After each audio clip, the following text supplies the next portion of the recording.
Tantor Audio, a division of Recorded Books, presents Defending the Dead by Sheila Connolly, narrated by Emily Durante. 1. "I hate stripping wallpaper," Abigail Kimball said loudly, although there was no one to hear her. She stepped back and studied the mangy-looking wall in front of her, festooned with shreds of several layers of paper, and sighed. She had a long way to go. She had to remind herself she had chosen this project. When she'd unexpectedly lost her job at the Concord Museum, through no fault of her own, well, nothing she could have foreseen, and the free house that she'd found had evaporated when the owners came back, Ned Newhall had asked her to move in with him. He owned a house near the center of Lexington, Massachusetts, close to the historic Green, and she'd said yes. It made sense. They were in love, weren't they? She wanted to spend time with him whenever she could. He lived in a lovely town that oozed history. She'd seen the house exactly once before she'd said yes. Abigail, learn to think before you speak, she told herself. It was an undeniably handsome and elegant three-story Victorian, but it had suffered from years of neglect, standing unoccupied while caught up in some inheritance battles, until Ned had finally bought it from the squabbling heirs. Clearly, it needed a lot of work. But Ned was busy running the small scientific testing company he'd founded, and his business was booming, which meant he never had the time to do much with the house, and when he had any free time, he used it to volunteer to give tours of local historic buildings, which was how they had met. Which meant he didn't spend any time working on the house. The simple solution would have been to hire someone to fix up the place, or at least do the dirty work, but Ned didn't want that. He claimed he wanted authenticity, using time-honored traditional techniques, and he wanted to do it himself. That explained why, after owning the place for a few years, he was still camping out in one bedroom with a bare minimum of furniture. At least the plumbing worked. That she had checked before moving in. But being without a job wasn't easy for her. She'd gone to a good college, worked hard, and been steadily employed since. Well, except when she'd moved to Massachusetts with a now ex-boyfriend and had still been looking for a job when she had dumped him. And met Ned, more or less at the same time, not that he'd been the reason she'd dumped Brad, water under the bridge. What she had with Ned was so much more intense that it was easy to forget Brad. Anyway, she liked working. She'd liked the job she had, organizing school programs for the Concord Museum. The kids had been great, and she'd always enjoyed history, and now she was living in the middle of it. Then, boom, no job. She hadn't quite figured out what the next step was, and she knew she might have trouble finding another job without a reference from her former boss, who she'd also liked, until a very odd combination of circumstances had blown a giant crater in their relationship. So here she was, licking her wounds, feeling sorry for herself, and trying to remove several decades of increasingly ugly wallpaper from the venerable plaster walls, complete with horsehair, of Ned's, their, large house, which had a lot of rooms that had a lot of wallpaper, 9-foot ceilings, lots of fancy moldings, with flaking paint. Shoot, was she going to have to learn to do woodworking next? She hated power saws. One wall done. 1. At this rate, it was going to take a year to get down to bare plaster, and that didn't even include putting something up on it afterward. Right now, she believed that settling for slapping paint on these virgin walls would be wrong, but she knew she might feel different after another 4 or 6 rooms. She laid a hand on one of the few bare patches of wall, which still had a lot of dried paste clinging to it. She was feeling for past inhabitants of the place, somebody whose frustration had seeped into the plaster and left its own residue.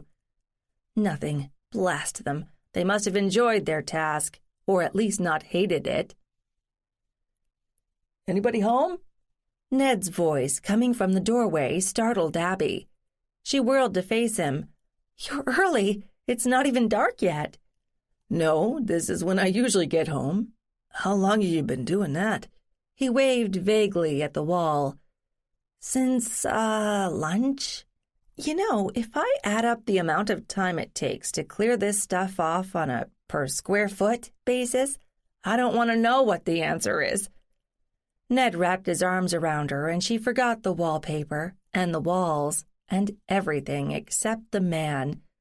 This is why I'm here, she said to herself, and stopped thinking. Better? He asked softly, looking down at her. Much. I can see now why you've been avoiding doing this for so long. Really? I've never tried stripping walls. How do you know I wouldn't like it? Fine, you can try it. Maybe over the weekend. We can race each other to see who gets the most done. And I want to rent a steamer. This nonsense of spraying water at the walls isn't working, and it's making a huge mess. Sounds good. I'll figure out who rents them, and maybe we can buy one. There are plenty of walls to do, so that might be more cost-effective. He paused a moment. What I said earlier. You mean, was anyone home? Like, in the walls? He was asking whether she had sensed any prior residents in the house, a skill she'd only recently discovered. No, not that I found. It would appear that either the paper hangers were very happy people, or they're definitely not my ancestors, or both. Now, if somebody had been killed here, it might be different. Are you disappointed? No, not really. Just asking. We've still got the cemetery out back if we want company. Yes, we do. But we can't expect to see people all the time, everywhere, Abby told him. Thank goodness. Can you imagine it? Like standing in the middle of an airport at Thanksgiving with all those people rushing by in different directions. Only they'd be in different times, too. Would they run into each other? Or run through each other? It would be kind of overwhelming, wouldn't it? Abby was still struggling to get used to an ability she'd discovered less than a year earlier. She saw dead people. Ghosts, some would say, although they seemed real when she saw them. She could hear them talk, but she hadn't dared try to touch one of them. She'd found early on that touching something that had once been theirs gave her a sort of electrical jolt, but only if they had possessed it during times of high emotion. At first, it had only been the times like that, when the owners had been under great stress or in emotional pain, that had come through to her, and as she had discovered after a little research, only if they had been her lineal ancestors, back up the line somewhere. Since she hadn't lived in New England until recently, she'd never crossed paths with them before, but now she was finding them all the time, it seemed. And Ned shared that ability. He shared a few of the same ancestors as well, about 9 generations back, and their working theory was that that connection played a part in it. He'd known about the gift, or curse, for most of his life, but he'd tried to ignore it and had never talked about it with anyone else. He'd even managed to ignore the fact that his mother felt and saw the same things. It still made Abby sad that those two had coexisted in the same house for years and never discussed this other thing that was going on. Abby and Ned's mother, Sarah, had recognized their shared bond immediately, the first time they'd touched, shaking hands. Well, Ned couldn't hide from it anymore. Luckily, he had decided to jump in and explore it more systematically, applying his own scientific slant. At least he was open to the experience now. Neither of them had done a detailed history of the owners of the house, so Abby wasn't sure if she'd be running into anyone, but they both recognized a few relatives in the old cemetery that lay behind the property. Cemeteries were always places of high emotion, so the people there weren't hard to see. Abby was also trying to explore whether she could see people who weren't related to her, at least after some practice. Ned was curious to find out if there was some genetic component to this ability, like seeking like, sort of. Abby wanted to know if it was a more general ability, one that could be used to locate other lingering spirits. But so far it was the strong emotional component that seemed to carry them into the present. She wasn't seeing happy people going about their daily business. Sadly, most of what she saw was related to death and pain. Abby compared it to an electrical charge that kind of lingered and might even be dissipated by repeated use. Or not. She suspected that some people, particularly children, could see these lingering spirits again and again once they'd figured out it was possible. Maybe. Abby still wasn't sure that science was going to be any help in understanding all this, but if Ned wanted to try, she wasn't going to stop him. "Are you ready to call it a day?" Ned asked. Abby looked around. Shadows were creeping into the corners, and she could see the sun setting over the cemetery behind, currently clear of anyone current or past. "I guess. I need a shower. I think I have paste just about everywhere." "At least back in the day it was wheat-based, so it's just annoying, not deadly. Why don't I pick up a pizza?" "That sounds good. I know you keep telling me the stove is safe, but I don't trust it. I checked the model number online, and I think it dates to the 1940s. "They made things to last in those days. You shouldn't worry." Ned left in search of pizza, and Abby made her way to the bathroom, which sported a wonderful deep, claw-footed tub, a blessing when she was aching from all the stretching and bending and climbing up and down ladders that she had been doing lately, with a massive shower head above. She could live with the bathroom, even work to repair the original fixtures and replicate the tiling. Later, she really had to make a list and set some priorities. What did she need to do first? Everything was not an answer. Ned was back in under 10 minutes, and she joined him at the kitchen table where he'd set the pizza box in the middle and found a stack of paper plates.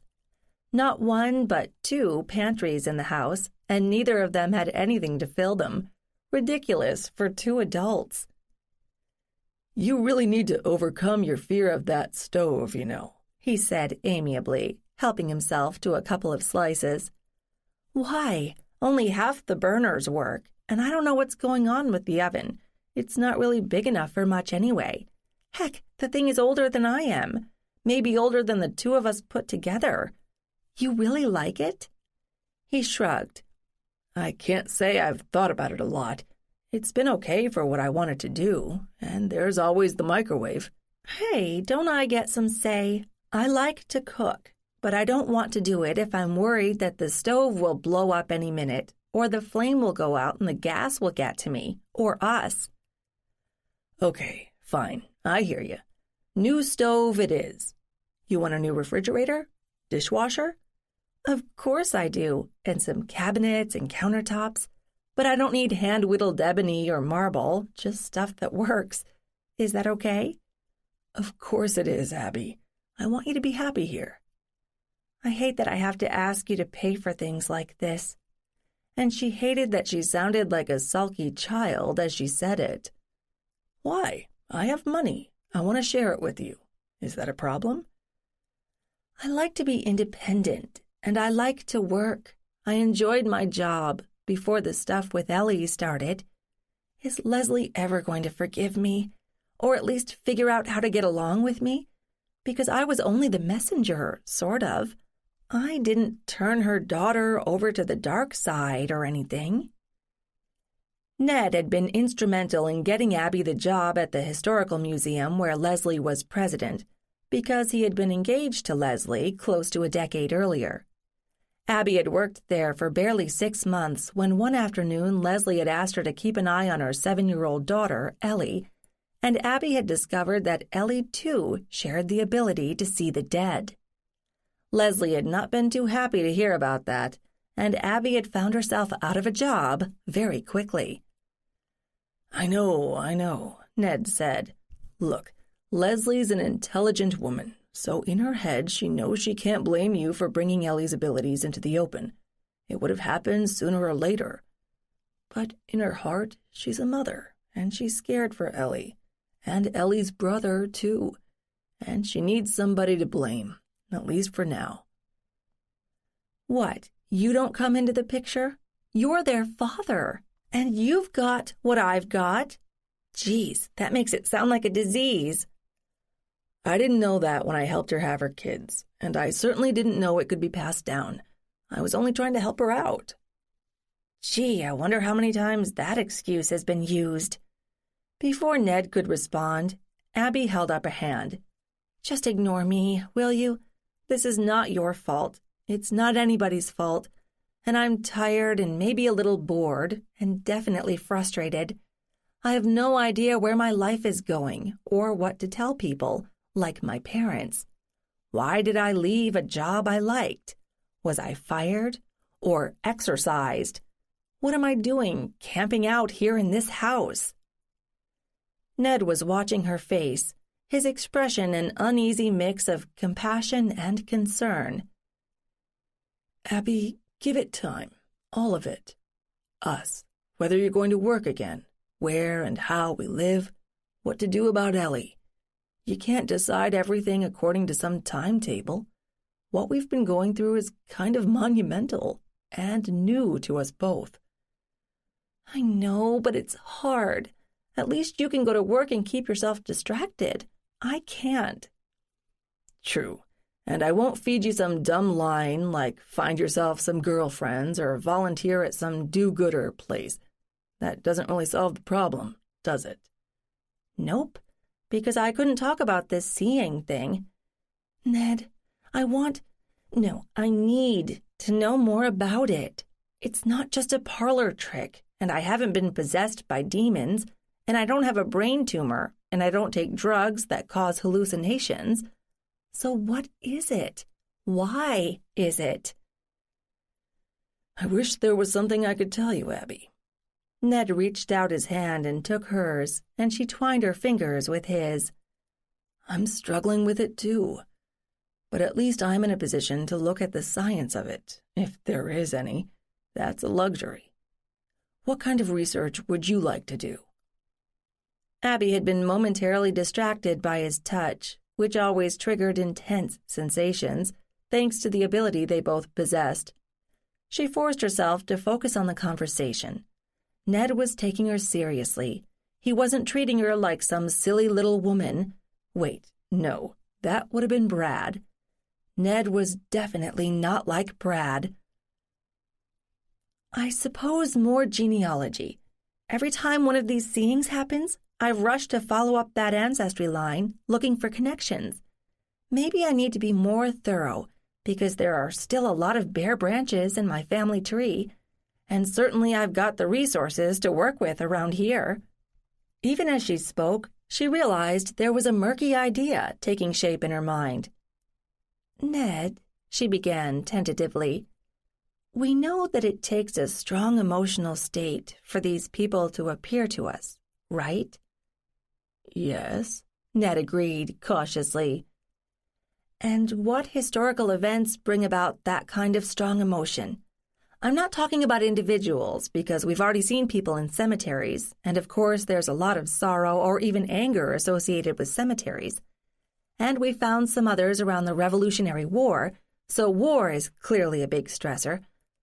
But there's something else that was pretty intense in Massachusetts history. I'm not following. What? Salem, the witch frenzy. And I've already identified one ancestor who was accused. There may be more.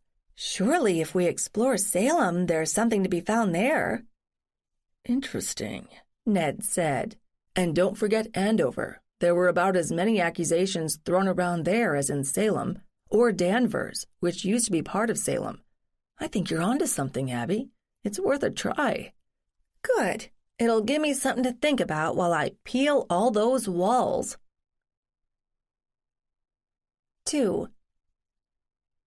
The next day, Abby reluctantly went back to stripping walls in the front parlor. There were not one but 2 parlors, roughly the same size, separated by the original pocket doors. It struck her as kind of ridiculous. She didn't know what to do with one, much less 2 of them. She didn't have many friends in the area, and those she did have and would consider inviting to her home, she would probably drag straight to the kitchen, which is where she spent most of her time because it seemed friendlier. How had Victorians decided who rated front parlor status versus back parlor? Anyway, she thought she would start the stripping in the front parlor because even though nobody used that room, it was the first one any visitor saw, and its walls looked as though they had a severe case of leprosy. She had a suspicion that nobody had used it for a long time. Maybe they just shut all the doors and pretended it wasn't there. 100+ years added up to a good number of layers of paper, even for a room that didn't get much wear and tear. 5, to be precise, the most recent added in the 1970s, an unfortunate era for amateur interior design. Below that, there was a layer from the 1940s, which was at least bland. When she got down to the original layer, which had survived here and there, she rather regretted that it was gone. It was dark and elaborately floral, but at least it fit with the room. It was also backed by what looked like a burlap bag and as thick as canvas, which would have made it difficult to remove if the glue hadn't long since given up its grip. As she had said to Ned the night before, having a project that occupied her mind would make this work go faster. Still, she had set herself the task, and it would feel like cheating to abandon a messy task to go play in various local archives, which she was looking forward to. Besides, she needed to think about what she wanted to look for, not just jump in and wander aimlessly in local libraries. The idea of researching the witch frenzy appealed to her. It was something most people thought they knew something about, but the details were kind of murky, and from what little she'd read or heard about it, there were some conflicting theories about what really had gone on. No matter what the cause, it was something that lingered in the cultural memory, particularly in Massachusetts. People were still talking about Salem and the witches over 300 years later. What seemed odd to her, coming at it with fresh, or at least uninformed, eyes, was that it had exploded so quickly and died away equally quickly. The insanity had lasted barely more than a year and had mostly been confined to a fairly small area. From Lexington, she could drive to Salem in less than half an hour. From Salem to Andover in not much more. Of course, distances might have seemed longer back in 1692, but the spread of the madness had been limited. And given how small the population must have been, everybody must have known everybody else back then. She shivered. She hadn't faced the question she was really asking, which was why. Okay, people had always been suspected of witchcraft for centuries, long before Europeans settled in America. People, especially those clustered in tribes or groups, tended to be afraid of whatever they didn't understand or couldn't explain. Sadly, they often tried to destroy it. Maybe they believed that if a member of the group possessed special powers, he or she was a threat to the survival of the group itself and had to go.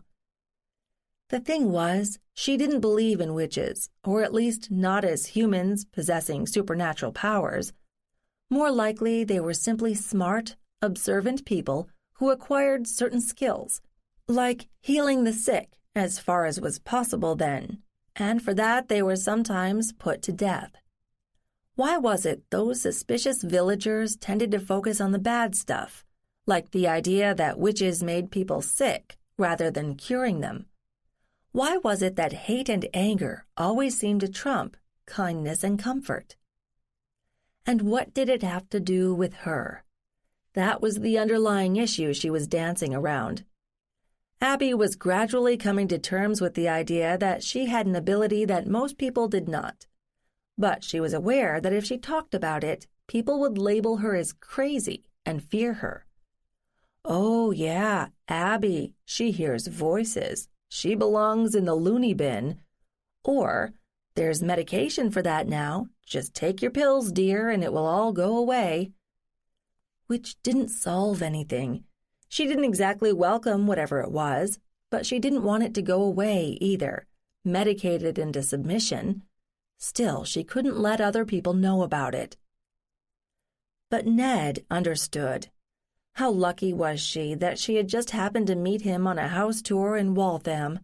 When she'd tried to explain what was happening to her to Brad back then, he had predictably told her she was crazy, that she needed to get out more, find some friends, keep busy. It hadn't been a warm and sympathetic reaction, but in a way she couldn't blame him for that. He had never been a very imaginative person, except when he was visualizing his shining career path. But Ned got it, because he shared it, even though he hadn't really admitted it to himself when they first met. So, in a way, whatever she learned would help both of them. Scrape, scrape. Sometimes she got lucky and a couple of long strips peeled off easily. More often, she had to hack away at stubborn spots with her trusty putty knife while trying not to damage the plaster beneath. Nice plaster it was, smooth and strong. Some nail holes here and there, showing where people had hung pictures in the past. Now and then she'd come upon a patched hole, which, based on its size, she guessed was where there had once been a gas line for a wall sconce. There were still a few in the upstairs bedrooms that nobody had bothered to remove. Abby couldn't imagine how bright, or more likely not bright, a gas-lit room would be. Nor could she imagine trying to read either a book or a newspaper in that era, since both used extremely small print, or to sew or do embroidery or anything dainty like that. What the heck had people done after dark back then? Held sing-alongs around an upright piano that came with its own brackets for candles? Abby, you're still ducking the issue. Would you have been labeled a witch in 1692? And would somebody have wanted you to die for it? She didn't believe in witches. She did believe that her gift or power or whatever could have come down through the family genes somehow. It wasn't gender-linked, so it could have come from any number of family lines. The immediate question was, had any of her ancestors been accused of witchcraft? Or had they laid low, kept their unusual abilities to themselves, and prayed that no one would look their way?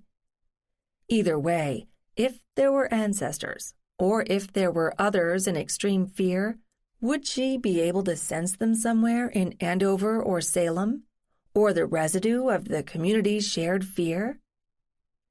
It wasn't purely selfish or indulgent on her part to look into this, because there was Ellie to consider. Abby knew firsthand that Ellie was seeing people who were not there. Being young, she took it in stride, but even she had figured out that other people didn't see them, and she'd better keep her mouth shut or they'd say she was weird and shun her. Shunning could be very painful when you were in second grade. And look at how her mother, Leslie, had reacted. She and Ned had tried to explain as best they could what they understood of the phenomenon, and had gently tried to break it to Leslie that Ellie had the same ability. But Leslie had gone ballistic and shut them out of her and Ellie's lives. After working with her for months, Abby knew that Leslie was an intelligent, educated woman with an understanding of history, but she was also a mother. To have a psychic child was not something Leslie had been prepared to deal with. Who would be? Still, Abby hoped, for everyone's sake, that Leslie would reach out so they could all figure out the best way to handle things. She'd said her piece. Now it was up to Leslie to make a move. By midday, she had cleared another wall, but she'd had enough. Outside, it was a beautiful day. What was she doing cooped up inside? She should get out, do something, and come back refreshed. What about Salem? The thought popped into her head, although she shouldn't have been surprised since she'd been talking about it earlier. And as she had told herself, it was only a half-hour away. She could go and scout out the scene, since she had never been there. She seemed to recall reading The House of Seven Gables back in high school, and she'd visited Nathaniel Hawthorne's grave in Sleepy Hollow Cemetery in Concord, not as an homage to the author, but because she had found ancestors right down the hill from his resting place. Fine. She could combine a trip to a literary landmark in Salem with some ghost hunting. Abby, that sounds so silly. But dead-seeking didn't sound any better, nor trolling for ancestors.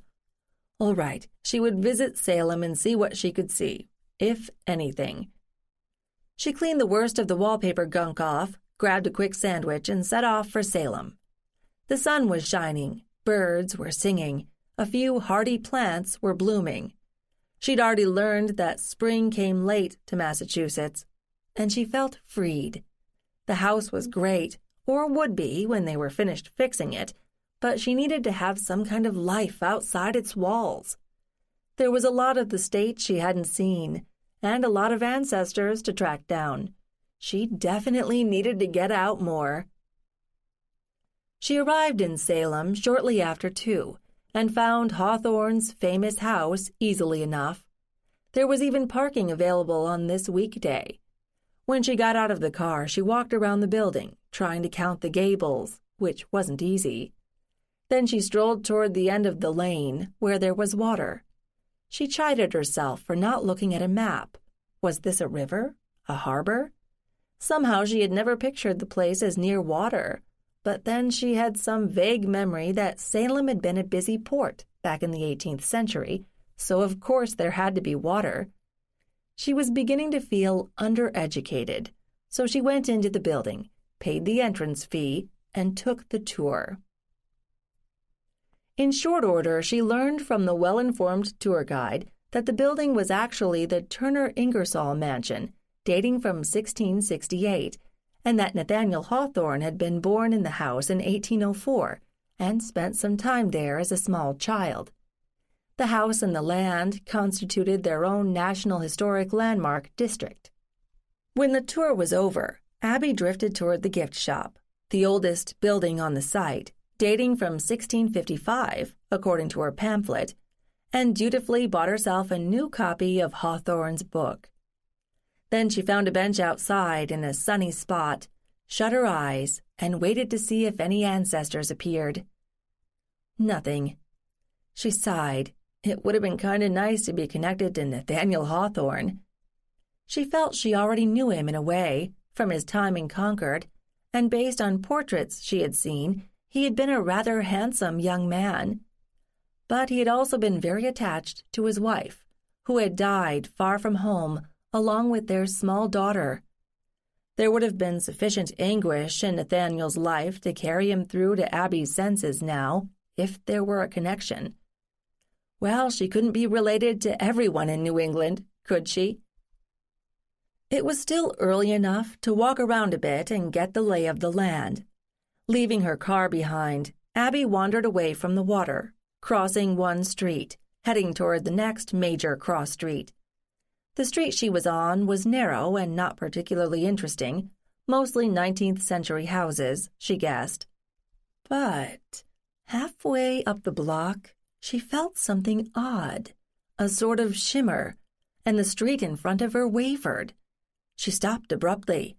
She felt fine, didn't she? Maybe she'd sat in the sun too long and should have thought to wear a hat. She waited, but the odd sensation didn't come again. There was no one around, nothing happening. She moved on, more slowly, toward the larger street. A discreet sign suggested she turn left if she wanted to see the witch house, so she did. She found it a few blocks away, embedded in yet another nondescript neighborhood. Funny how the very old, the modern, and everything in between were jumbled together. It was the older buildings that had been here before, with nothing around them, and then the city had filled in the spaces. She walked to the front of the building and looked at it. Good-sized, but clad with dark wood, with small windows. Old as the other house only a few blocks away. It happened again, the shimmer, stronger this time. She was still standing on the street, looking at the house, but at the same time she was seeing it in its earlier form.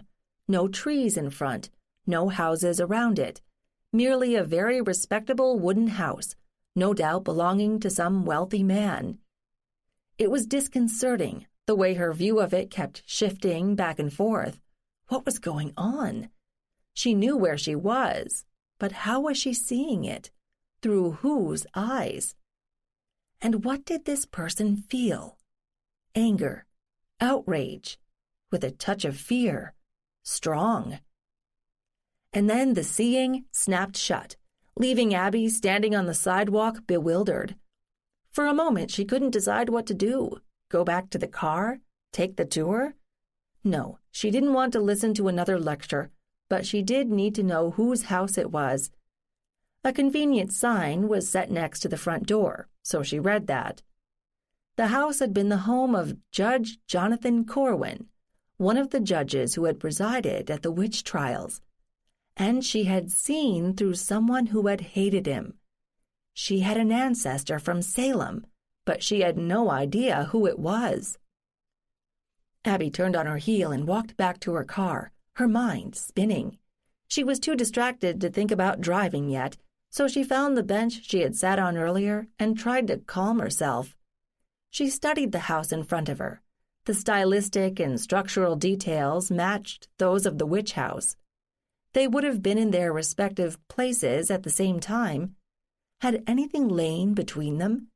There was so much she didn't know about Salem, but she'd never had any reason to dig into its history. The place had merited maybe a paragraph in her high school American history book. Yet here she was, and she had a link to the place. And that upset her. From what little she could recall, the witch trials had been a terrible time here, although mercifully short. There had been a lot of pain and anger and fear, and she had sensed just a hint of it. She needed to know more. She needed to get home and figure out who her link to this place was. 3. On the drive home, Abby debated about what to tell Ned. She'd already kind of made the case that Salem would be a good test case. What she'd found today only reinforced that. But what she had sensed had been fragmentary and inconclusive. She was pretty sure that she had had an ancestor there, and that person had been angry at one of the witch trial judges, but that was the extent of what she knew. Her family tree was pitifully sparse, and she knew how much time it took to fill in any branch of it. And back that far, there were plenty of branches. Would it be better or worse if she could sense anybody's strong emotions? No, that would be chaotic. It was confusing enough having to deal with only relatives. In the end, she told Ned over dinner that she had taken a quick trip up to Salem to get some basic information about the place, but she hadn't delved any deeper.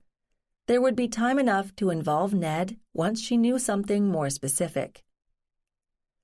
The next morning found her back on her ladder, scraping.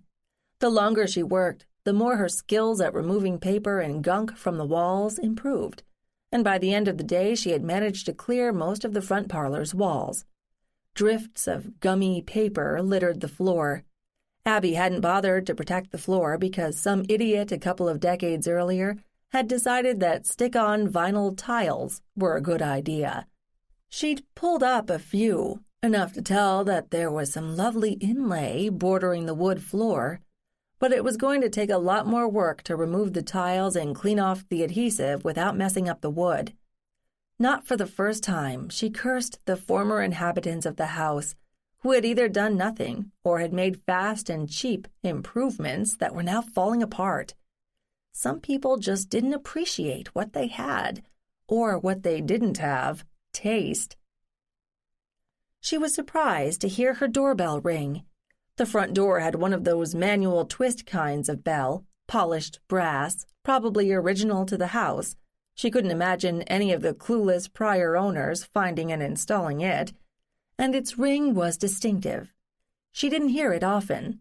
The only people who seemed to use it were delivery people arriving with special shipments of something or other that Ned had ordered. She looked down at her sticky clothes. Maybe she'd scare off whoever it was. She certainly wasn't going to shake hands, or they'd stick together. When she opened the front door, lovely etched windows, which made it all but impossible to decipher who was on the other side, it took her a moment to recognize George Walker, Leslie's husband, the man Ellie called Daddy. She'd barely exchanged 20 words with him when they'd met before, and those not under the best of circumstances. "George, what are you doing here?" Abby peered behind him, but he seemed to be alone. "I need to talk to you, and Ned, too, but I thought I should start with you. He's not home yet, right?" "No, not yet. Is everything all right?" "Nobody's sick or hurt or anything, if that's what you're asking, but I wouldn't call things all right exactly. May I come in?" "Oh, of course. I'm sorry. I've been working on the walls and my head's somewhere else. Come on through to the kitchen. It's the friendliest room in the place at the moment." She stepped back to let him in, trying to remember what little she knew about him. Nice guy, good with kids, kind of quiet. She couldn't remember what he did for a living. She led the way to the back of the house, where the kitchen was located. "Please, have a seat. This is the only place with chairs. The whole house is kind of a work in progress." She was chattering nervously, trying to fill the silence. Did George notice? "Would you like tea, coffee, something stronger?" she asked him. George sat obediently. "A glass of water, maybe." Abby filled a glass, added a couple of ice cubes, and set it in front of George. Then she sat down across the table from him. "George, does Leslie know you're here?" she asked gently. He shook his head. "She thinks I'm still at work. I wanted to talk with you without her because she's still really upset, I guess. I can understand why, but it's not helping us move forward. I mean, this thing, it's not going to just go away, is it?" He looked at Abby with mute appeal. Abby sighed.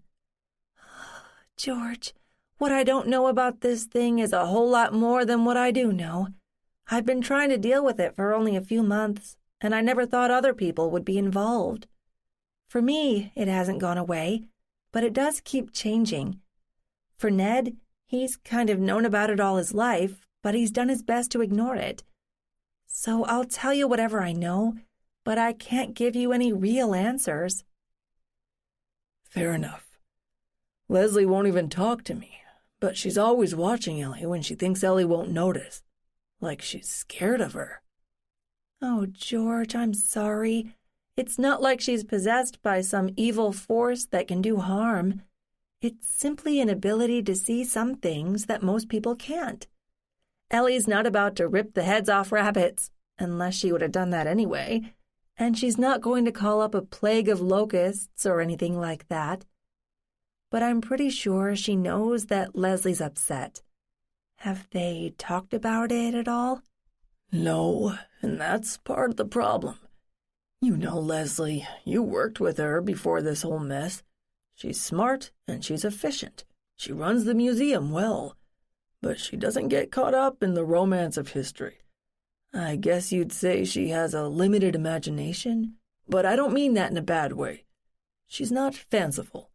So hand her a problem like Ellie's strange ability, and her first thought is to figure out a way to fix it, not try to empathize, you know." "I do understand, George, but I'm not sure this is something that can be fixed, or should be, even if it was possible. I mean, if Ellie showed artistic or musical talent, would you want to squash that? This is just a different talent, and most likely a lot rarer." George was looking down at his hands, wrapped around his water glass. "I don't know what to do," he said, almost to himself. "I want to help, but I don't know how. Some days it's like there's nothing I can say that's right. Either Leslie ignores me or she bites my head off. And Ellie just keeps watching both of us, but she doesn't say anything. We can't go on like this." "Oh, George, I'm so sorry. I didn't ask for this thing, and I never would have involved anyone else. But when I met Ellie, things changed. We can't go back again to the way things were. I've stayed away because I thought once Leslie cooled down and started thinking rationally, things would get better. and I thought that she'd reach out to me, since as far as I know, I'm the only person, apart from Ned, who knows anything about this. If she wants to help Ellie. I want to help you all, but I can't just barge in and tell you what to do. I'm still trying to figure that out myself. The back door opened in the short hallway off the kitchen, and Ned came in, clutching a couple of large bags with the label of a local home store on them. "I found you a—" He stopped when he saw George, who stood quickly. "George? Everything okay at home?" "Yeah, sure, I guess. Well, no, not really. I've been talking to Abby here about this thing she and you and Ellie have got, and I guess I need to talk with you, too." Ned glanced at Abby, and she gave him a small nod. "Sure, George," he said. "I'm happy to help. Let me drop this stuff in the other room, and I'll join you." He was back in 30 seconds and sat down at the table. "So, what's up?" George cleared his throat. "Ellie wants to see Abby. Leslie can't talk her out of it." 4. So things are coming to a head, Abby thought, and sooner than expected. And it was Ellie who was forcing it? That was interesting. George went on. "She mentioned it one day, something like, 'When am I going to see Abby again?' And Leslie kind of blew her off. I think we both hoped she'd just forget about it, about you. But she didn't. She's stubborn and persistent. It's been, what, a month since she saw you?" "About that," Abby agreed. "She brings it up maybe once or twice a week. Leslie's all but tearing her hair out. I think she'd rather Ellie never saw you again, Abby. But I don't think that's going to work." "Probably not." She stood up quickly. "I'm going to make some tea." She wanted something to do with her hands and time to think. Which left the two men alone at the table. Abby wasn't sure where she fit in this discussion. She was the one who had uncovered this ability and had opened Ned up to it and had found that Ellie shared it. But Ned was Ellie's biological father and had apparently passed on whatever genetic element was involved to his daughter. It certainly hadn't come from pragmatic Leslie. Abby wasn't sure how much Ellie knew. Had Leslie explained the circumstances of her birth yet? But Ellie might well have sensed her connection to Ned without being able to put it into words. Abby was pretty sure Ellie had already picked up on Ned's receptive ability just from touching him. Ellie was one very self-possessed and observant child, Abby thought. She probably knew more than she let on. And now she wanted to bring everyone together? Was that a good idea? She puttered around with water, teapot, tea bags, and the like, trying not to listen to the men's conversation, not that there was much of it. No wonder most of the accused witches of 1692, as well as their accusers, had been female. They were more tuned in to feelings, more imaginative, more subtle, more hysterical. She tried to envision a group of men kicking around the idea of witchcraft on the home front, maybe over a mug of sour beer. Guy 1, "Hey, man, the wife's been acting weird lately." Guy 2, "Yeah, mine too. What's up with that?" Guy 1, "Got me. Maybe she's pregnant again. One of my milk cows died." Guy 2, "3 of my hens stopped laying. How's the roof coming along?" It was much harder to imagine the same guys saying, "Perchance she has been plagued by an evil spirit."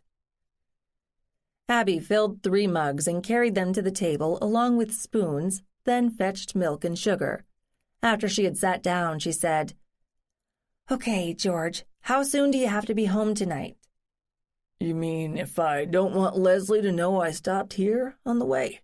You know when she usually leaves work, and the kids are in after-school care. She's picking them up today, so I've got an hour, at least." "How much did she tell you after we talked to her about Ellie?" "Just the bare outlines, I guess. To be fair, she didn't slam either of you, and she finished up by saying that she couldn't deal with this right away, all at once, and she needed time to think. The trouble is, she hasn't said anything else since. I didn't want to bring it up, because I don't know much about it, and I didn't want to tick her off. I get it, Abby said. How about I lay out what we think we know, how we found out, what we've learned since, and then we can figure out how to deal with Leslie and Ellie. Okay, George said. This may take more than an hour, Abby thought. Why don't I tell it, and you can fill in the blanks, Ned? He nodded.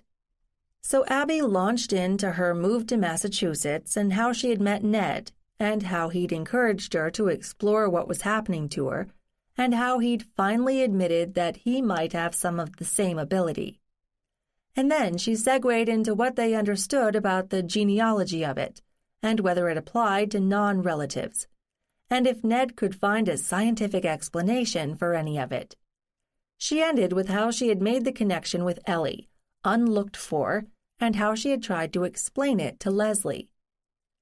I suppose I could have said nothing, but I was trying to make things easier for Ellie, help her to understand what's happening to her. I don't think there's any way to keep a lid on it, not now. She already knows too much. George had listened silently, without any questions. He finally spoke. I can see why Leslie wanted some time to process this. It's not easy when your understanding of the universe is suddenly upended. I honestly thought this psychic stuff was a load of crap, which I guess puts me right up there with your Brad, Abby. But Ellie is special. She always has been. I think she's always sensed things, but she's never been the gushy type, you know. Sometimes when I've been worried or upset, she's said something like, "You okay, Daddy?" If I go back and add up all the times something like that has happened, I'll probably see the pattern. I just never thought about it. Most people wouldn't, George, Ned said. The question is, what now? The rabbit is out of the hat. I know. George checked his watch quickly. I'd better go. Look, at the risk of echoing my wife, I need to think about this. I don't want to talk with her about it until I've got it straight in my head. But we've got to tell Ellie something sooner rather than later. What's going to happen when school's out? Abby asked. We're still wrestling with that. Neither of us can take off a lot of time over the summer. Usually we plan a 2-week vacation somewhere, and other than that, Ellie goes to day camp nearby, and Petey's got a summer nanny, a local college kid, who drops Ellie off and picks her up. But I think I hear you asking whether there'll be more time for other things. Kind of. It's an opportunity, maybe. George stood up. Well, I think we have to get you two face to face with Leslie before we start talking about anything like that. Or maybe just you, Abby, since you are kind of the trigger for all of this. Abby stood, too. George, I'm sorry if I caused trouble. I never meant to. We know that, Abby, and I think we need you to help us through this. We'll talk, okay? Yes, please. I'll see you out, George, Ned volunteered, and the two men went out the front door. Abby didn't follow, but sat down at the table and thought. What had she learned?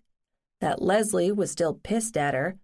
That Ellie knew that something important was going on, whether or not she understood it or could even put it into words, and she wasn't going to let it go, not even to keep peace in the family. Abby tried to remember herself at age 7. As she recalled it, and her mother might have a very different view, she had been a fairly quiet, independent child. She had read a lot, even at 7. She had had friends, and they had amused themselves in a variety of ways in those distant days before computers and electronic games took over. Sure, they'd watched television, but they'd also played outside, often creating stories to act out, or made things. And she had had no inkling of this ability that lay buried inside her. It had taken a perfect storm of emotions to awaken it, and she still felt like a novice. So how was she supposed to help 7-year-old Ellie to cope, especially when her mother was resisting acknowledging the whole thing? This was not going to get dinner on the table. She stood and confronted her stove, with 2 working burners and a wonky oven. Look, I know you're old and you probably haven't been cleaned as often or as well as you should have been, but I'm asking you to help me out here. Just keep going for a little while longer, will you? Please? The stove did not reply. Ned finally returned. You're talking to the appliances? Do they have spirits? I don't think so. Think of it as praying if you want to eat dinner tonight. That'll do. He came up behind her and wrapped his arms around her, and she leaned back against him. Touching was always complicated between them, and she was struggling to control her immediate visceral reaction to Ned's contact. Under some circumstances, like in bed, it was great to just let go and feel everything in all possible ways, mental and physical. Under other circumstances, it was reassuring to link hands and feel the instant warmth of their connection. But when she was trying to think, the often overwhelming rush of sensation when Ned touched her could get in the way of being rational. For now, she gave in and spent several minutes being irrational with Ned. When they finally peeled apart, Abby went to the refrigerator in search of food. You were out there with George for a while. Anything I should know? Ned poured 2 glasses of wine. Not really. George is a good guy, and he loves Leslie and Ellie. But he's really out of his depth here. He wants to help, but he has no idea how. I can certainly understand that. I am kind of surprised that Leslie is still so upset, though, or in denial. I always thought she was more level-headed than that. You know, identify a problem, analyze it, then fix it. Do you disagree? Did I miss something? I think you've got it about right, at least for most things. But this is her child, or maybe both children, so it's really important to her. Here. Ned handed her a glass. Thanks. What about Peter? Are you going to try to be part of his life? I mean, boys see and feel things differently than girls, don't they? And don't just blow me off and tell me he's too young. I've got plenty of memories from when I was his age. They may not have made sense to me then, but they were very vivid experiences at the time. He's got to be noticing things. Ned sighed and sat down at the table. Oh, Abby, I don't know. I've told you, I was probably closer to Ellie's age when I first met Johnny at our house. It was a long time before I realized he wasn't real, or at least that no one else could see him. And then I started thinking about finding live friends and fitting in, so I kind of shut Johnny out. I guess that means that there's some sort of control over it. If you don't want to see, you can just look the other way. Is that what you want for the children? Is it a good thing to suppress it? Abby, as I keep saying, I just don't know. Before you protest, I realize we're going to have to come up with an answer sooner rather than later. But can it wait a day or two? Sure, I don't have any answers either. It's a lot to work through. Poor George, and Leslie, and us. Most people would look at all of us and think we live simple, ordinary lives. Little do they know. Once they were settled with dinner in front of them, Abby asked, "What's in the bags?" The big one is a steamer for the wallpaper. They weren't expensive, so I picked one that looked easy to use. It should make things go faster for you. How far did you get? I made good progress in the front parlor. You know, the floor there is really nice, if we can get the later crap off. But please don't race out and buy a floor sander. I think I can restrain myself, Ned said, smiling. At least the days are getting longer, so there's more light to work by. I can help after work now and then. After a few more bites, Abby said, "You know, I was thinking about how I want to approach this Salem research. Or maybe I mean Andover. Too bad there's not a word for the whole area. I looked at a few maps and I hadn't realized they were continuous back in the day, and a lot of people with the same surnames lived in both of them. What should we call it? Andalem? Sailover? Ned joked. That's just kind of silly, but it creates false boundaries if we treat them as separate and unrelated places. I don't know the area well in the real world. What's the topography? Is there a ridge running through both? Or a river? How about a swamp? Not that I know of.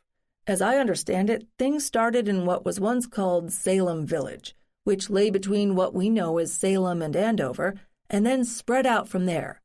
Salem Village was about a quarter of the size of Salem as a whole, but they wanted their own church and minister, and that's around when the trouble started.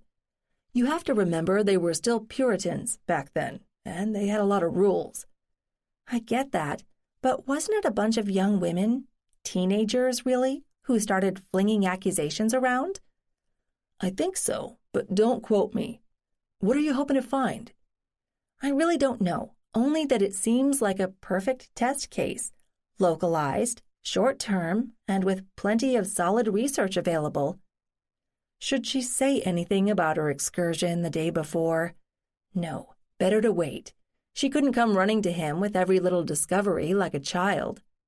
But no consensus, just a lot of conflicting theories about why it got so out of control, even with all that research and 300 years to look at the evidence. I don't want to rewrite the history, Ned. I just want to see where the whole idea of witchcraft fits, why people were so afraid of it, why such an accusation could have such dire consequences, and whether any of my people or yours played any part. Fair enough. Go for it. That's what I plan to do, Abby said firmly. 5. The steamer proved easy to operate, Abby found when she tackled the back parlor walls the next morning. Add water, plug it in, press it against the wallpaper, peel, repeat. There was still a lot of gooey paste involved, but at least it could be washed off. She set herself a goal, finish this room, and then she could indulge herself in some genealogy.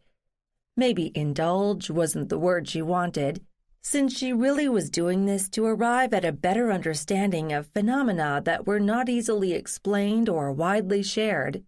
She did want to help Ellie, and she was pretty sure there wasn't some simple book like Psychic Phenomena for Dummies available. Even if there was, would such a book help? Was there any book of that kind that had been written by someone who actually possessed that ability and knew it from the inside? It was one thing to assemble a catalog, but something else altogether to describe what each one felt like. The longer she thought about it, the more Abby came to feel that these abilities kind of fell into two major categories.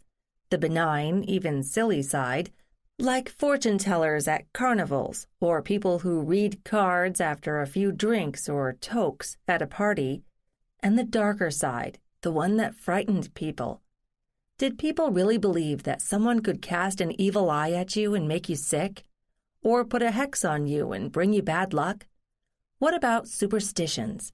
Did believing that walking under a ladder would bring bad luck make you clumsier walking under one, thereby bringing it down on your head and fulfilling your expectations? And black cats. She'd known plenty of black cats in her life, and they were as variable in personality as any tabby. None of them had seemed evil. She needed facts, if facts there were. She needed to see historical accounts, even if they were biased by the conventions of the day. She needed to take herself to the epicenter of the witch trials and see if she could pick up any bad vibrations, or any more, if she was right about what hint she'd felt on her first foray to Salem. Seriously, Abby? That last corny phrase made her laugh out loud. Right, she was going to go hunting for witches, modern style.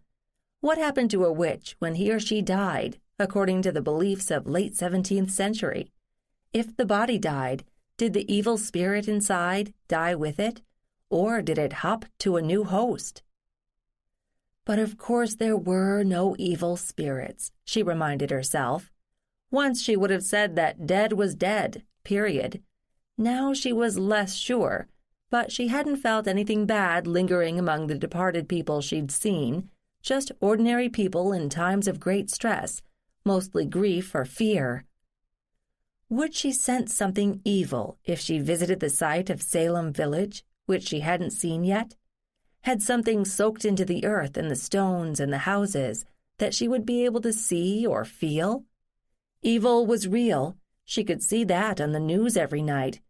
Evil had always existed and didn't appear to be going away any time soon. Did she really want to go hunting for fear and hatred and malice based on ignorance? Abby, you really need to get out of the house more. The weather had turned warm and sunny, which was a huge contrast to the very difficult winter they'd had in Massachusetts. She should be out enjoying it. Well, if she could, because if she went outside and studied the house critically by daylight, she'd start cataloging the things that needed to be done. Fix the roof, putty all the windows, replace the missing bits of gingerbread trim, paint everything, shore up the wooden porch and fill in the missing rails, put in better paths than the patchy gravel ones that had survived the snow, and, oh, yes, garden. And Ned seemed oblivious to it all. Men, how could they not see it? Probably the same way they couldn't identify a psychic phenomenon when it was under their own nose, or maybe in their nose. Abby giggled at the thought, even though it made little sense. So, her plan for the day, do as much as she could in the back parlor, and then map out her research and find the best place to look for information. A lot she could do online, she knew, but she needed to get out more, and the computer would still be there at night. She did have one strategic question. Should she start with one or another of her own family lines, or should she just take herself off to Danvers and see what she could see, cold? Family, she decided, because that had worked best or been strongest so far, or maybe a combination. She'd filled in the latest 2 or 3 generations of her tree, but to get back to 1692, she'd have to add a whole lot of generations.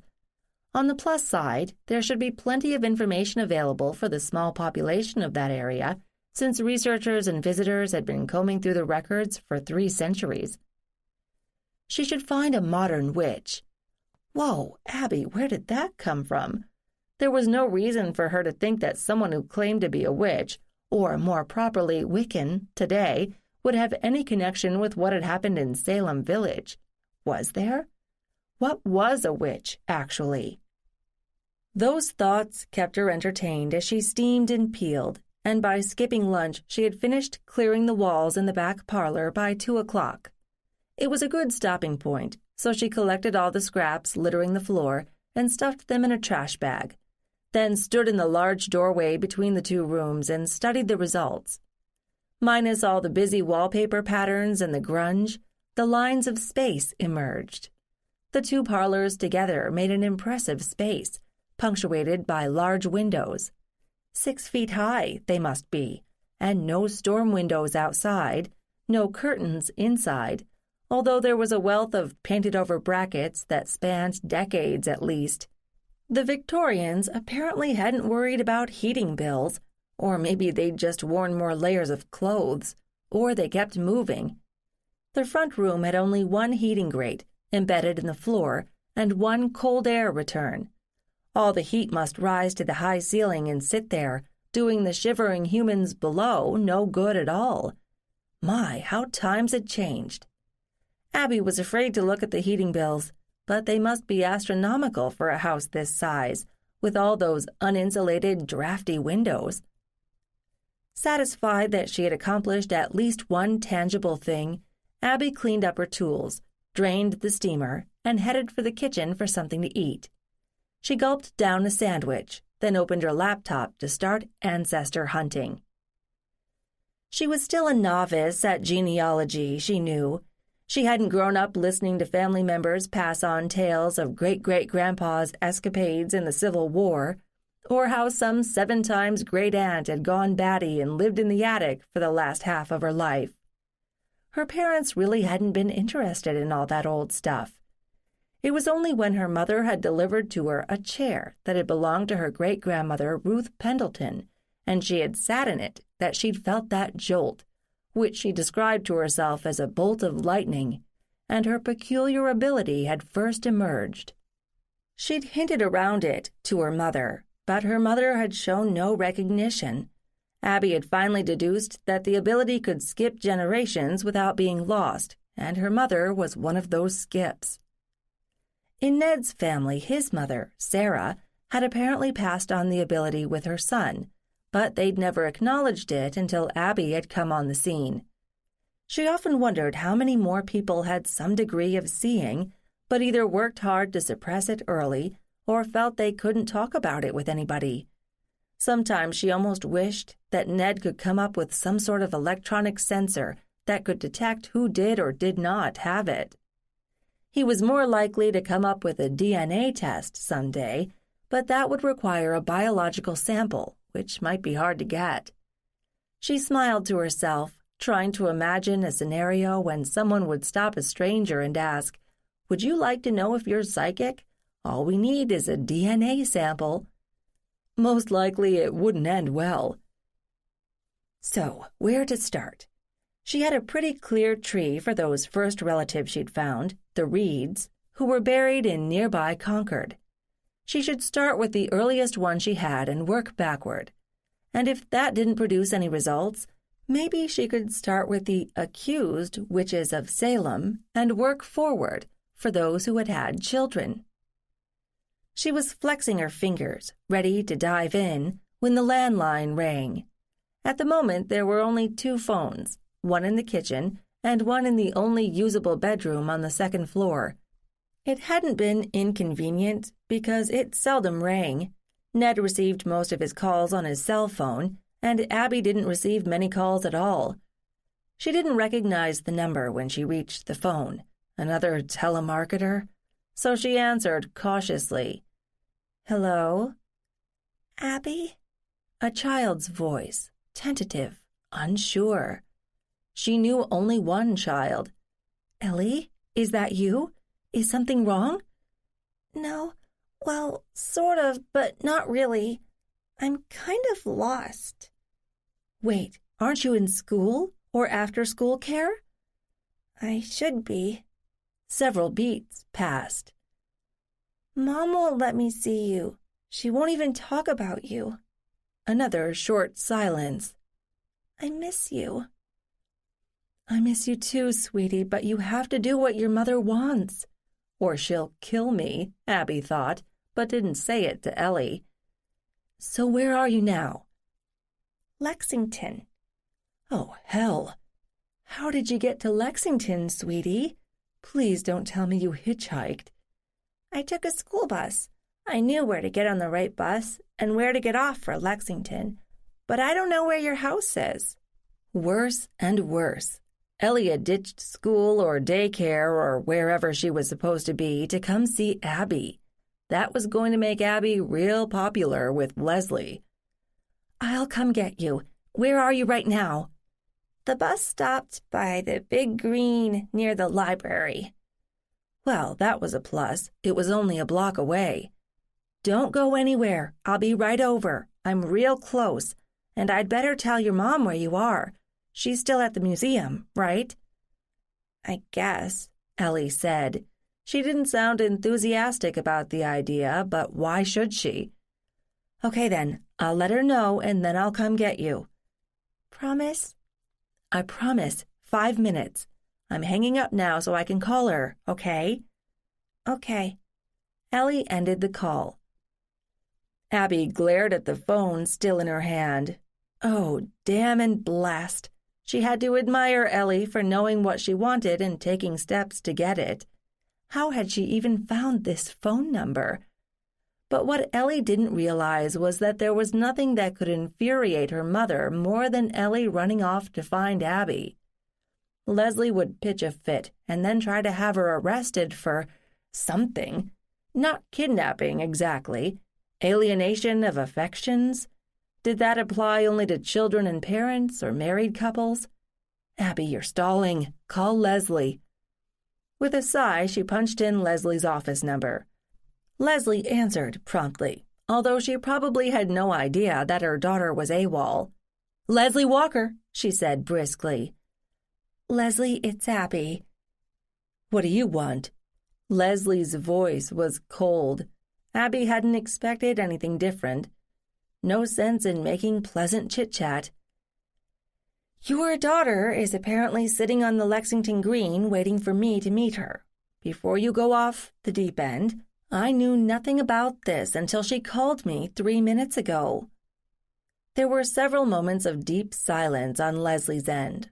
Finally, she said, I'll be there in 10 minutes. Meet you at the Green. She hung up.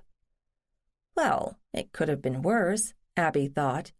She gathered up a sweater and went out the front door to walk over to the Green. When she reached the nearest road, which ran along one side, she could see Ellie sitting on a bench, looking small and vulnerable. She was a child, and not even a very tall or stocky one, almost waif-like. She could see something of Ned in the child. She realized she hadn't called him, but she thought she should get to Ellie first. Besides, Ellie had come to her, not him. And if she had problems with Leslie, she wasn't going to hide behind Ned. They had to work this out between themselves, preferably without Ellie watching the whole battle. Hi, Ellie, Abby called out as soon as she was close enough. Ellie stood up, wavered a second, then ran to Abby and threw her arms around her. Very unlike Ellie, who was usually reserved, especially for someone of her age. This excursion must have been hard for her. What had triggered it? Even as Abby thought, she was aware of the link with the child that physical contact gave her. Ellie was scared, angry. She didn't understand what was going on. She just started thinking about this ability of hers, and then her mother had pulled the rug out from under her. Abby was the only person Ellie knew who understood and could help her. All this came through in a flash, but the jumble of emotions had started ebbing as soon as Ellie had reached Abby. Finally, Ellie stepped back. I'm sorry. Mom is going to be really mad, but I didn't know what else to do. Tell me what happened, Ellie, but let's sit down here first. I called your mother and she's on her way over, and she'll meet us here. Funny, Abby hadn't offered to meet Leslie at the house. They would be out in the open, in a very public place. Was she scared, too? Don't worry, I'll explain things to her. But was there something that made you come looking for me now? Did something happen? Ellie looked down at her feet. Mom and Dad were fighting. I couldn't hear all of what they said, but they were loud. And I think it was about you. Did my dad come to see you? Yes, he did, and we talked. Is that what the fight was about? I think so. Anyway, Mom wasn't happy about it. She said if she had her way, nobody in the family would ever see you or Ned. But that's not fair, is it? Abby was torn. She didn't want to go against Leslie, but she thought Leslie was acting out of fear and anger, and that she wasn't thinking of her daughter's best interests. But what did Ellie mean exactly? What's not fair, Ellie? Mom doesn't see them. You do. She doesn't understand. Okay, that was it. Exactly what Abby had been afraid of. How to explain it to a smart child who could see more things than most people. But she was a child. You're right, but it's up to us to make her understand. This isn't going to go away, is it? It wasn't a question. I can't be sure, but I don't think so. You can pretend it's not there if you want. That's up to you. But I think it would be better for everyone if you don't hide anything from your mother. She loves you very much, and she wants what's best for you. She just doesn't know what that is yet, and this scares her. I guess, Ellie said reluctantly, watching her mother approach. In a quiet voice, she told Abby, I'm kind of scared too. 6. Nowhere to hide. Abby stood up and waited for Leslie to come nearer. To her credit, Leslie went straight to Ellie and folded her in her arms. "Never, ever do that again, Ellie. You can't just go off when you feel like it. How the heck did you pull this off?" Ellie refused to look at her. "I took a school bus. I know the one that comes here from that time I went home with Sandy, remember?" "Yes, but we arranged that ahead of time. Why'd they even let you on the bus today?" Ellie shrugged. "It was a new bus driver, I guess. Nobody asked. I just got on." Leslie rolled her eyes. "Your daycare could have called the police when you didn't show up, and they would have been right to do it. Do you understand?" "Yeah, Mom, I get it." Ellie did the classic kid maneuver, kicking the grass along the pavement with one toe while avoiding her mother's eyes. Leslie straightened up, keeping one hand on Ellie's shoulder. "Abby, did you know anything about this?" Abby faced her squarely. "Not until Ellie called me, which was right before I called you. I came straight out here after that." "Does Ned know what's going on?" "No, I haven't had time to call him. How did Ellie manage to leave the school? Or did she get to daycare and leave from there?" "There was a lapse in communication," Leslie said stiffly, "which will not happen again." "Is this the first time Ellie has done anything like this?" Abby was not about to let herself feel guilty. She hadn't done anything to encourage Ellie. In fact, she'd stuck to her agreement with Leslie and hadn't had any contact with anyone in the family, period. Except when George had appeared unannounced, but she couldn't see him telling Ellie to play hooky. Leslie didn't answer immediately, staring at Abby's face, her expression giving nothing away. "Did she tell you why she came to you?" Leslie finally asked. "She said you wouldn't let her see me or talk to me." Leslie kept Ellie pulled close to her side. "That's true. I hadn't realized she felt so strongly about it. I was hoping she'd forget about you." "Mom, I'm right here," Ellie protested, wiggling out of Leslie's grasp. "I asked you nicely if I could see Abby, and you kept making up excuses, but you wouldn't tell me why." Leslie glanced down at her daughter. "Ellie, sometimes grown-ups do things that don't make sense to children, but I have my own reasons, and you have to respect that." "Leslie," Abby began. Leslie held up a hand. "No, we can't talk about this here, and not with Ellie." "Mom," Ellie protested, "you don't get it. I need Abby. She can tell me what's happening to me, and there isn't anybody else I can ask." "Talk to me, then," Leslie said. "But you don't have it." "Have what, love?" "You can't see those people." Leslie's eyes flickered toward Abby's. "And you do?" Abby nodded. "Look, Leslie, can we move this inside?" "I need to get home," Leslie said, her voice dull. "I know you don't want to talk about this, Leslie. You made that clear before. You can see how well that worked. It's not going to get better unless we all sit down together and work this out." Leslie's expression was bleak, and Abby felt sorry for her, but she wasn't about to back down. Leslie's shoulders slumped. "All right. You live over there, right?" So Leslie had never seen Ned's house? "Yes, this side of the cemetery." "Figures. Let's go then so we can get this over with." Wordlessly, Abby turned and led the way across the green toward the house. If Leslie thought this would be sorted out in one quick conversation, she was mistaken. This ability was something that was inside Ellie, and it wasn't going to go away. Maybe it could be suppressed, but that might damage the girl in the long run. Ellie should know what her choices were, but she was so young.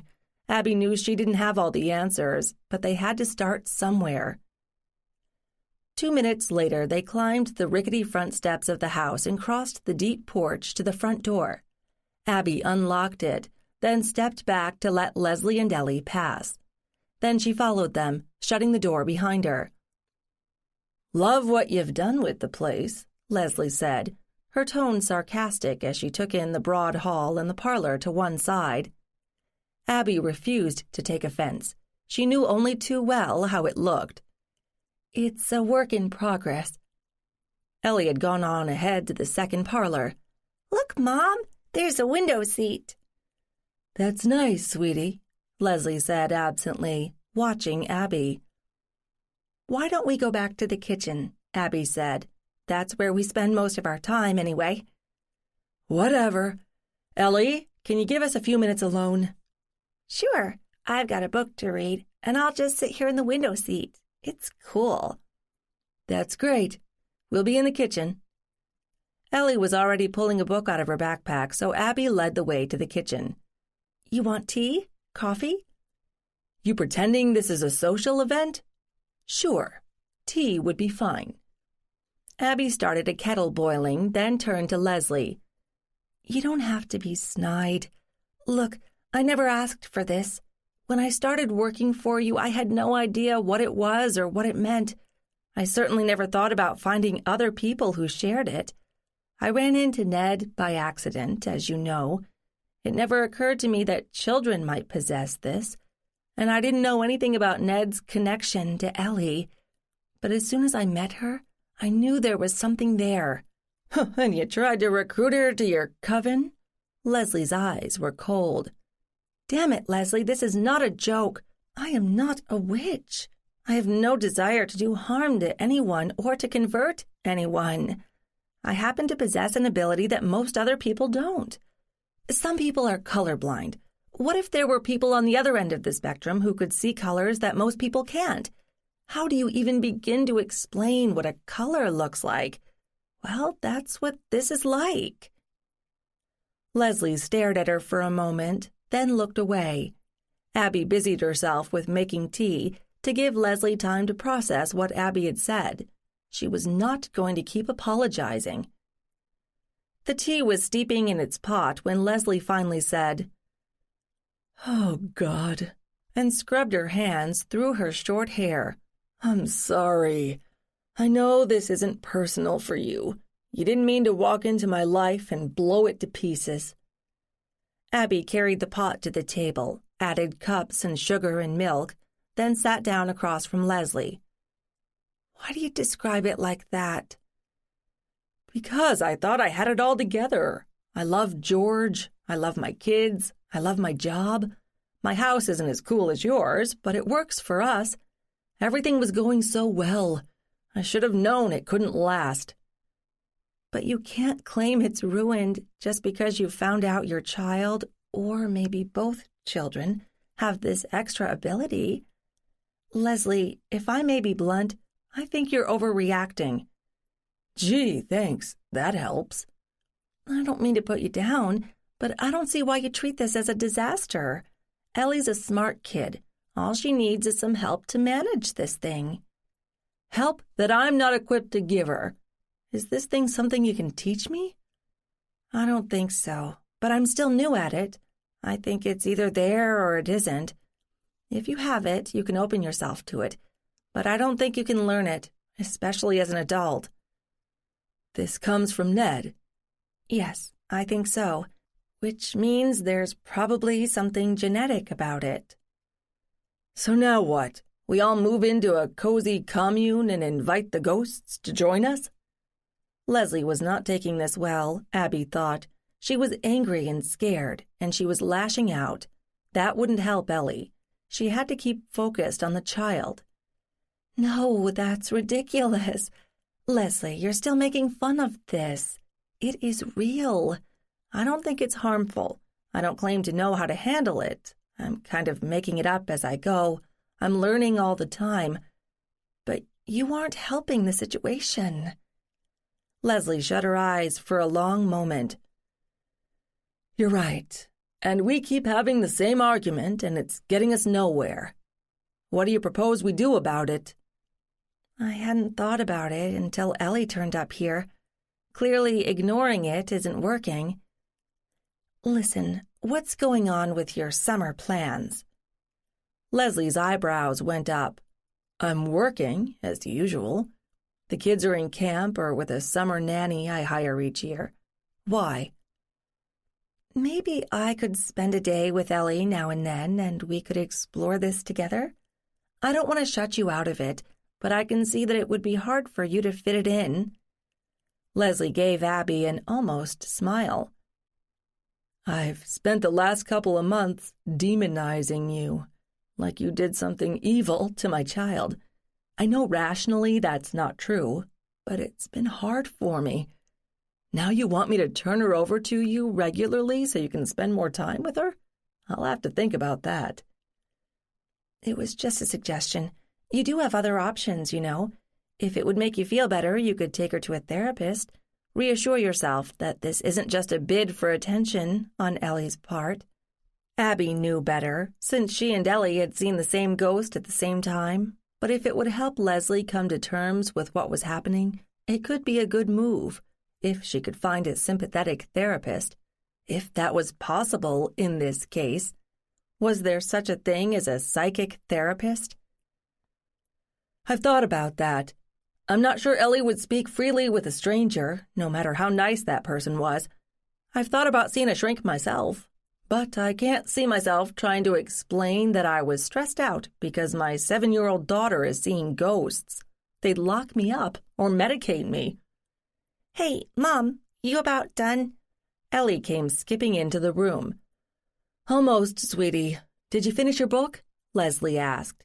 Yeah, it was easy. You going to let me visit Abby? Leslie glanced briefly at Abby. I think so. We'll have to talk about it with your father, but I promise we'll work something out. Deal? Deal, Ellie said eagerly. Are we going home now? Yes, we are, her mother told her. I have to start dinner. Abby, we'll talk, I promise. And thanks for watching out for Ellie.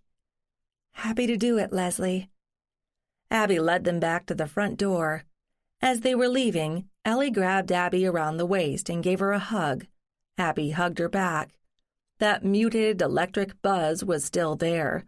Leslie didn't feel it when she and her child hugged. Ellie released her as quickly as she had grabbed her. Let's go, Mom. I'm hungry. Bye, you two. Abby watched them as they went down the steps and turned toward the green, where Leslie had left her car. Once they were out of sight, Abby wandered back to the kitchen and cleaned up. She felt oddly pleased and proud of Ellie for having jump-started the process, even though what she'd done, running off on her own and catching a bus, had been reckless. She must really have been desperate. Once she had gotten over her initial panic, Leslie was beginning to come around. She acknowledged that she needed help with Ellie. She was still reluctant to appeal to Abby, but what other choices did she have? It might take a little time, but surely they could work something out, and the idea she'd proposed about spending time with Ellie over the summer might have been spur of the moment, but it made sense. They could all learn something from that interaction. Ned came up behind her while she was still lost in thought. "Hey," he said, kissing her neck, "you seem a million miles away." She turned and returned his kiss. Ellie showed up out of the blue today. He stiffened. "What? How?" She left school when the day ended and got on a school bus she knew went to Lexington. She has a cell phone, so she called me when she got here because she didn't know where this house was. She was sitting over on the green. Good God, that poor kid. What was she thinking? What did you do? I called Leslie immediately, of course. She was understandably upset, but she came over and we talked. I think things are getting better. Since Ellie seems so determined, I proposed that she and I could spend time together over the summer, when school is out, maybe one day a week or every other week. Leslie went along with that? Ned said, looking for wine glasses. Surprisingly, yes. I think she knows. She's in over her head. She's still balking at letting me help, but I'm pretty sure she'll come around. Ned, are we ever going to look for more people with this ability? How? Go to Wiccan gatherings? Put an ad in alternative papers? You'd spend a lot of time weeding out the whack jobs. Don't you start making jokes. It's bad enough with Leslie. You know what I mean. I'm not sure it's a good idea, but I want to think about it. What I'm asking is, are there code words for these abilities? I don't know, but I'm sure there must be publications somewhere that can tell you. What are we doing about dinner? You're taking me out. It's been a busy day. 7. Over the next couple days, the weekend, Abby fell into a regular pattern. Breakfast with Ned. In the mornings, when the light was best, she'd strip wallpaper. They'd eat a quick lunch together. Then she would settle in with some books she'd taken out from the library or downloaded to her computer and explore the many theories about what had happened at Salem and why. There was no shortage of hypotheses, and new ones kept popping up as both technology and psychology evolved. When her eyes could no longer focus on the print or pixels, she'd dive back into her family history, which was kind of fun. Should she go back to Concord and ask the long-departed Reeds in the cemetery there for help? No, that was silly. So far she'd had little luck with initiating any kind of interaction with those from the past, much less asking them for the names of their grandparents. Well, no, that wasn't exactly true. It seemed to be possible, but inconsistent. Ned had seen and been seen by his friend, Johnny, in the house where he'd grown up. Ellie had played some inter-century game of hide-and-seek with an ancestor she and Abby shared, whose family had lived in Littleton. And she herself had had direct conversation with a recently deceased descendant from the same Perry line at the Littleton Historical Society. She was still somewhat incredulous about that, because she would have sworn that the person she was talking to was real, but she'd been firmly told otherwise by the director of the Historical Society, and Abby had visited the grave and found her there again. But none of that meant she could waltz into a cemetery, knock on a tombstone, call up an ancestor and ask politely, "Did you have any ancestors at Salem?" She'd have to find out the old-fashioned way, by doing the research. Maybe when Leslie had fired her, telling her not to come back, she'd done her a favor. Now she had the time to pursue this. She could think about finding a job later, maybe in the fall. Still, she felt like a parasite, living off Ned.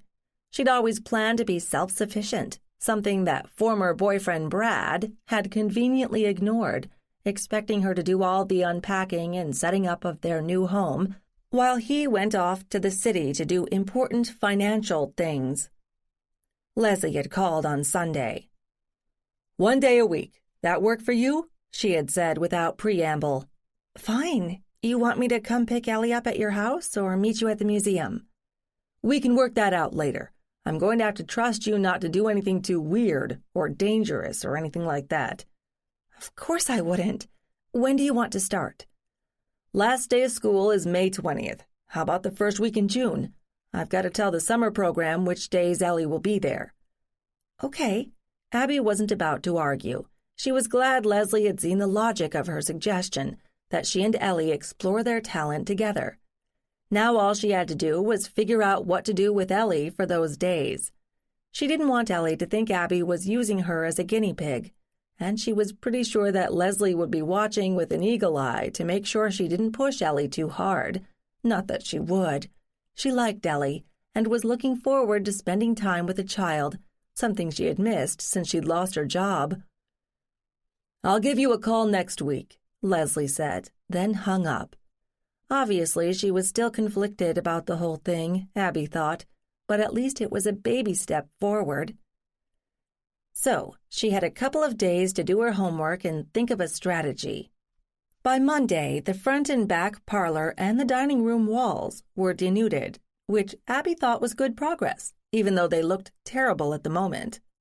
Luckily, the kitchen had never been papered, only painted, and that was easy to clean, and repainting it could wait for a while. She wasn't ready to tackle the upstairs, although at least up there the ceilings were lower so the walls were shorter. The grand hallway she wasn't going to touch, now or in the future. The stretch from the ground floor to the top of the wall on the second floor had to be 20 feet and would require not only longer ladders, but some kind of scaffolding to straddle the elegant staircase, miraculously never painted. That she would willingly pay for someone else with the equipment and the skills to handle. And her research into the history of the Salem witch trials had proved fascinating. Although she wasn't sure what to do with the information, she still didn't believe in witches. She was more than ever convinced that other people had then and maybe still did believe in witches, although in the 17th century that was more likely to mean someone who channeled or worked for the devil.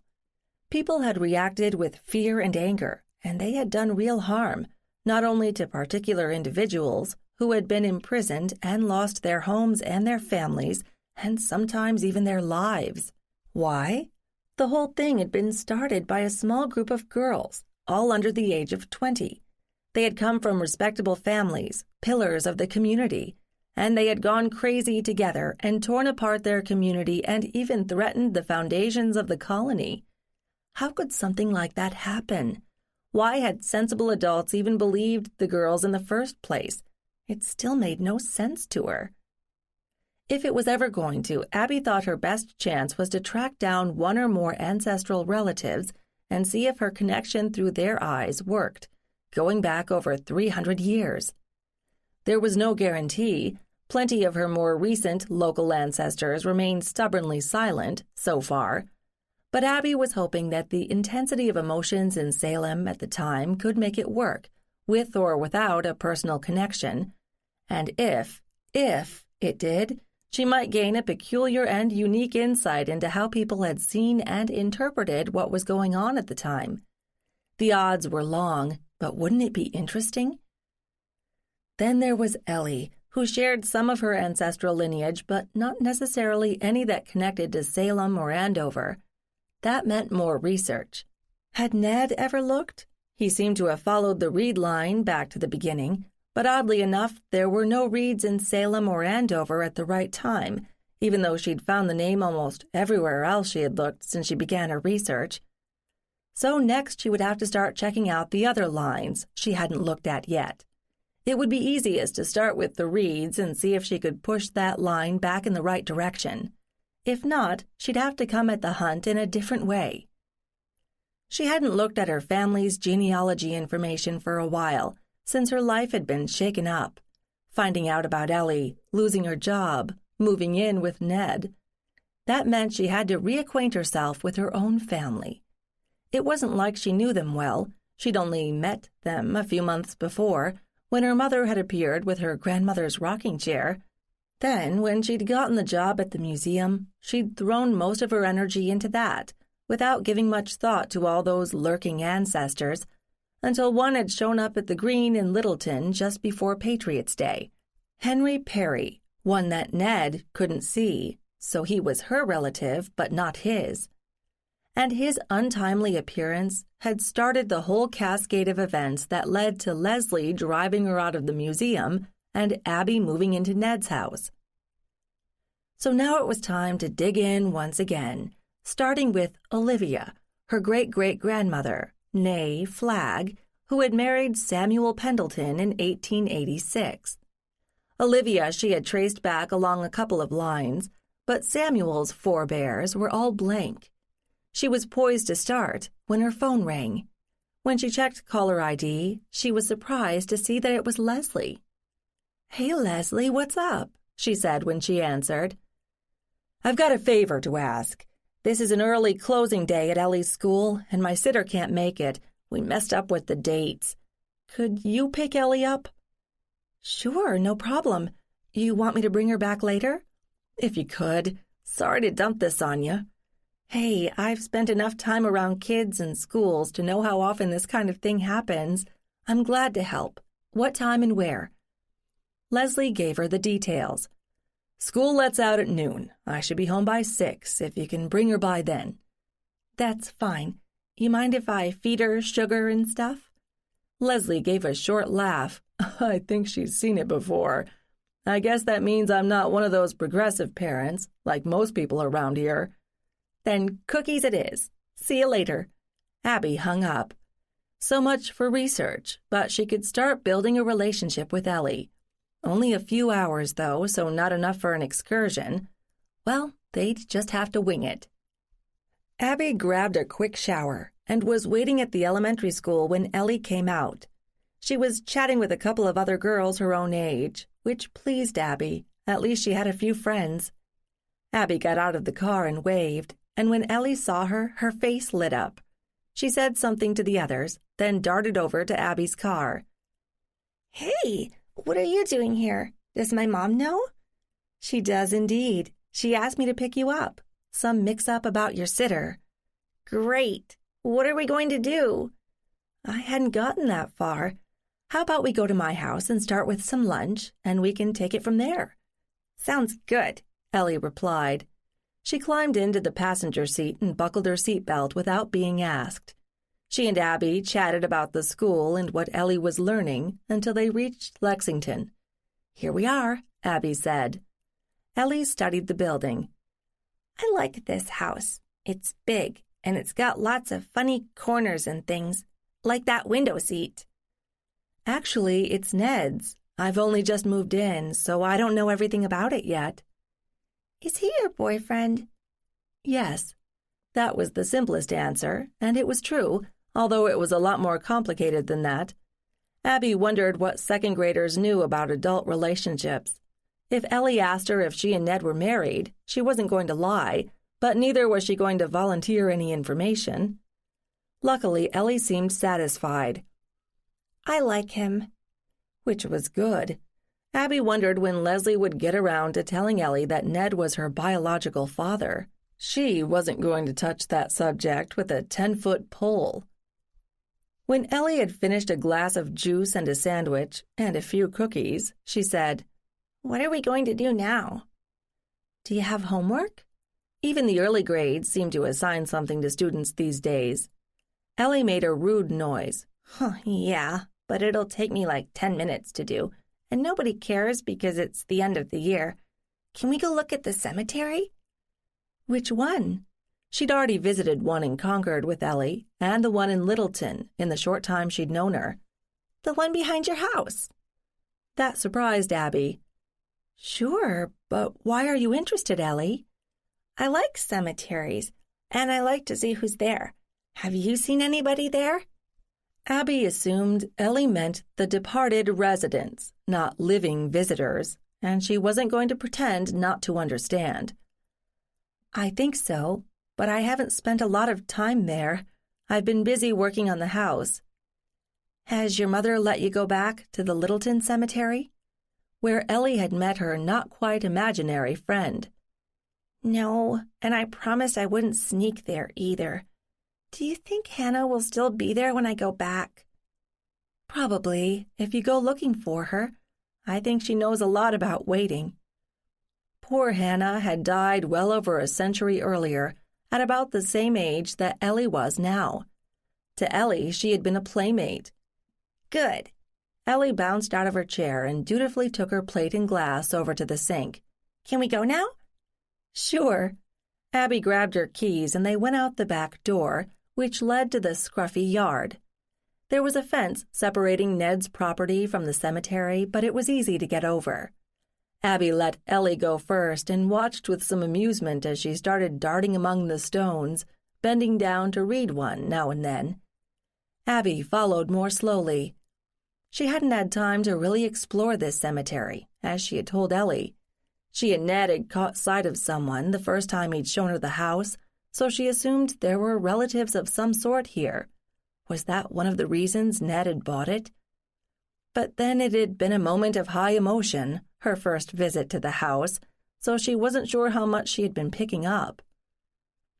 She looked up from studying a fairly early stone to see Ellie had sat down in front of a tidy row of 18th century tombstones. Abby joined her, and Ellie pointed. Look, a whole lot of reeds. Why was she not surprised? She sat down cross-legged next to Ellie. Are they here now? She asked. She didn't see anyone, but maybe she'd have to give it time. Not right now. That one's too little. Ellie pointed at a smaller stone at the end of one row, and Abby read the inscription, all in capitals. Ruth, daughter of William and Abigail Reed, aged 3 weeks, 4 days. Died February ye 14th, 1704. Mom and Dad were next to her, but they'd outlived her by many years. How sad. It must have been an important family to have put up a nice stone for an infant who'd lived so briefly. Looking around at the nearby stones, it was clear that the Reed family had had other offspring who hadn't strayed far from Lexington. Little Ruth must have been loved. "Can you feel her?" Abby asked softly. Ellie shrugged. Kind of, but she was a baby, so she can't think in words, you know? Of course, Abby said to herself. What do you feel? Ellie paused to consider. She hurts. She didn't live long, did she? Interesting that Ellie picked up on the emotion, even without words. No, as you can see. Tell me, Ellie, do you see more children than grown-ups? I don't know. I don't think about it except when I'm in a place. Maybe. How do you feel when you see them, or feel them? Sad, sometimes. Most of the time they weren't happy when they died. What about you? It was only fair to answer Ellie. I feel sad too, but sometimes it's the other relatives who are there to mourn them that are sad, not the ones who are buried. I've run into people in other places, like houses, but usually only when they're upset there, too. I guess it takes a really strong signal to get through to me. Does that make sense to you? Yeah, I guess. And it doesn't happen all the time with me, just sometimes. Am I weird? How to answer that? You can see things that other people can't. Sometimes that makes other people scared or angry, but that's not your fault. You just have to be careful who you share it with. Like you mean? Yes, like me. I understand, and so does Ned. But I know how many people don't. Mom doesn't. I know. It's up to us to try to help her understand. Okay. Ellie bounced up quickly. Can we go back to the house now? 8. Abby hadn't spent much time admiring Ned's house yet, and certainly not from this angle. It was imposing, and she couldn't see the shabby bits, the peeling paint, the missing bits of gingerbread, from this viewpoint. It sat squarely on a nice large lot. Abby didn't want to think what the property was worth, given the location, but then Ned had a lot of money. She didn't want to know how much. She was pretty sure he'd bought the place for cash. At least he hadn't had much competition, despite the neighborhood. It was pretty run down, and it was going to take a lot of work to bring it back to the state it deserved. Nor had she explored the yard much. There was a cellar hatch that opened onto the back.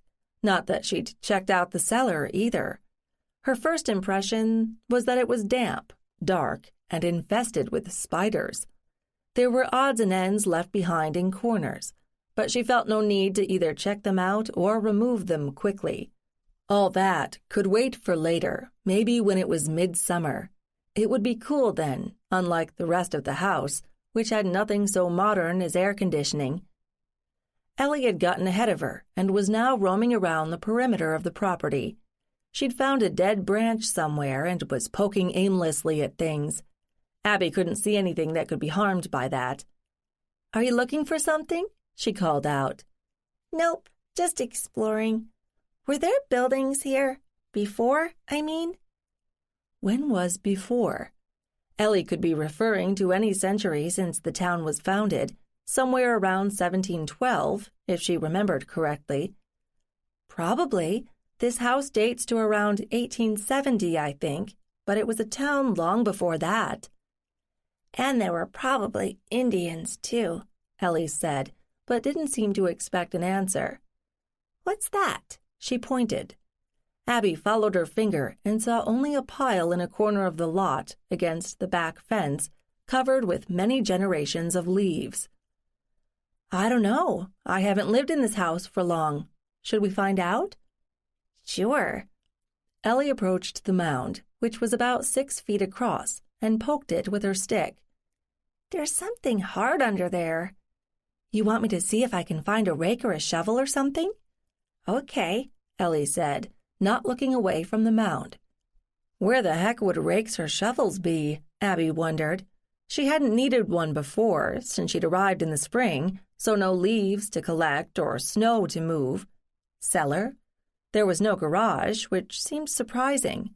Maybe there had been a small barn or stable at some point, but once horses were no longer part of daily life, it had been torn down or fallen down on its own. If she looked, she might find the remains of a foundation, but that wouldn't explain the mound at the back. She approached the back porch and peered under it, and was rewarded with a rusty rake. She made a mental note. If she was going to do any kind of gardening, even if it was no more than cleanup, she needed to find the right tools, and garden gloves, and trash bags. She carried her find back to Ellie, who was now kneeling at the edge of the mound and digging like an eager puppy. "What have you got?" "Old china, some bottles. I think there were cans, but they kind of fell apart because they were rusty." "Be careful, Ellie. If there's glass, you could cut yourself. I'll have to get some gloves, but I don't have any now." Of course, Ellie might lose interest quickly. "You found a rake? Can you take the dead leaves and stuff off the top so I can see better?" Ellie asked. "Sure, no problem." Luckily, it hadn't rained recently, so the leaves and the leaf mold they had turned into were easy to move aside. Once she'd cleared a portion, she realized that a whole patch of ground over 6 feet wide seemed to be littered with detritus. "Ellie, I think we're looking at an old dump for the house." "What's that?" "Well, a century ago there was no garbage collection. Actually, there was much less garbage or trash anyway. Food stuff you could compost or just let rot or feed to pigs, if you had any. Same with paper stuff. You could burn that along with leaves. So what's left?" "Things that don't burn or rot," Ellie said promptly, "like glass and china." "Exactly. Can we keep digging?" "Sure, why not? I don't have any other plans. Let's see what we can find. You know, when I wasn't much older than you, I wanted to be an archaeologist." "You mean look for dinosaurs?" "More like historical sites, from the Middle Ages or even earlier. Do you know how much you can learn from a dump like this?" "You gonna tell me?" Ellie asked with a wicked grin, while she kept on sifting through the antique trash.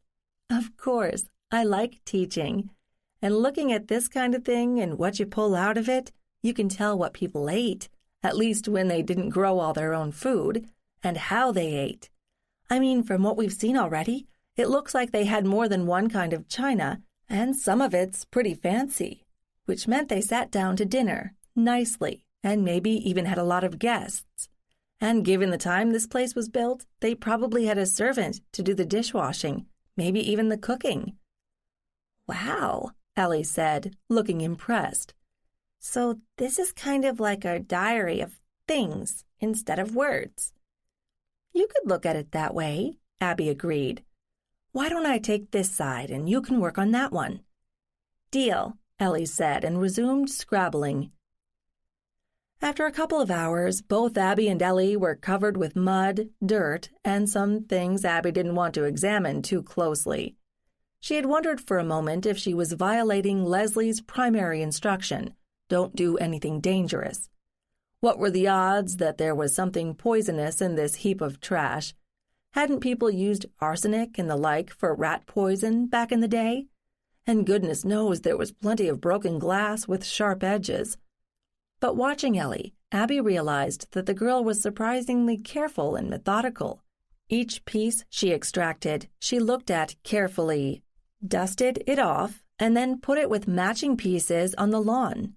Good thing they had plenty of lawn to work with. By the time they'd taken the heap down to the level of the lawn, they were both running out of steam. Abby stood up, stretched, and surveyed the field of shards. "So, Ellie, what have we got?" she asked. Ellie got up, brushed off her pants, and came over to stand by Abby. "Mostly china, but lots of patterns. 6, maybe? Bottles, plenty of those." Abby laughed, It looks like somebody really liked patent medicine. Ellie looked up at her. Were they sick? Not exactly. Patent medicine had a lot of alcohol in it. It was okay to buy tonics and use a lot of them, but not to buy liquor, especially if you were a woman. So this was a way around it. Huh, Ellie said. I don't like liquor. It tastes strong. That's okay. You don't have to drink it. What else is there? Other glass stuff. Some is pretty thin. Lamp globes, for oil lamps, I'm guessing. Have you seen any of those?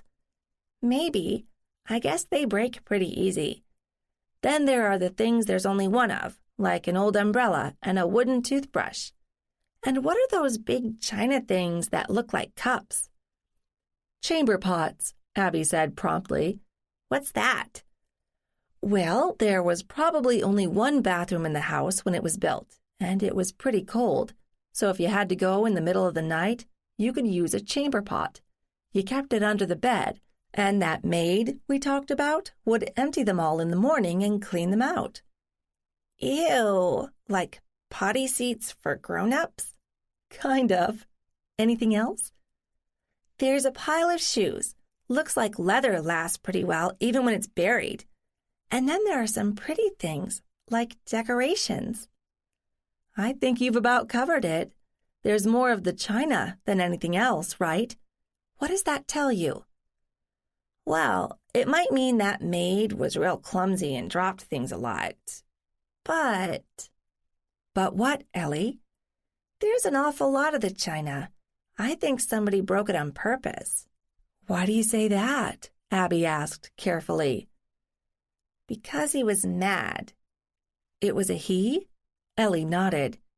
Yeah, he was mad, and he wanted to break things. Can you see him? Abby said softly. No, but I feel his mad. I don't like him. Can we go in now? Sure. You'd better get washed up. I have to take you home soon. Okay. Ellie gave one last long look at the items spread out across the grass, then turned and headed for the back door.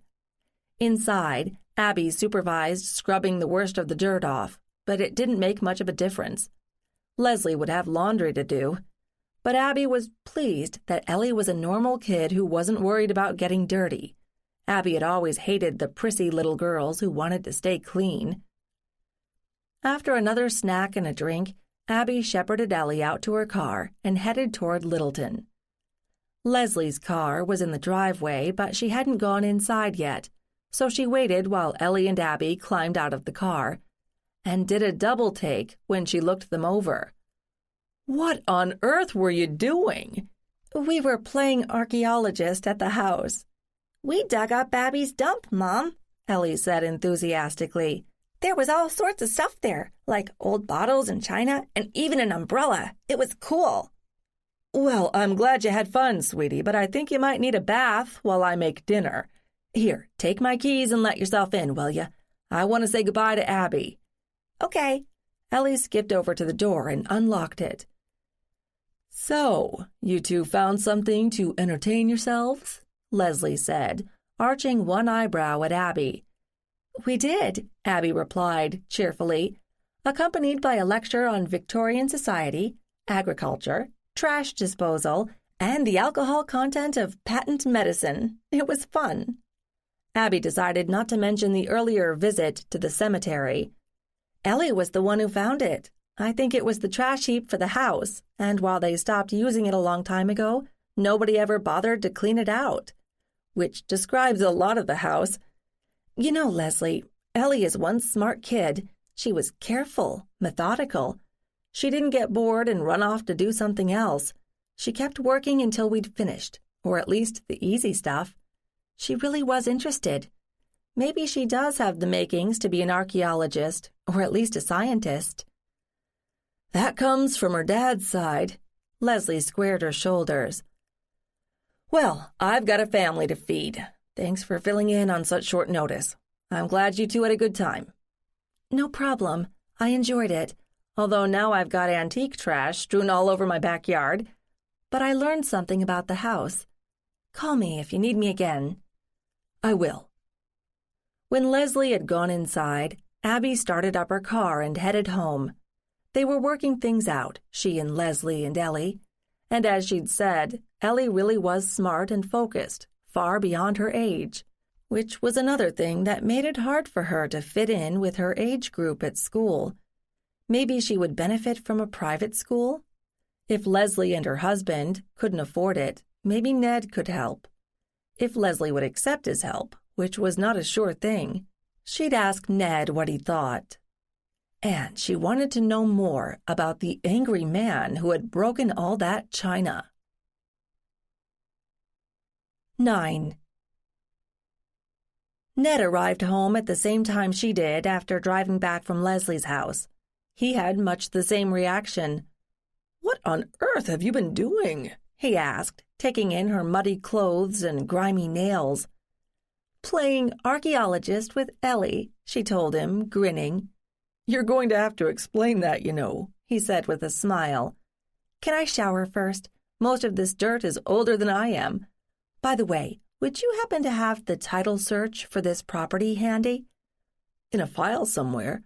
You shower. I'll hunt for it." Deal. Ned hadn't even asked why she wanted it. Of course, he'd fielded a lot of strange requests from her over the past few months. It was very comforting to know that he wasn't easily rattled. Abby came downstairs 15 minutes later, toweling her hair, and Ned handed her a glass of wine. "Okay, tell me all about it." Am I cooking? "No, I am. You're entertaining me." And you're spoiling me. Anyway, Leslie called after you'd left this morning and said there was some mix-up with her sitter, and could I pick up Ellie and keep her amused for the afternoon? And I said sure. So I did. Pick her up, I mean, and we came back here. And first she wanted to visit the cemetery. "The one out back?" Ned busied himself, chopping onions. Yes. You've spent some time there, right?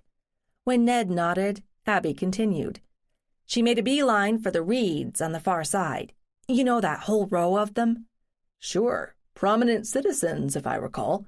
We know we connect through that line. Interesting that she would pick up on them so fast." There was something else, Abby said quietly. You know that little stone, the one for the baby? She said she could feel her. No words, just pain. "Wow," Ned said. "Was she upset?" No, I asked her that and she said no. I'd never thought about whether babies projected anything, but Ellie knew about the pain immediately. Maybe that was enough for her for the moment, because right after that we headed back for the house, but we never quite made it. "And that explains the mud?" Sort of. How well do you know your property? "Not as well as I should. You know me. I spend a lot of time at work, and that means I'm not here by daylight much. In some ways, I've always known the place because I've been going by it more than half my life and coveting it. But on a micro level, I couldn't tell you about a lot of the details, like what's growing out back." Well, Ellie found a dump. "A dump?" Ned turned to her and raised his eyebrows. Yes, for the house. The non-biodegradable stuff like glass and china. She wanted to dig right in, so we did. "That's really interesting. Chicken stir-fry okay with you?" Sure, and I love the way your mind jumps from antique trash to stir-fry like that. "You understood me, didn't you?" He grinned. I did.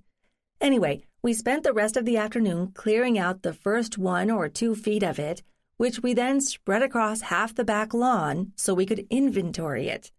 By the way, don't you go out wandering in the yard after dark for a bit, certainly not barefoot.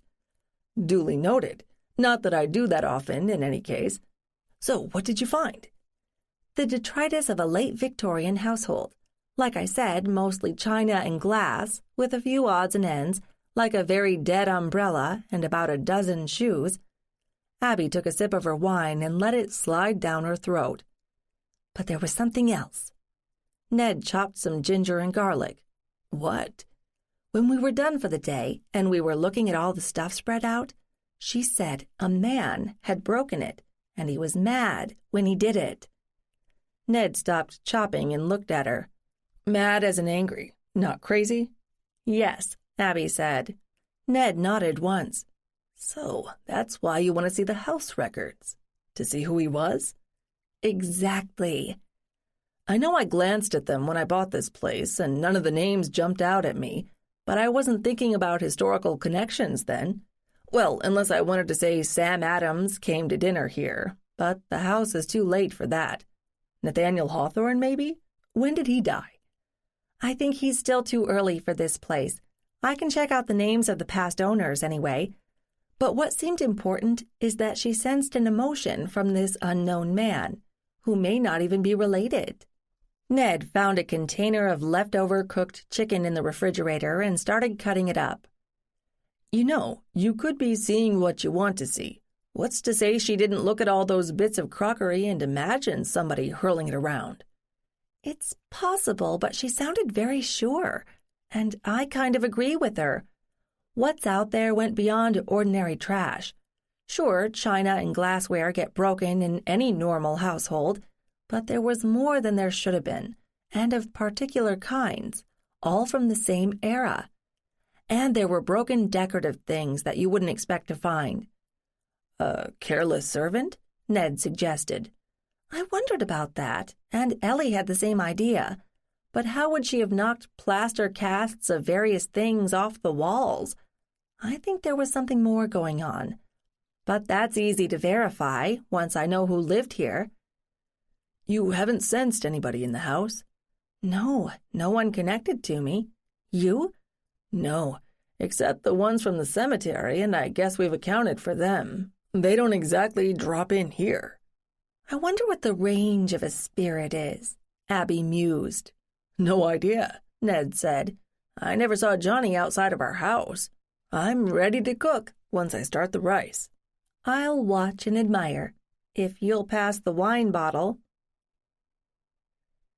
Abby washed up after dinner, not difficult since Ned was extremely neat when he cooked, putting her to shame. As she washed, she thought about the hypothetical servant girl who had no doubt stood right where she was standing, up to her elbows in soapy water. Easy enough to drop things, but how many? Abby could guess that she might have been the angry one, fed up with her lot in life, but Ellie had been sure it was a man.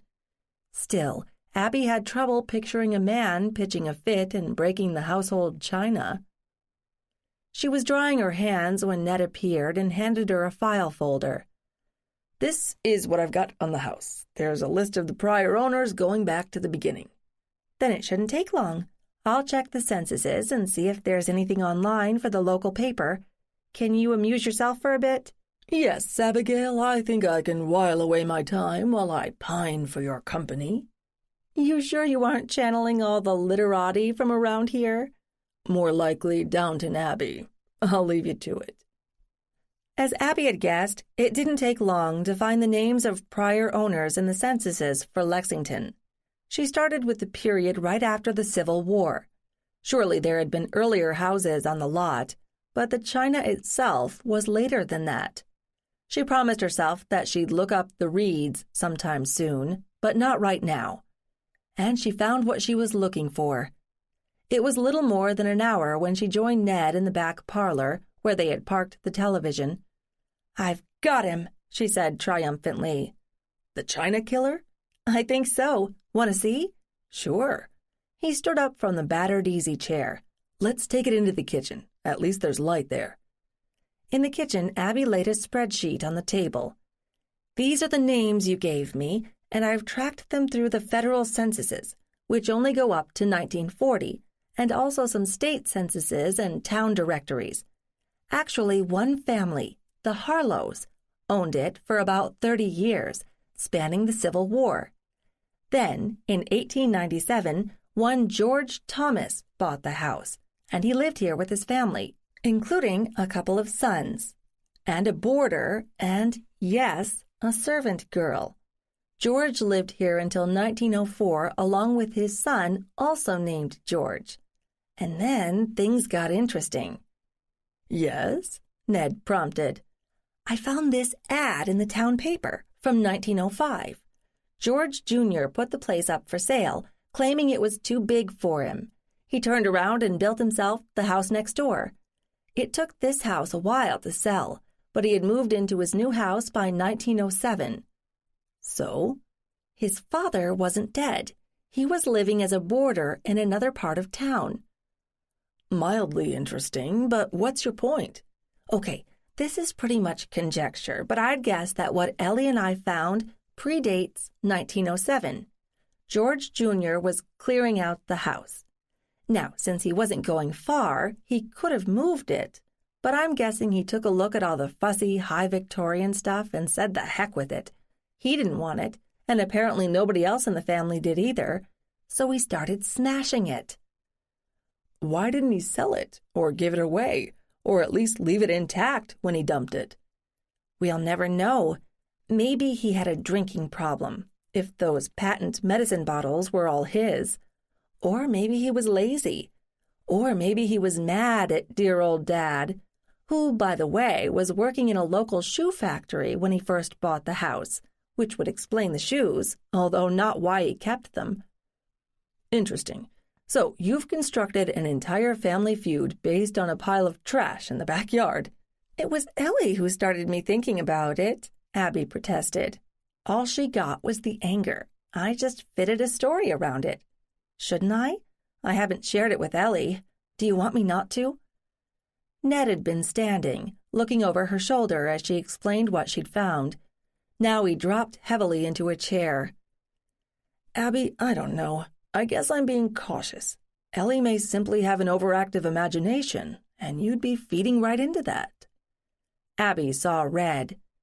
Ned, I think I've spent more time with Ellie than you have. We were together when we both saw Hannah Perry in the cemetery in Littleton. That wasn't her imagination. She's not embellishing what she feels. In this case, all she said was that the man was angry. Well, here's a man who fits. Heck, maybe it was Dad who got pissed off and started breaking things because Junior was selling the house out from under him. We don't know. We can't know unless somebody left a convenient diary with an entry like, George smashed the china today. But Ellie felt something. I trust her. Ned raised his hands.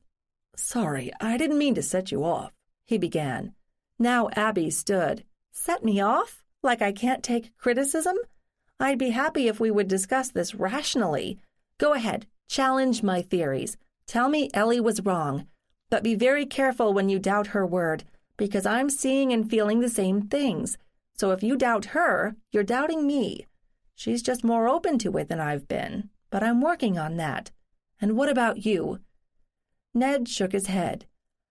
I'm sorry if you took what I said as a criticism.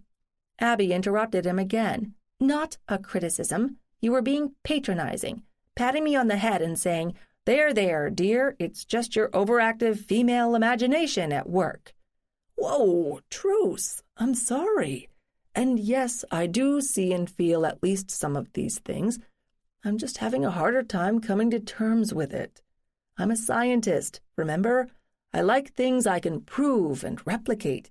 This whole thing doesn't fit my worldview, and I'm having trouble with that. Abby's anger fled back to wherever it had come from.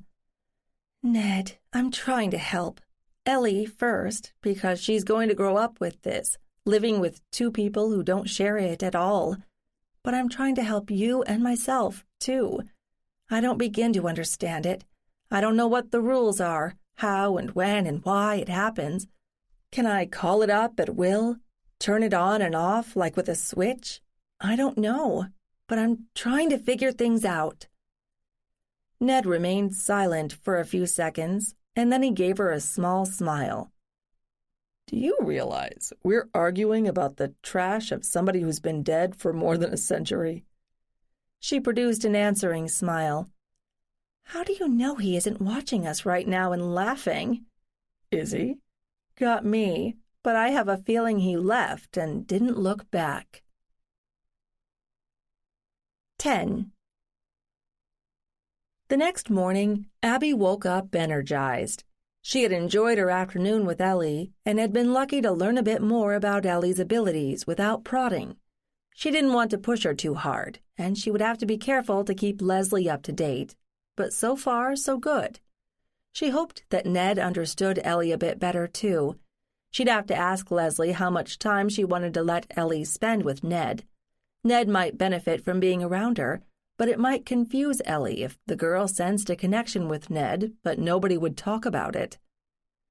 She wasn't sure where her self-defined Salem project would fit with her time with Ellie.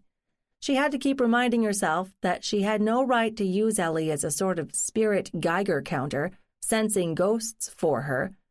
But, she reminded herself, some of the key figures in the whole witchcraft debacle had been young girls, barely older than Ellie, so there might be some advantage there. She could hear Ned clanking around in the kitchen downstairs, and she could smell coffee. Odd how odors wafted through the old house. She had to be careful to turn on an exhaust fan whenever she fried something like bacon or onions, or she'd be smelling them for at least a day. So, what was she doing today? If she wanted to advance the Salem project, she really needed to find a catchier name for it. She'd better identify a lineal ancestor somewhere up the tree. Her witch hunt? That seemed wrong, not to mention politically incorrect. Besides, she didn't expect to find any witches because she didn't believe in them. She was pretty sure there'd be at least one ancestor who'd been accused, maybe even convicted of witchcraft, but she still had to put names to them. Of course, she seemed to be assuming that a relative who'd been there would be an entree for her, give her a window into those long-ago events. There were no guarantees of that. Surely she had dozens or even hundreds of ancestors who'd lived and died and presumably suffered somewhere along the way in this part of Massachusetts, and it wasn't like she was running into crowds of them on the street. Thank goodness. And she'd better take a look at the real places involved. Did she want to go back before or after she'd put a finger on her ancestors? Go in cold or with some knowledge? Something to think about. From what she'd seen so far, some of the original buildings from the 17th century were still standing in Salem, and maybe in Danvers, too, and had become museums and were open to the public, generating tourist income for the towns. She couldn't fault that. In some cases, if the sites weren't known, the town had put up a sign saying something like, "Near here in 1692. Why were people so fascinated by that series of events? Because it seemed so unlikely? Because deep down they harbored a lingering fear of witches? That was something she was afraid of, mostly for Ellie's sake. She could handle herself and knew when not to say something, but Ellie was young and not as socially aware, even though she knew that some people thought she was kind of weird or was afraid they would. How to explain to her, how to decide what she could or could not say. Abby bounced out of bed. She couldn't spend the morning sitting and stewing. She had work to do. She dressed quickly and went downstairs to join Ned in the kitchen, taking the back stairs, mainly because it tickled her that the house had two separate staircases. One was fancy, with a gorgeous curved mahogany railing. The second was utilitarian, with no railing at all, and led straight to the kitchen. For the servants. Were servants not allowed to be seen by the rest of the family, or guests? What if a family member wanted a quick snack or a drink after hours? Would they dare venture into the kitchen? Social mores were really strange. Ned handed her a mug of coffee. "Hey, you look cheerful." She put the mug on the table and went hunting for the cinnamon bread she'd become addicted to lately. "I am. I have a plan, and it means more genealogy." "You really enjoy that, don't you?" "Actually, I do, and there are millions of other people who do. You already know that. This is personal. I'm hunting for a Salem ancestor to connect with. And the Reeds, at least the lineal ones, don't work. So, new ground. Hey, this weekend, can we go check out Salem and Danvers? I want to see where it all happened." "Sure. What about wallpaper?" "Are we ready for that? Don't we need to scrape and paint the trim first? And what about the floors? Are we sanding them?" Ned refilled his coffee mug and sat down at the kitchen table. "Abby, you've already accomplished more in a month than I have in a few years. Are you in a hurry?" The bread she was toasting popped up, and Abby slathered on butter, then sat at the table. Well, kind of. First of all, I hate living in mess. It bothers me. Second, the rooms are so beautiful. I want to see what they could and should look like. Kind of reviving the ghost of the past. Look, if you want to tell me that you don't like home projects, that's fine. I can find craftsmen who can help. I won't pretend I know how to run a belt sander, but I can paint and probably learn to paper. And don't forget about furnishing the rooms. Your energy astounds me, Ned said, smiling. I can't swear I've got any skills along those lines either, but I'll be happy to fetch and carry or move ladders around. Maybe you should talk to my mother. I think she's done some of this stuff too. It wouldn't surprise me, and I'll do that. You I officially appoint as keeper of the infrastructure. You can make sure the furnace and the water heater keep working, and the wiring can handle whatever we add. We can haggle over the appliances and who's in charge of that. Will we be able to actually use these nice rooms you're planning, or will there be a velvet rope at the door? Of course we'll be living in them. Well, maybe not in the front parlor, but we have to sit somewhere and watch television or whatever, so the back parlor can be more casual. No lace and velvet. We can shut the sliding doors and hide out there. That would save heat. Sounds good. He looked up at the clock on the wall, a non-electric one. Shoot, I've got to get going. Ned, what is it you do every day? I mean, it's your company, right? You're management, aren't you? Yes, but that's my least favorite part of things. I do have oversight responsibilities, but I spend as much time as I can in the lab. I got into this because of the science, and I don't want to lose sight of that. I'm just lucky that I found a specialty for which there is real demand right now. Can I come visit you there someday? Sure. It's not a big place. I don't know how you picture it in your head. And we're friendly. We don't bite. Does anyone know about me? Well, I didn't exactly send out a company-wide memo saying that I've met this fantastic woman and she's moved in with me, but most people kind of figured it out by themselves. They keep telling me I seem happier than I used to. Are you? Ned reached out for her hand. Do you have to ask? I like to hear it. Let me show you.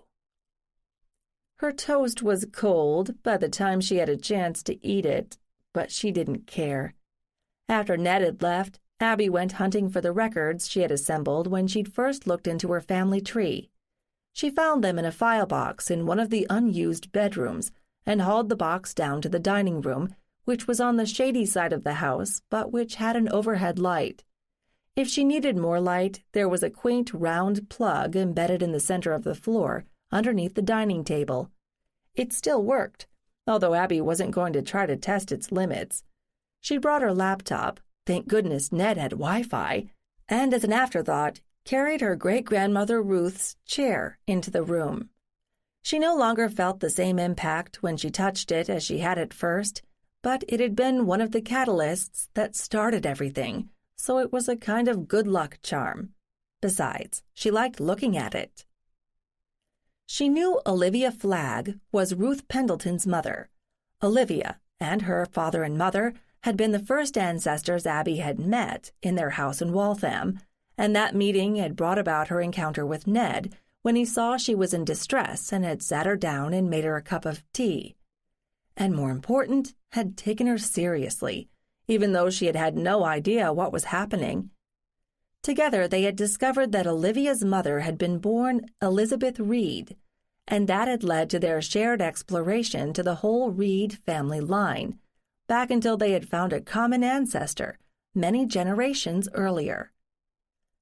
But looking at her notes, she realized she had never followed up on William Flagg, Elizabeth Reed's husband, and the one who had bought that impressive house in Waltham that she had toured. There simply hadn't been time then. Abby had been overwhelmed trying to sort out the Reeds, and then she'd gotten the job at the museum and had no time to indulge in research, other than for the job. There were plenty of other lines as well that she hadn't even looked at, but she might as well start with the Flaggs. Wouldn't it be funny if the Flaggs had possessed the same seeing ability as the Reeds, and that had somehow brought them together? So, on to William Flagg. If she hit a brick wall there, she could look up the line at the Pendletons, who were a mystery to her. She had to admire genealogists from decades past. They had really had to work for their results. She, on the other hand, could sit in front of her laptop, click a few buttons, and find a wealth of information about almost everyone who had ever lived in the country, and a few other countries besides. In fact, there was almost too much information. Either the same bit got repeated over and over and came up during searches each time, or there were 37 people of the same name, some even born in the same year, and she had to wade through each one to make sure she wasn't missing anything. And that was just the statistical materials. There was still plenty of information to be found in local newspapers and historical societies. It could be daunting, but she was patient. By the end of the afternoon, she had assembled a nice short profile of William Flagg, including his Civil War record and several businesses that he had owned or managed in more than one town. As a person, she rather liked him, especially after finding a lovely photograph of him in his obituary. He had a luxuriant mustache. But he had been born at the other end of the state and enlisted from there as well.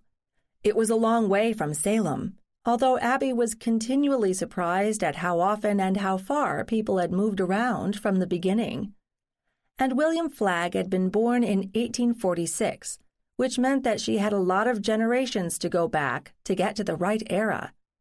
She could feel her enthusiasm wilting.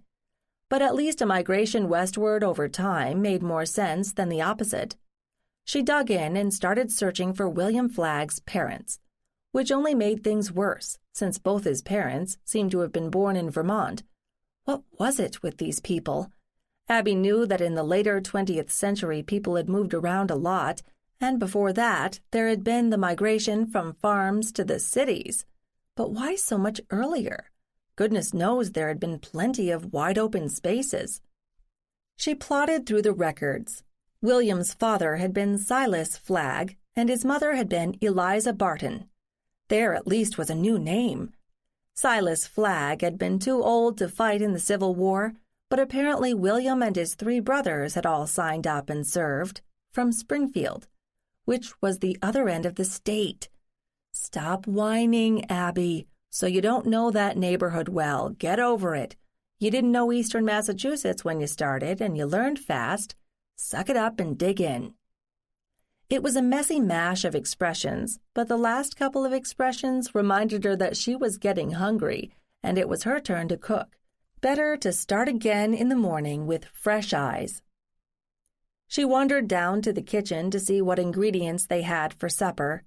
She liked to cook, especially if it was more than just for herself.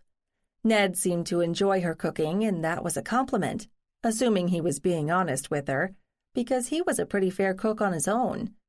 Cooking was also something of a relief. She liked the chopping and tasting and envisioning flavors, which occupied some but not all of her attention, and left her time to think. Was she obsessing about this genealogy and Salem thing? She hoped not. She did want to find a professional job. She'd given up hoping that Leslie would take her back, but she might be able to persuade her to give her a good recommendation if things progressed as they seemed to be doing.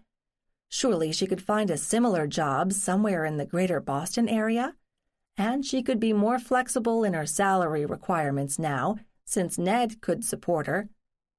So, she decided, she should set a time limit on her research. She already knew how consuming it could become if she let it, so she needed a goal. The end of summer would work, because that would allow her to spend some time with Ellie before she had to go back to school. And she already knew she wanted to steer clear of Salem in the fall, when all the Halloween crazies came out. There, a decision. She had about 3 months to find whatever she was looking for, just as soon as she figured out what that was. 11. Abby had managed to fill the kitchen with good smells, even with the windows open, by the time Ned came home. Good thing there was nothing cooking that demanded her immediate attention, since Ned gave all of his to greeting her, as though he hadn't seen her in weeks instead of hours. When Abby finally pulled away, she said, "What was that all about? Not that I'm complaining." "I can't just be glad to see you," he said in a mock-humorous tone. "It's such a nice, welcoming scene. The house is coming together. There haven't been any crises today, have there? And here you are, looking right at home in front of the stove. And I'm hungry." "Good save, Mr. Newhall. No new crises. Not even any major discoveries. And I like to cook. But don't get used to seeing me slaving over a hot stove just to keep you fed, particularly in the middle of summer when it's going to be hot in here. Can we think about a ceiling fan at least? By the way, I'll do your laundry only if you ask very nicely. And you know how to run a vacuum cleaner as well as I do." Ned smiled. "Message received. How long until food?" "Ready when you are." "Can I change clothes?" "Sure." Ned disappeared up the back stairs, and Abby smiled to herself. Getting to know someone new was interesting. Her ex, Brad, her first and only real long-term relationship, had been quite different. For a start, he was a slob, dropping clothes wherever he felt like it, leaving glasses and plates all over their apartment. It was clear that he thought that because he had a big, important job in the city, she was supposed to run around picking up after him. Even when she had gotten the job at the museum, which he disapproved of, nothing had changed. It probably never would have, but she'd walked out before she could find out, after she had learned that he was sleeping with a colleague at work. Ned was completely different, neat and self-sufficient. He cleaned up after himself. How had she ever gotten so lucky? But what was more important was that they had this extraordinary link, and she meant the basic meaning of the term, something outside the ordinary. They shared a connection that defied explanation, at least so far. Sure, no doubt a lot of lovers claimed that, but in their case it was real, and they still had a lot to learn about it. Ned came clomping down the stairs again, now clad in a ratty sweatshirt, holey jeans, and a pair of very scuffed running shoes. At least he wasn't too perfect. "I'm ready. Dish up." "You can pour the wine," Abby said, fetching plates. Once they were seated, and it allowed 5 minutes to satisfy empty stomachs, Abby asked, "Have you ever explored how alcohol affects your, sensitivity?" "Do you mean, do I see more or fewer ghosts when I'm drunk? Not that I've noticed. For one thing, I don't drink that much, certainly not to the point of drunkenness.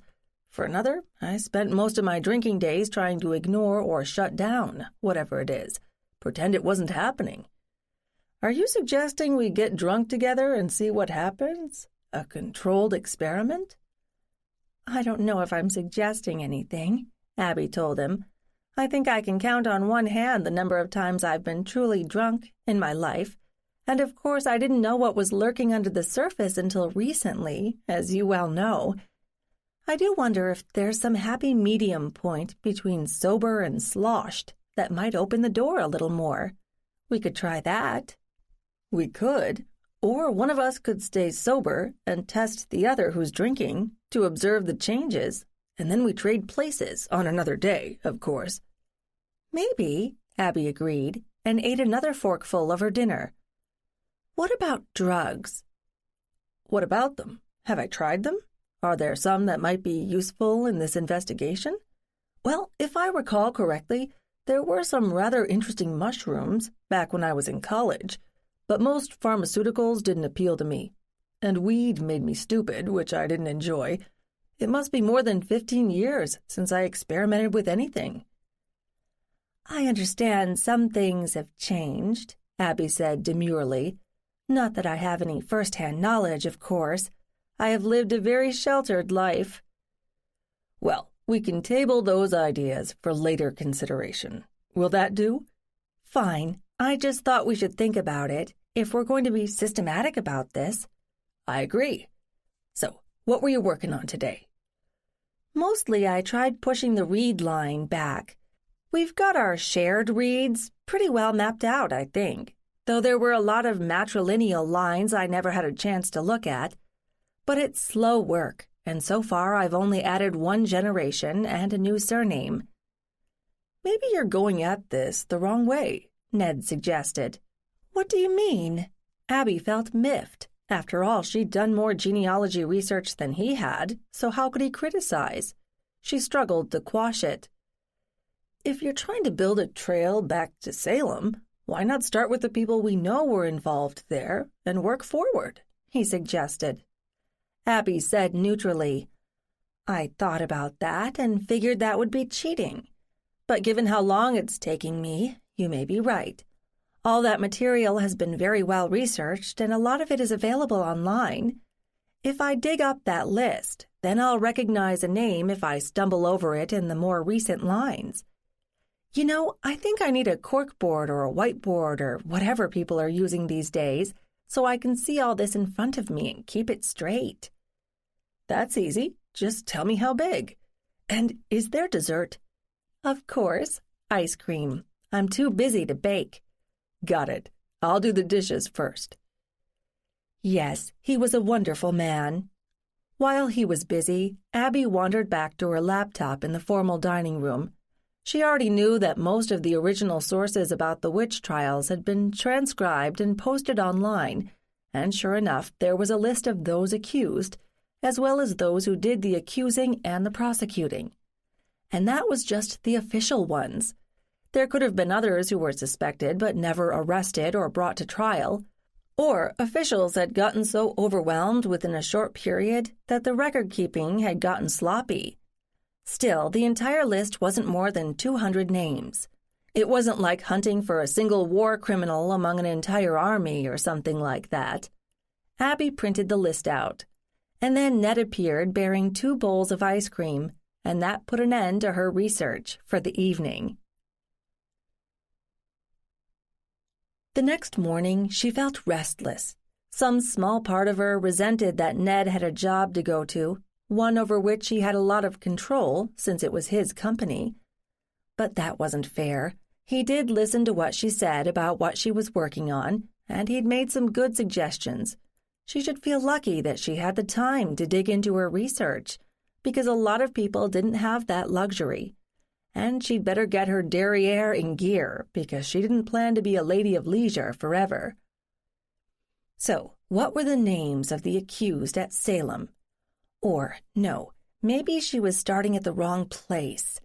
Abby, focus. Pick one approach and stick to it, or you'll never finish. She really should know more about the whole series of events, and about the history of the town, in order to put her own findings into context. Assuming she made any findings, it might turn out that she had no personal connection at all.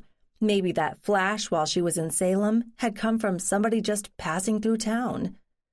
But that wouldn't necessarily be the end of the line. She could go back again and see if she could sense any lingering emotional charge.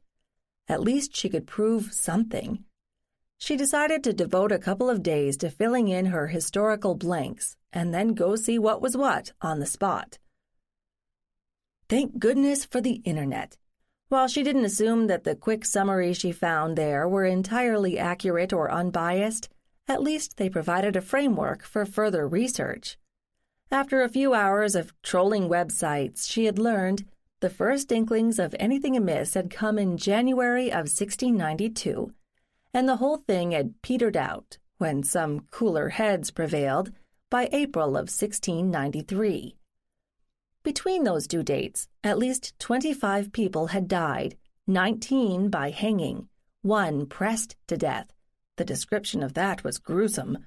And at least 5 had died in jail waiting for trial. But that 25 were out of a total of over 160 who were accused. 50 people had confessed, but mostly because they knew that would spare them from a death sentence. Salem had accounted for the 19 hanging deaths between June and September of 1692. She didn't recognize any of the names on that short list, but that didn't mean a lot since she knew little about her own 17th-century ancestors. A lot of accusations had been flung about in Andover as well as Salem, which didn't make sense to Abby when she looked at a modern map, But when she turned to earlier maps, she realized that Andover and Salem had butted up against each other back then. What was then Salem Village was now Danvers. The village had broken off from Salem, then a thriving port city, which was what had sparked a lot of conflict even before the witch trials, since Salem didn't particularly want to lose some of its best agricultural land. The more she read, the more she came to dislike a lot of people in the former Salem Village. They seemed to have given an awful lot of time and energy to fighting each other, as well as the town of Salem. Maybe there was something in the water? Or it could be that kindred spirits kind of gravitated together. In this case, people who relished a good fight and who could hold a grudge for years. There had been accusations of witchcraft in neighboring towns, but Abby decided to set those aside for now. Salem Village had been the epicenter, the focal point, the catalyst, where it had all started. Of all the victims hanged at Salem, 9 of them had come from the village. Abby sat back in her chair and considered what she had just learned. Apparently, she had been sadly ignorant before now. While most people would nod knowingly when someone said Salem and witch in the same sentence, their understanding of the events didn't go much further than that. What had really happened? And more important, why had it happened? Why there? Why at that particular time? Abby dug back into her research. By late afternoon, she had compiled a list of proposed causes for the frenzy. It made entertaining reading, but there was no consensus. Candidates included hysteria, whatever the heck that meant, Lyme disease, Jimson weed overdoses.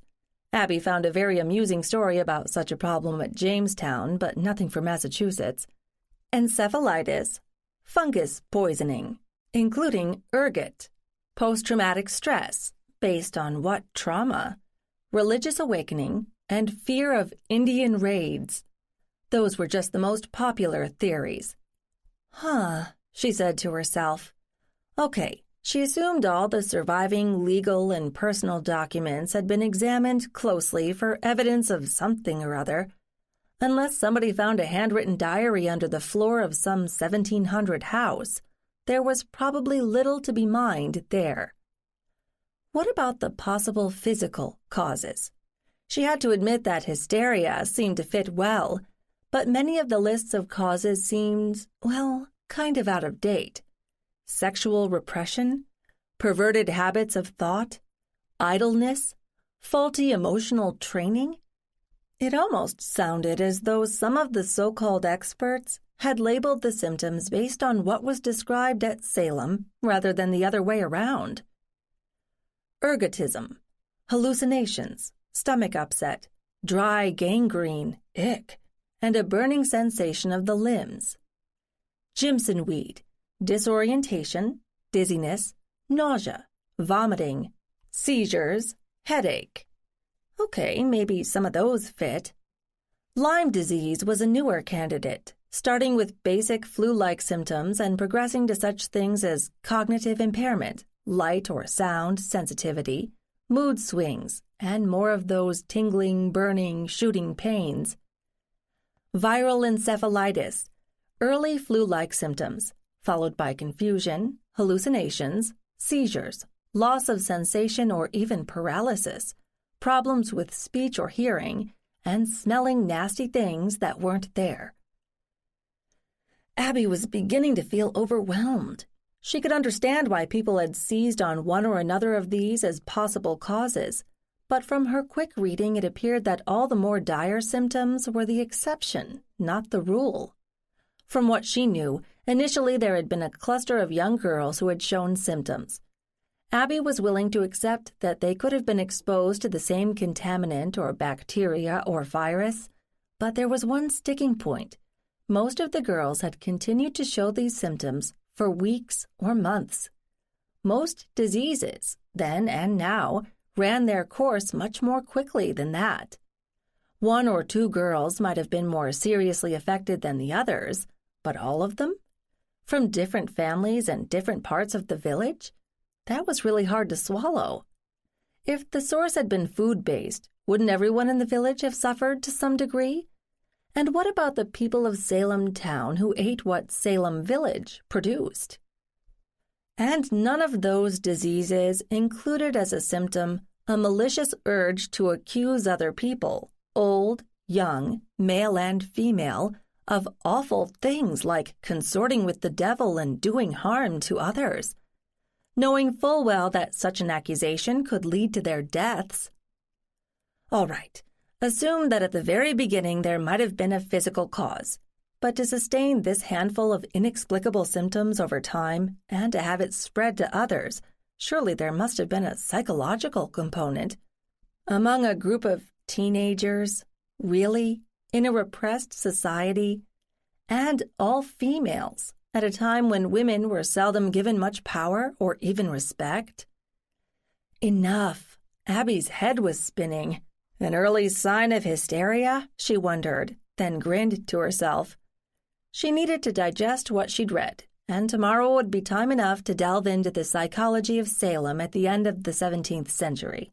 And to do that, she needed to know more about the people and the culture and the history of the time. Her work was cut out for her. 12. Over dinner, Abby outlined to Ned her observations based on what she'd found so far. Ned was a scientist. He should be able to find a rational pattern in the data, assuming, of course, that there was one. Could there be real biological evidence lurking among the remains of the accusers of Salem village? In other cases, hadn't people found samples of the virus that had caused the flu epidemic of 1918 in frozen corpses? And living bacteria in the guts of frozen mammoths? There might still be something from Salem, if it could be found. Abby kind of ran out of steam at the end of her summary and fell silent.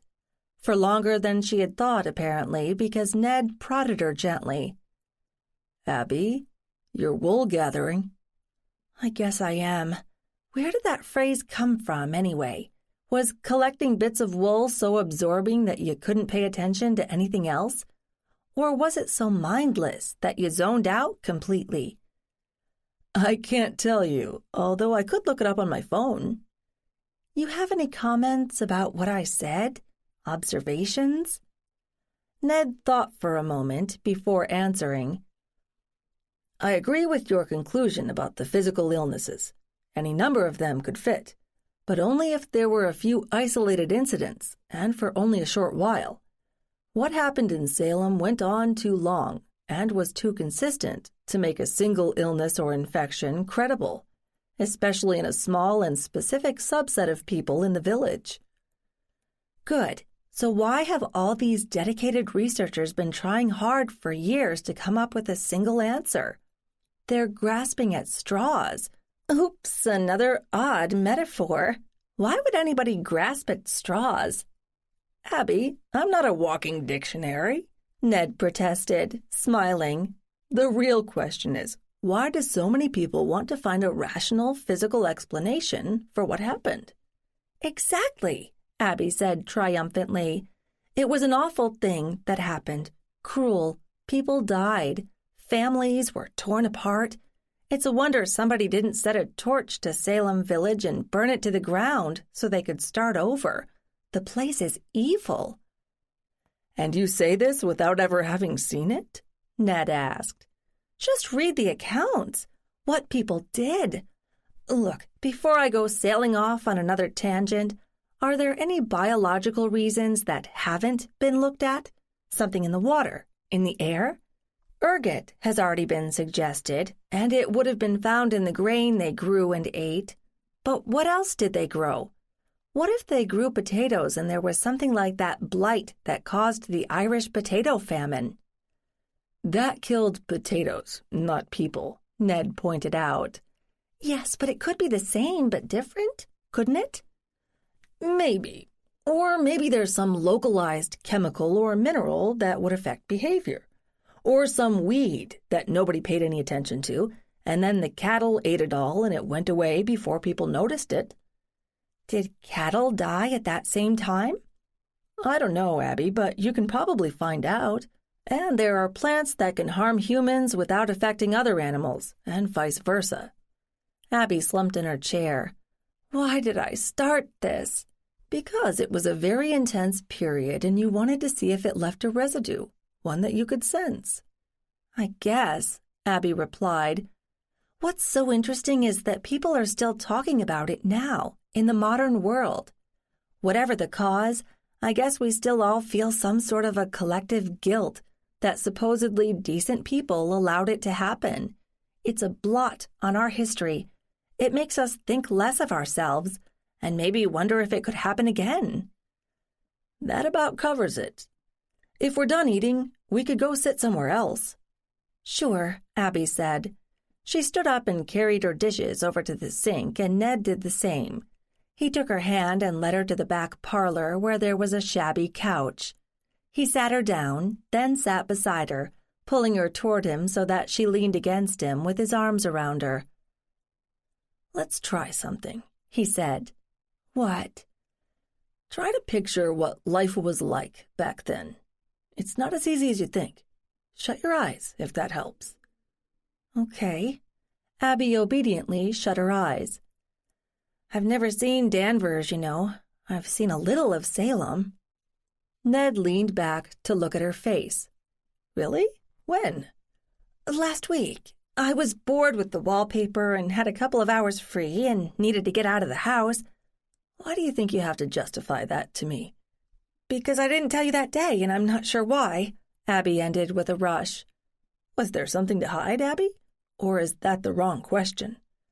No, I wasn't hiding anything, exactly, but I didn't want to wait for the weekend, when you'd be free to come with me, and I felt guilty going alone since this affects both of us, but I really wanted to get a sense of the place before I did any more research. I really don't see what you're apologizing for. It's not like a shameful secret, exactly. What did you learn? That I'm pretty sure I have at least one ancestor there, in Salem, not what was Salem Village. And he, or she, knew who one of the judges was, and which house was his, and hated him. Okay. No names or anything useful? Only that I think this person lived on Turner Street, not too far from the House of Seven Gables, which was actually the Turner house. You took the tour? Ned asked. Yes. Now I'm feeling guilty again. Is that something you've yearned to do for years? Ned chuckled. Abby, I've been there a couple of times. Don't worry about it, all right? Abby nodded, feeling petty. I don't like keeping secrets. Not that I have many. See, this is what I'd like to help Ellie avoid. She has to know who she can talk to and when not to say anything. But obviously I'm messing up that part. Relax, Abby. It's fine. Now, can we get back to my idea about visualizing the time? Now that you've seen Hawthorne's house, it should be easier for you. Okay. What do we do? Shut your eyes again. You're in a reasonably nice home in Salem Village. What do you see? Abby thought. It's dark. Are you seeing it at night? Ned asked, sounding surprised. Hard to tell. The windows are so small. I guess so. That would be the scary time, right? No streetlights outside. Inside, not much better. A candle or two. Light from the fire. It's not like you are going to find a cozy corner and read a book, if you could read at all. All right, go on. Outside there were animals. Your own livestock, for one, but wild animals that could go after those. And even one cow was valuable then. You had only the vaguest idea what lay beyond your village, or the one next to it, and there were still hostile Indians around.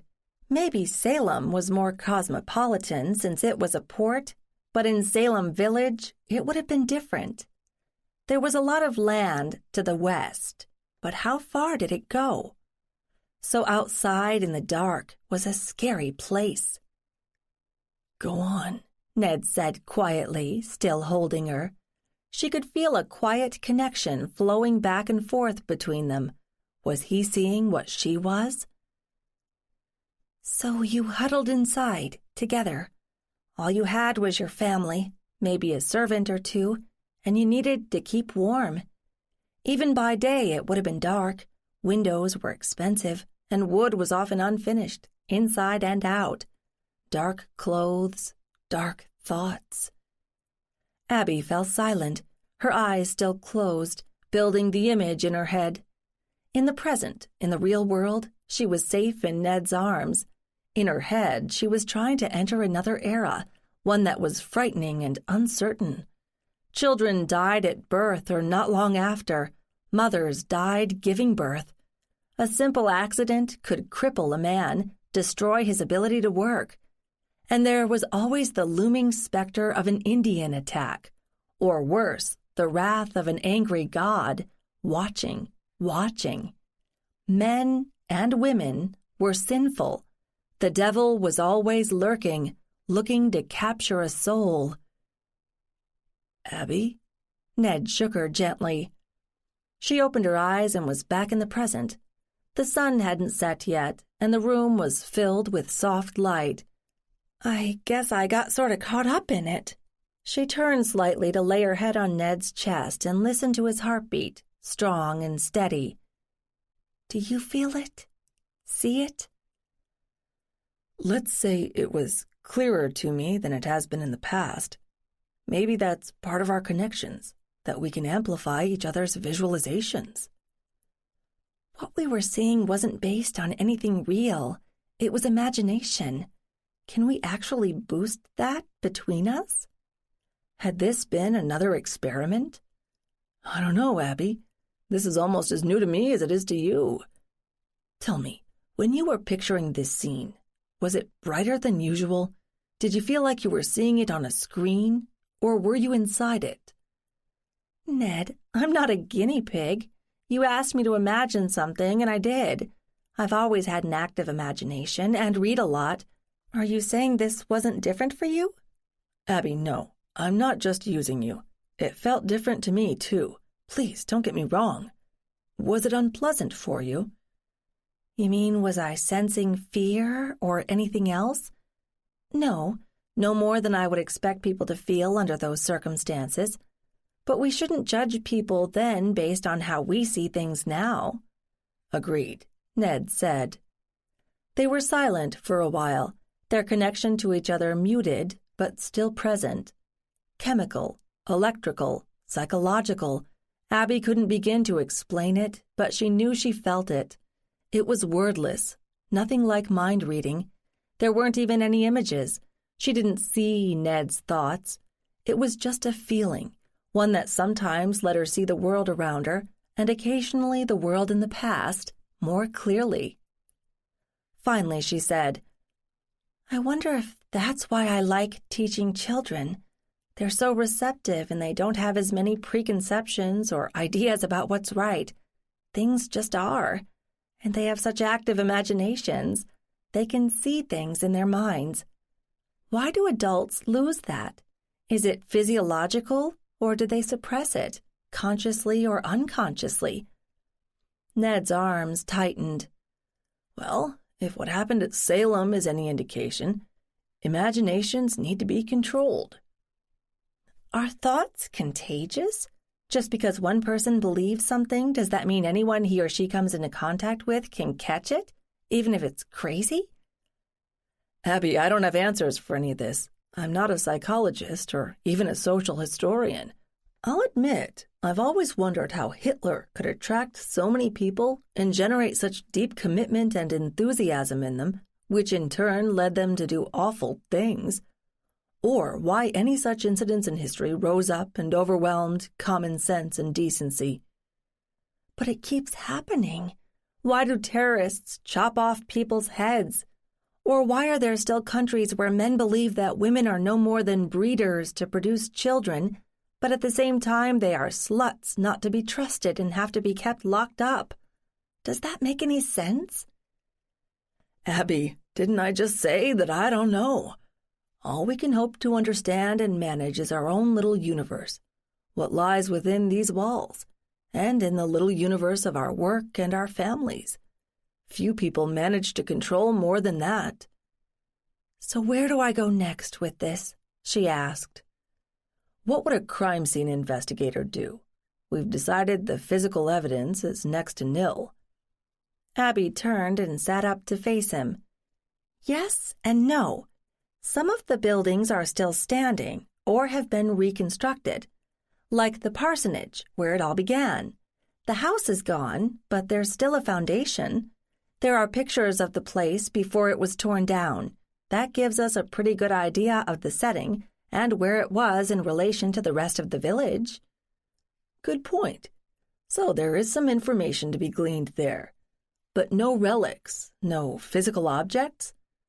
Like what? A witch's handkerchief? A piece of furniture? Maybe. Have you read anywhere that people made an effort to destroy any artifacts? And what if some people left town and took items along with them? They might never have mentioned that the bits and pieces came from Salem, but they could have survived.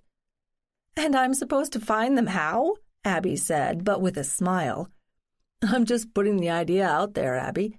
You've already said that all the documents are available online. What did they tell you, if you read between the lines? Wonder if there's a handwriting specialist who could tell me something. But back up a sec. A lot of people couldn't read and write then, so many are second-hand reports, which means they may well have been edited, so we can't assume they're accurate. And a limited number of people may have done the official recording, and those people may have had an axe to grind. Shoot, another metaphor. They may have had their own agenda and slanted their text.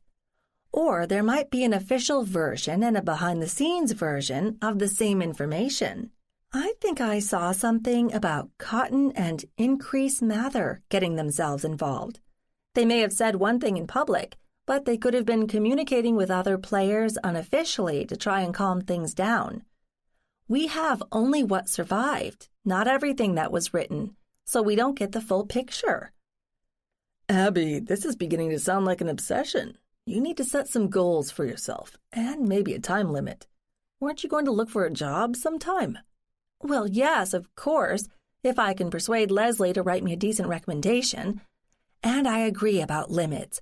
I was thinking I could take the summer to sort all this stuff out.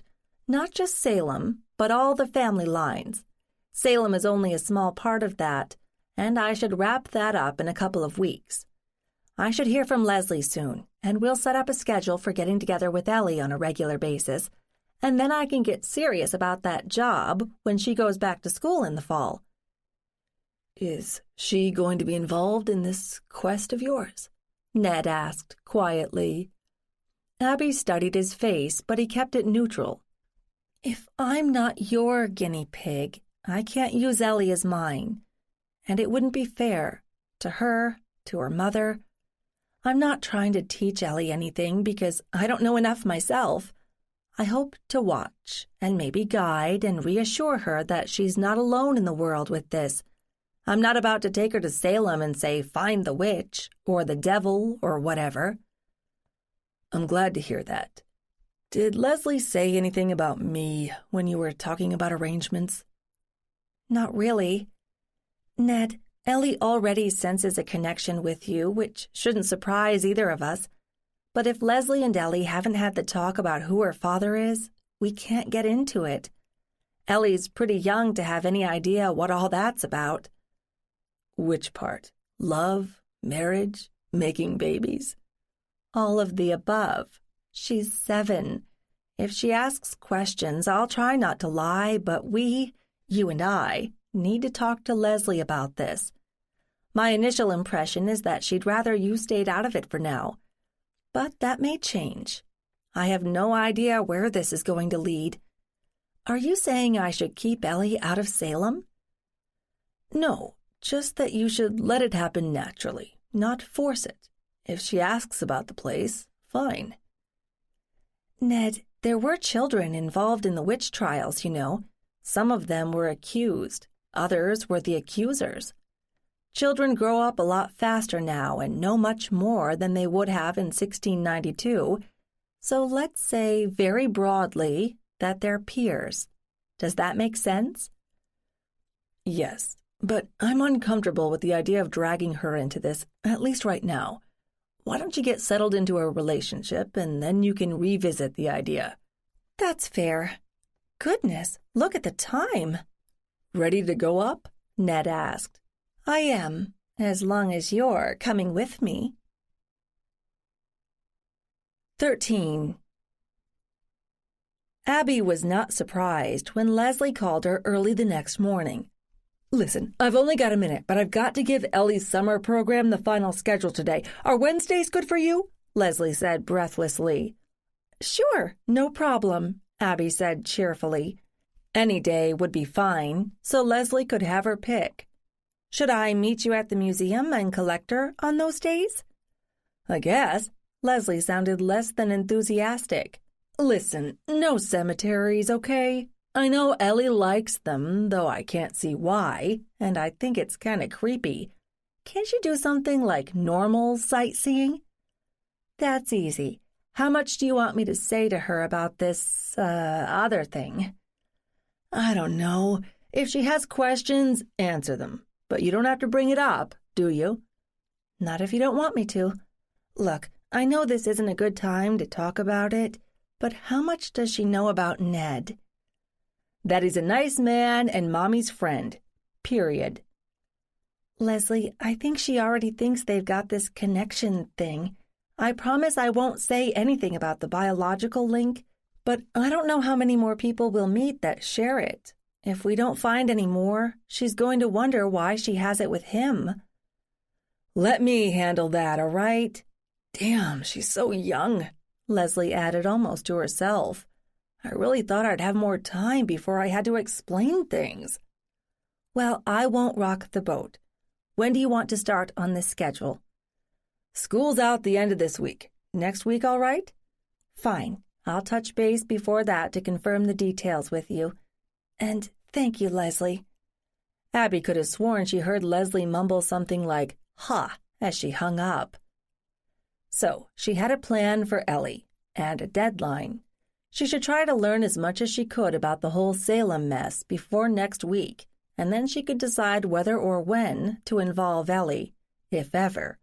Maybe Ellie would just outgrow whatever this thing was and it would never come up again. Or maybe it would blossom and she'd have a real problem on her hands. And so would Leslie. One day at a time, Abby, she told herself. Well, if she had a deadline, she needed a quick and dirty plan for research. She couldn't just keep floundering around the internet, dashing off in 6 different directions every time she saw an interesting article. It was fun, but it wasn't efficient. And the odds she was going to come up with some earth-shattering discovery were kind of small. Better minds than hers had tried. So, if this was CSI's Salem, what would all those brilliant and ridiculously well-dressed investigators look at? Her findings didn't even have to stand up in a court of law. All they had to do was make sense. She sat down at the dining room table with a clean pad of paper and a sharp pencil with a good eraser, and thought. What was it most important to look at? She started setting down a list of bullet points.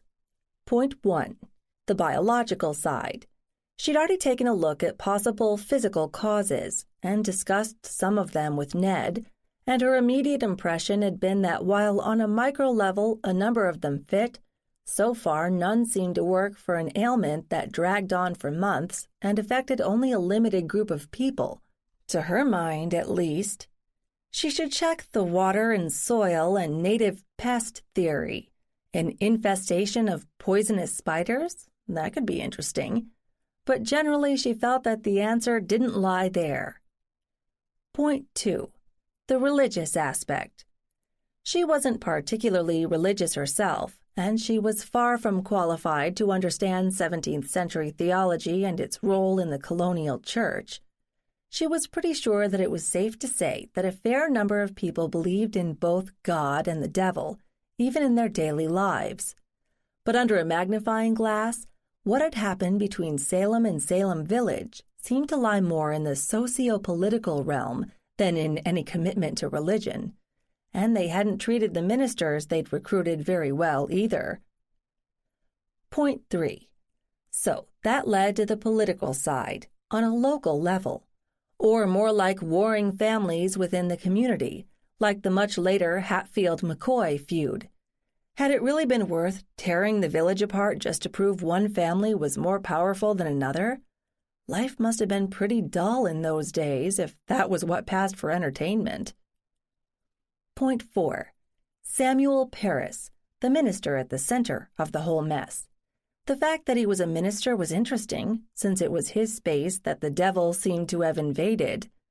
From what Abby had read about the man, he didn't sound like a very nice guy, more like arrogant and pushy.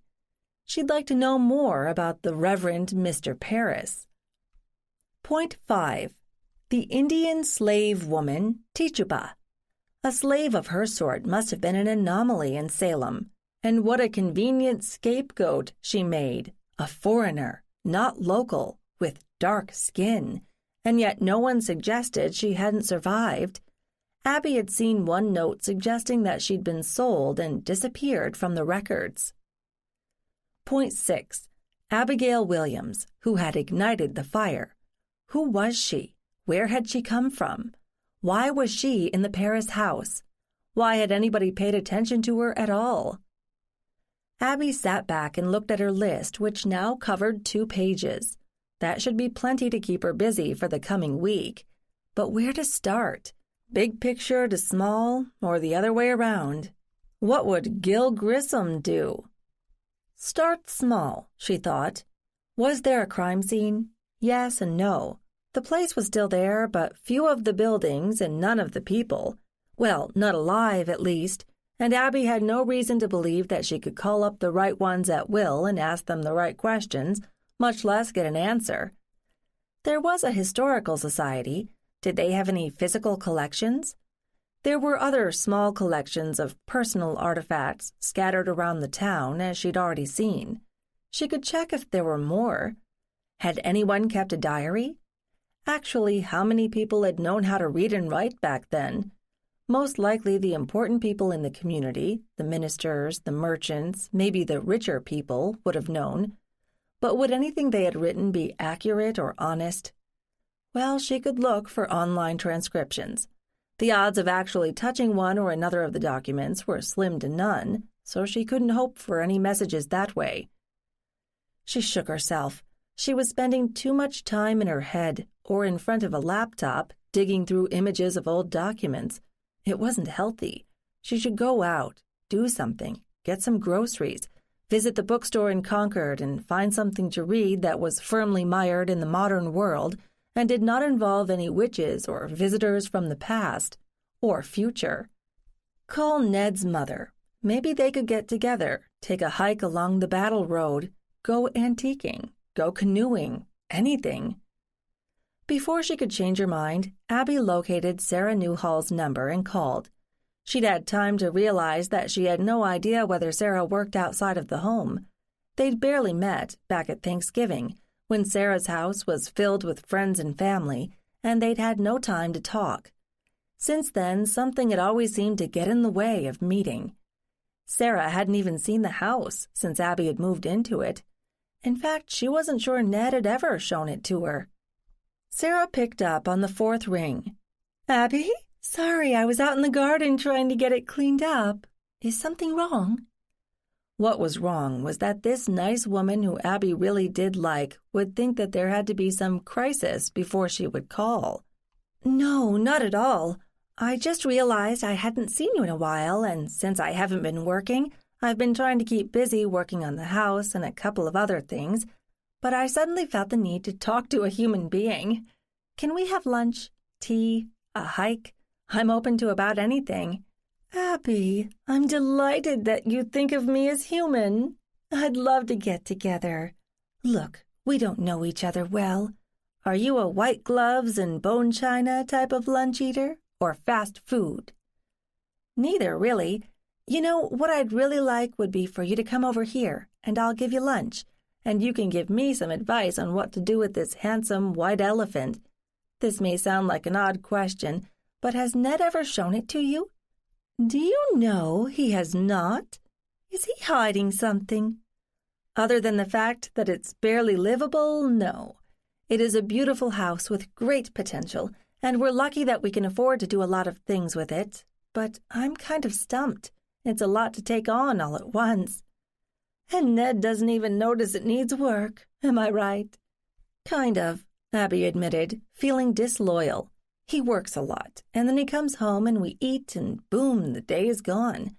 But I'm sitting here staring at the walls and trying to figure out what kind of wallpaper I like, and the stove in the kitchen is older than I am. Help! Help is on its way, Sarah said, laughing. Why don't I pick up some sandwiches and come on over, say, in an hour? Would you? I'd love that. I'll see if I can find another chair. That bad, huh? I'll be there. Abby immediately felt cheered, and then panicked and hit Ned's speed dial number. When he answered, she said quickly, Your mother's coming over for lunch. Does she know about Ellie, that she's your... Abby stopped, so no one else could hear on his end. No, Ned said, and he didn't sound happy. It didn't seem to have anything to do with her at the time, and I didn't expect Ellie to be part of my life, so we simply never talked about her.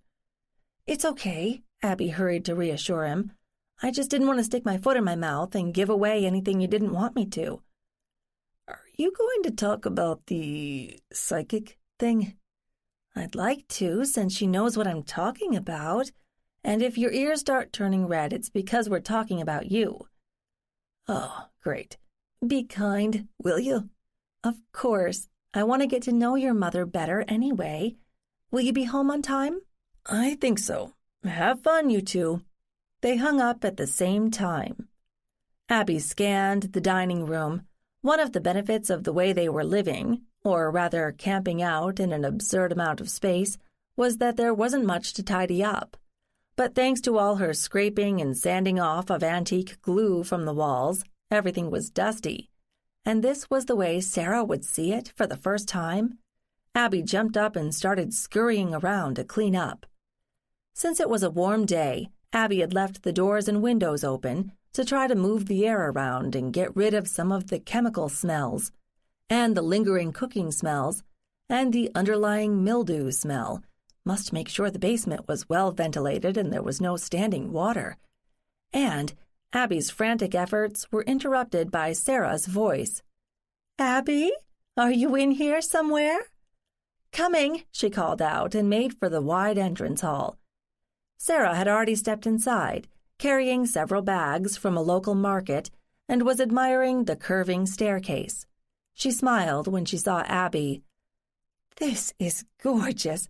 I'm so glad nobody decided to rip it out and put in something modern. How anyone ever calculated the right curve to fit the space boggles me, Abby admitted. Thanks so much for coming over, and I wasn't even sure you'd be home. Do you have a job? Not recently, Sarah said. I used to be a reference librarian, but a couple of years ago I decided I wanted more light and air and free time, so I simply said enough. We could afford it, and the mortgage was paid off, so why not? I've been enjoying it, and the gardens have never looked so good. Don't you get bored? No, or at least not yet. Remember, I'm older than you are. I can understand that you'd be more impatient to do things. How's my handsome son? Busy. Well, duh, he has a job and a company to run. If I had a job, I might not feel so antsy. Sarah held up the bags of food. Why don't we sort this out, and you can fill me in on what's been happening? Ned is notoriously close-mouthed about personal things. Not that he's hiding anything, but it just doesn't occur to him that somebody else might be interested. But you're his mother, Abby protested. He knows that, and that doesn't mean he shares. He's always been like that, quiet, introspective. Of course, he's also kind, and he means well, but there are times when he's kind of oblivious. Are you hungry? I am. For the last couple of weeks, I've been trying to get rid of generations of crappy wallpaper, and that's been hard work, which surprised me. And in between bouts of scraping, I've been doing some research. Sarah looked at her squarely. About? this thing with seeing dead people? There, she'd said it. 14. Sarah smiled. I was wondering when we'd talk about that. Is it a problem? For you or for the two of you together? No, or at least I don't think so. Listen, has he told you how I ended up here? I mean, since we first met, not the years before that? Sarah was laying out sandwiches and chips on paper plates that she'd brought along. Let's say the updates have been few and far between. One day he introduces you as a friend, and a couple of months later he informs me that you've moved in with him. There are a few small gaps between. Sit. I can talk and eat at the same time. Or listen, if that's what you want. So Abby took a large bite of her sandwich while she gathered her thoughts, and then launched into the events of the past couple of months. She didn't have to go back to the beginning, how she had met Ned, but there was no way to talk about what had happened around Patriots' Day without talking about this seeing of people who weren't there. Sarah, when we first met, you said you felt a kind of connection when we shook hands, right? Sarah was watching Abby carefully. Yes, and we've never discussed that. Exactly. And I'm still working on figuring things out about that, but it's important because it's linked to what's happened lately. So she plunged into the story about seeing someone not real on the Littleton Green at the reenactors' muster and how she'd followed her lineage back until she could identify him. You know about Leslie, right? Abby said cautiously. You mean Ned's ex-fiancée? Of course.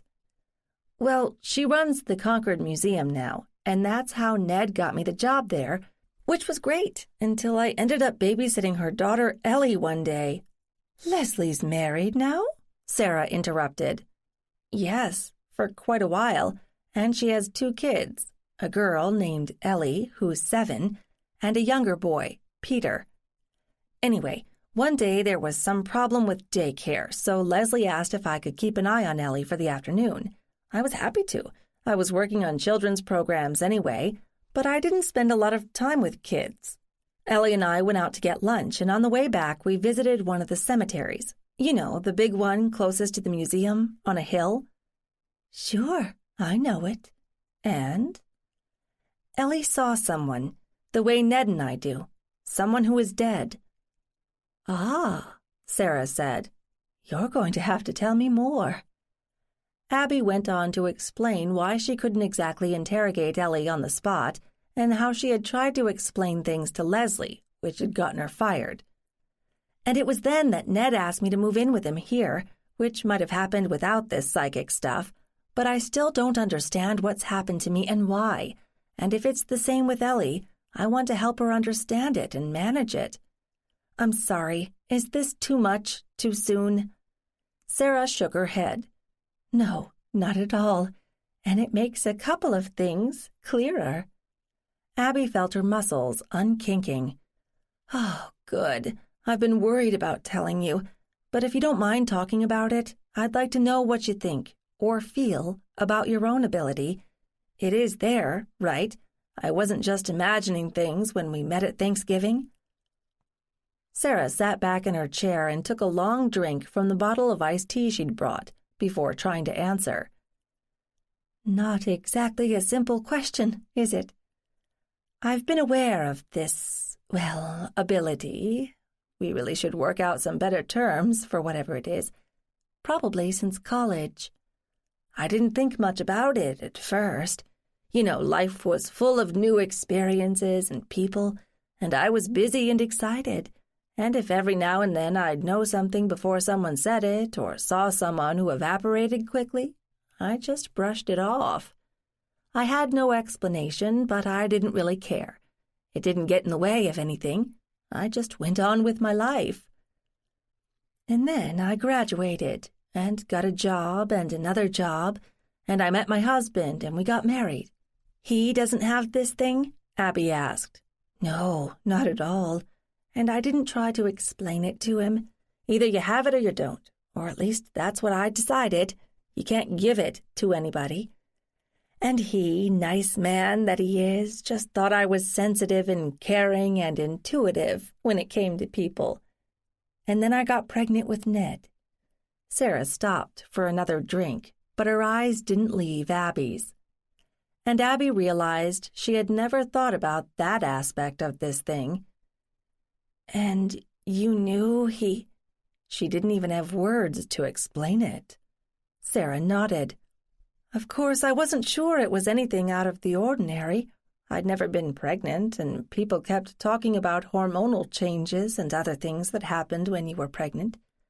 But Ned and I, we had something else that went beyond all that. It didn't involve words, or maybe I used words, but obviously in utero he couldn't communicate that way. But in a weird way, I could feel what he was feeling. Abby leaned forward. And what was that, if you don't mind my asking? Mostly peaceful, I think. You know, drifting around in this warm, liquid cloud, soundless except for the beating of my heart and the gurgling of my dinner on its way by, and kind of muddy noises that I recognize must be voices from the outside. Happy. No cares, no pain, just drifting. Childbirth was a different story, but I was so caught up in what was happening to me that I didn't have time to tune in to him. But when they put him on my chest and we looked at each other, it was like we already knew each other. I know, this sounds like one huge load of bull. Sarah got up and paced around the kitchen, coming to rest, leaning against the counter by the sink. No, Sarah, it doesn't. I can't exactly comment on what you and Ned were sharing, but when I started seeing these people, not all that long ago, I was feeling their emotions. And my first impression was that it was only at times of extreme emotion that whatever they were, and you're right, we need a vocabulary, came through to me. It was the emotion that was the driving force. I'm still kind of surprised that I see actual recognizable faces and clothes from the right era, but some of that might be projection, or how my mind is kind of filling in the outlines.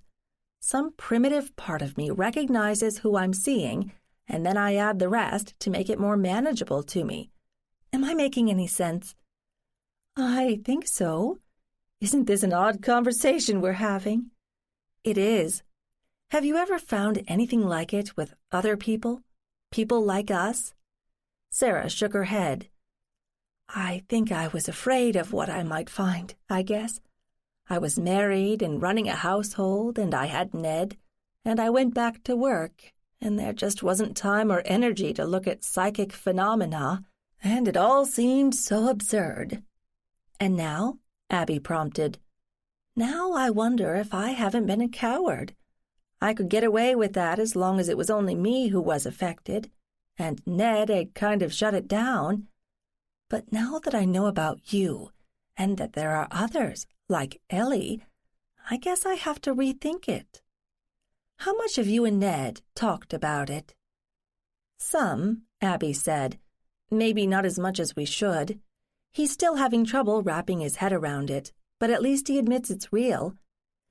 You know, one day when I had nothing better to do, I looked up what falls under the heading of psychic phenomena, and it's a surprisingly long list. Although it's kind of a grab bag, too. I mean, some aspects are more physical than others, like telekinesis or levitation. Sarah laughed. You haven't tried those, have you? No, and I don't plan to. And there are the more subtle ones, like premonitions, knowing something is going to happen before it does, or telepathy. A lot have been dismissed as fake, but there seems to be a germ of truth buried in there somewhere. Anyway, what I've been experiencing would probably be called retrocognition or postcognition, the perception of past events, with a dash of psychometry, also known as psychoscopy, thrown in. That's learning something by touching an object. So, if I want to be pompous, I could say I'm experiencing psychoscopic retrocognition. And a lovely mouthful that is, Sarah said with a smile. Is there a short form? Like psychretro? Or I'm retroscopic, how about you? I could have a button or a t-shirt made up. At least it would be a conversation starter. That it would, Sarah agreed, then sobered. Does it help to stick a label on it? Not really. It's just a description. It doesn't explain how or why it's happening or why it happens to some people and not others. Does anyone else in your family share this? Sarah shook her head. No, not that I know of. It wasn't the kind of thing we talked about. Sarah, I'm worried about Ellie. You know Leslie. How is she going to deal with this? You've seen far more of her lately than I have. As I remember from years ago, she was a no-nonsense type of person, which might have been a good counterbalance to Ned, who spends a lot of time in his head. But I gather they split up by mutual choice. Have you seen her together with Ellie much? No. When I tried to explain, Leslie had no idea that anything odd was going on with Ellie until I found out that she was sneaking off to the local cemetery and playing hide-and-seek with someone who died 150 years ago. Not an imaginary friend, I take it. I saw her too, Sarah. She was a child, about Ellie's age, from a family line that Ellie and I apparently share, but Ned doesn't. And I had several conversations with someone who died last December, in April, but it was too soon to lay that one on Sarah. Look, I'm not telling you all this to upset you, and I'm not asking you to do anything. Ned seems pretty well adjusted, all things considered, and I feel extremely lucky that he shares this thing and is willing to explore it, and that somehow we found each other. But there's a new wrinkle. Do I want to know about it? Sarah asked. Ellie's been asking to see me. Leslie said no at first. I'm not exactly her favorite person, but then Ellie showed up in Lexington after school one day without telling anyone where she was going. Oh, wow. She's 7? So what did Leslie do? Accuse you of kidnapping? No, thank goodness. We're trying to work out a way that I can see Ellie often enough to help her through this, although through is probably the wrong word, since there's no guarantee that it will end at any point, and I'm going to be spending a day each week with her over the summer. But I have to admit that I'm still learning things myself, and I'm not sure how to guide Ellie. I can't tell her too much because she's simply not old enough to handle it. I can see your problem, Abby, but maybe you're overthinking it. It's not like you have to have a result by a certain deadline. Spend some time with her, have fun, go places and do things, and just watch. You don't have to force the issue or ask questions. Just see what she does. No rush. That sounds too easy. But I do like her. She's a smart kid and observant, old for her years. What about her brother? Does he have this? We don't know yet. He's young, and he may not be affected. My mother doesn't have anything like we do. There were so many other questions she had that she'd love to ask Sarah, but that might be overkill. Sarah might be older, but like Ned, she'd downplayed her ability for a lot of her life, and while she'd had some experiences that Abby hadn't, she didn't seem much further along in understanding it. Oh, there's one more thing. More? I warn you, my brain may explode, Sarah said, smiling broadly. I'm looking into the Salem witch trials. I want to learn enough so that I can visit Salem Village and see if there's anything lingering there, even though it's been a long time. You don't believe in witches? No, of course not, but people then did, at least as vessels or servants of the devil. I want to know why people were so eager to believe, and if it has anything to do with people like us. And why things got so out of hand? It was an interesting time indeed. Sarah shut her eyes for a moment, and when she opened them, she said brightly, Do you realize I haven't seen the rest of the house yet? Why don't you give me the nickel tour? Abby decided that Sarah was signaling that she'd had enough of the discussion of the other thing. I'd love to, but I warn you it's a mess, and your son, despite all his good qualities, hasn't done a whole lot about it." "Why am I not surprised?" Sarah laughed. The tour ended in the backyard. Sarah surveyed the level property. "Nice. Hasn't been looked after for quite a while, but I've seen worse. Good-sized lot, too. Do you have a lawnmower?" "Got me. I've never used one, but the grass isn't 3 feet deep, so there must be something." Sarah fell silent, and when Abby looked at her, she realized that she was looking past the back fence. "Is that—" "Yes, it's the oldest cemetery in Lexington." "And Ned bought this property," Sarah said to herself. "Who's that?" Abby followed her gaze and recognized someone who wasn't there. "I'm guessing it's a member of the Reed family, probably from around 1800, judging by the clothes. You see her too?" Sarah turned to stare at Abby. "Oh dear, are they there often?" "They come and go. It's not like we're keeping count, but Ned sees them too, and so does Ellie." As soon as she said it, Abby could have bitten her tongue. "Ah," Sarah said, then stopped, and her expression changed. She looked at Abby with an odd curiosity in her eyes. "Is she—" Abby nodded. "Yes." Thank goodness she didn't have to explain. "I wasn't going to say anything." Sarah held up a hand. "I understand. Was Ned ever going to tell me?" "That was between Leslie and him, and Ellie doesn't know." Abby watched anxiously as a variety of expressions crossed Sarah's face. The final one was sort of happy, if Abby was reading her right. "Will you tell Ned that I know? There's been too much concealment already." "You don't want to see him yourself?" "Not yet. I need time to absorb the fact that I have a 7-year-old granddaughter. But you don't have to say you slipped up. I guessed." "Poor Ned must be getting used to things like this by now," Abby said ruefully. "Thank you for listening to me." "Thank you for sharing this with me, Abby. I mean it." Sarah grabbed her in a quick hug, and Abby returned it. "We'll talk again, okay?" "Of course." 15. Abby was in the kitchen, scrubbing cabinets that looked to be about 50 years old and had at least 5 layers of paint on them, when Ned came home. "Thank goodness," she exclaimed. "Now I can give up.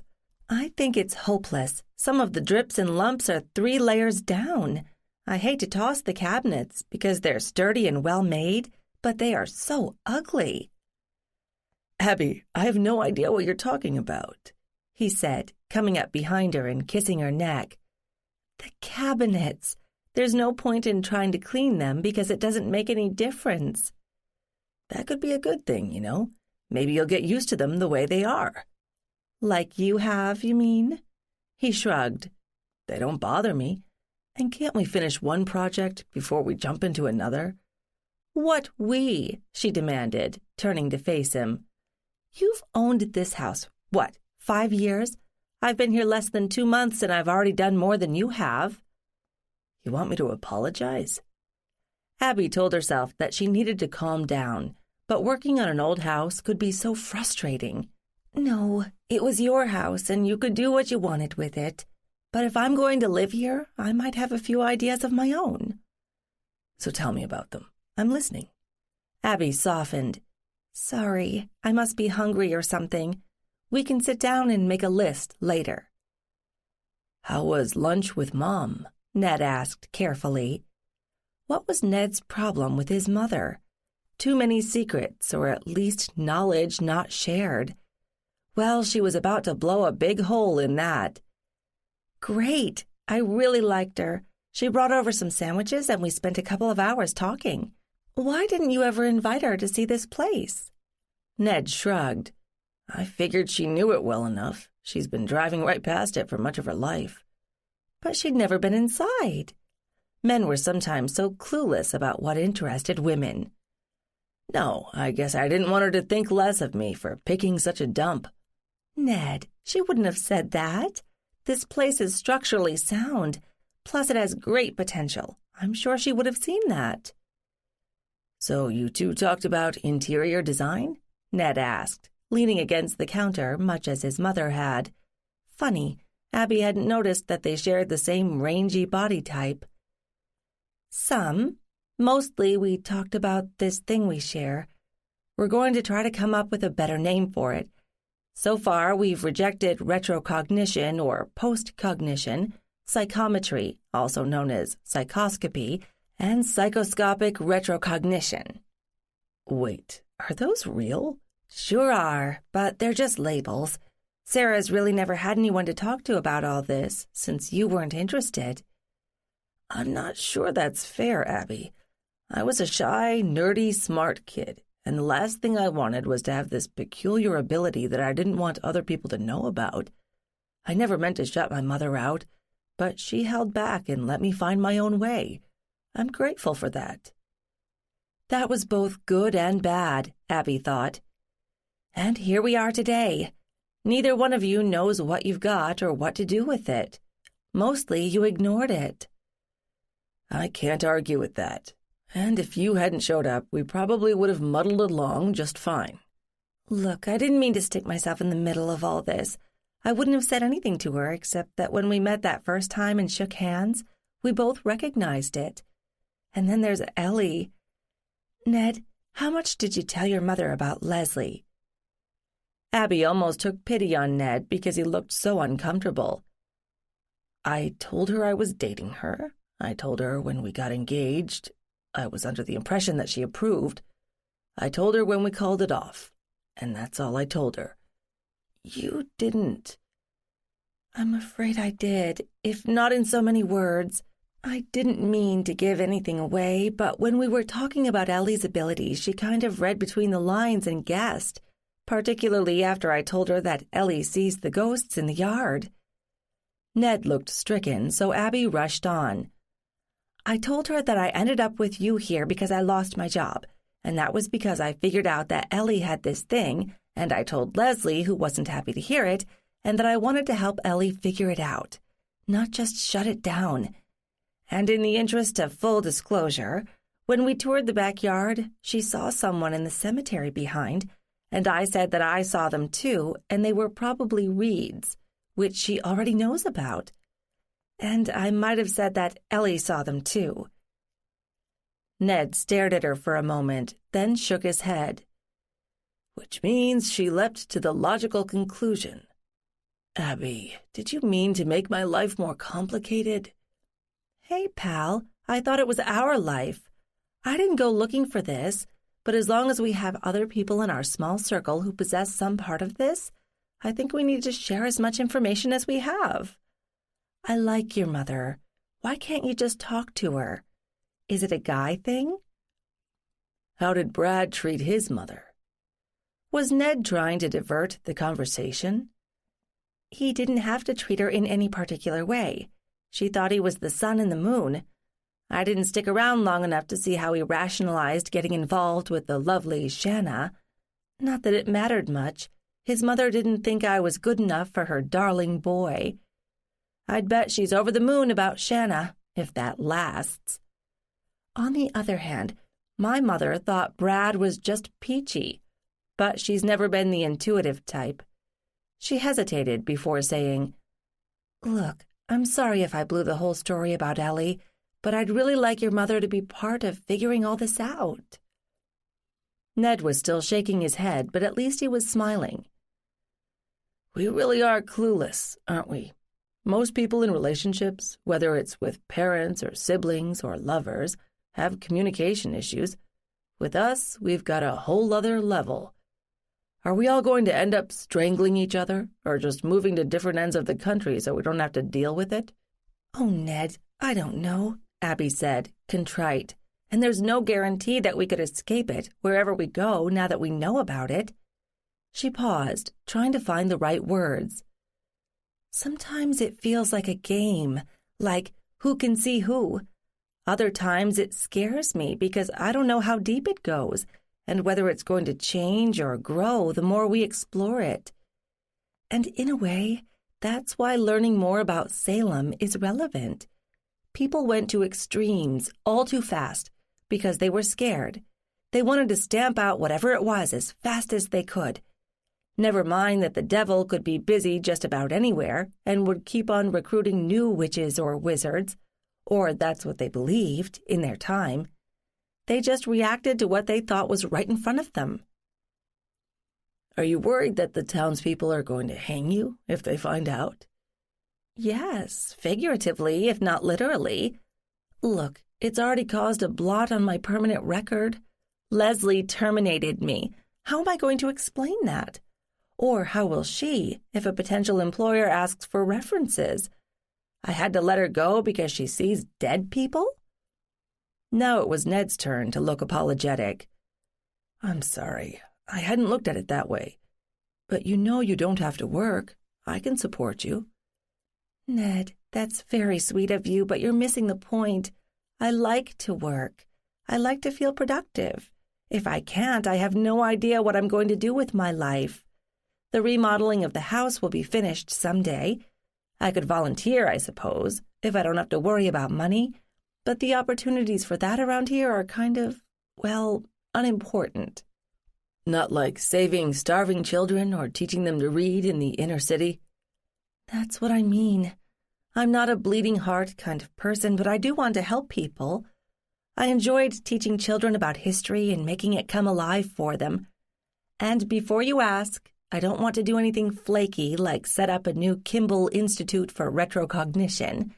I just want to understand this and move forward with our life. Instead of answering, he moved toward her and folded her in his arms. He spoke into her hair. I do understand, Abby. I'm not putting you down. I've probably been wrong to try to stifle it most of my life. But like you said, there weren't a lot of people to talk with about it, and I guess I didn't consider talking to my mother because she was, well, my mother. And you're right. Most guys don't do that kind of thing. But, as you say, here we are, and we can't put the genie back in the bottle. Plus, there is Ellie to consider. I don't want this thing to mess up her life.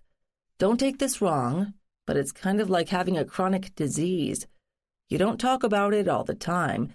You just suck it up and get on with your life as best you can. If something changes, you deal with it.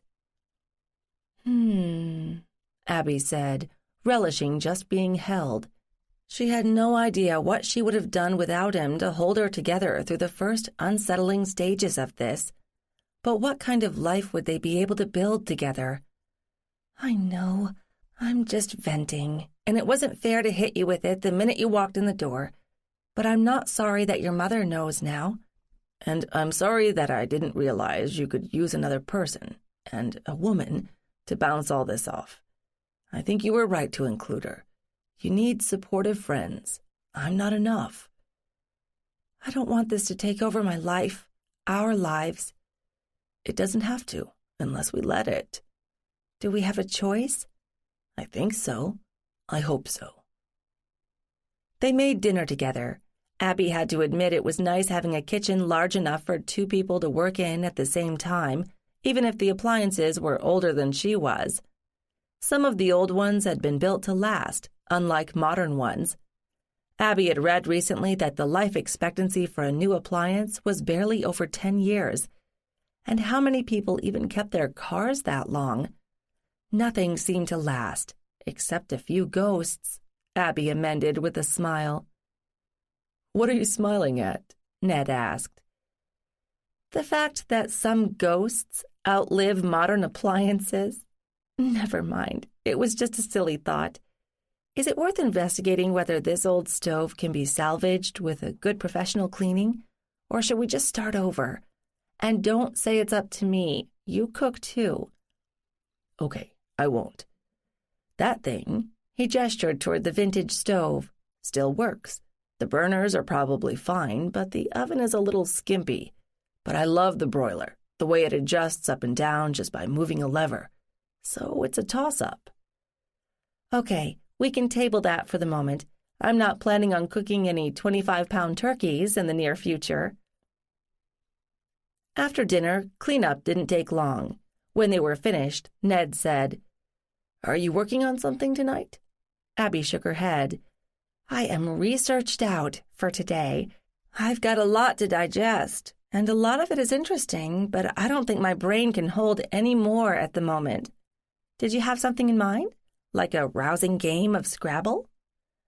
"Something a little more personal, I was thinking." He reached out a hand and Abby took it. The first time they'd touched, how long ago had that been? There had been the first time, which had done no more than scare her, and Abby had all but slammed the door in his face then. But the second time, while visiting a cemetery, it had felt like grabbing a live electric wire, although nicer.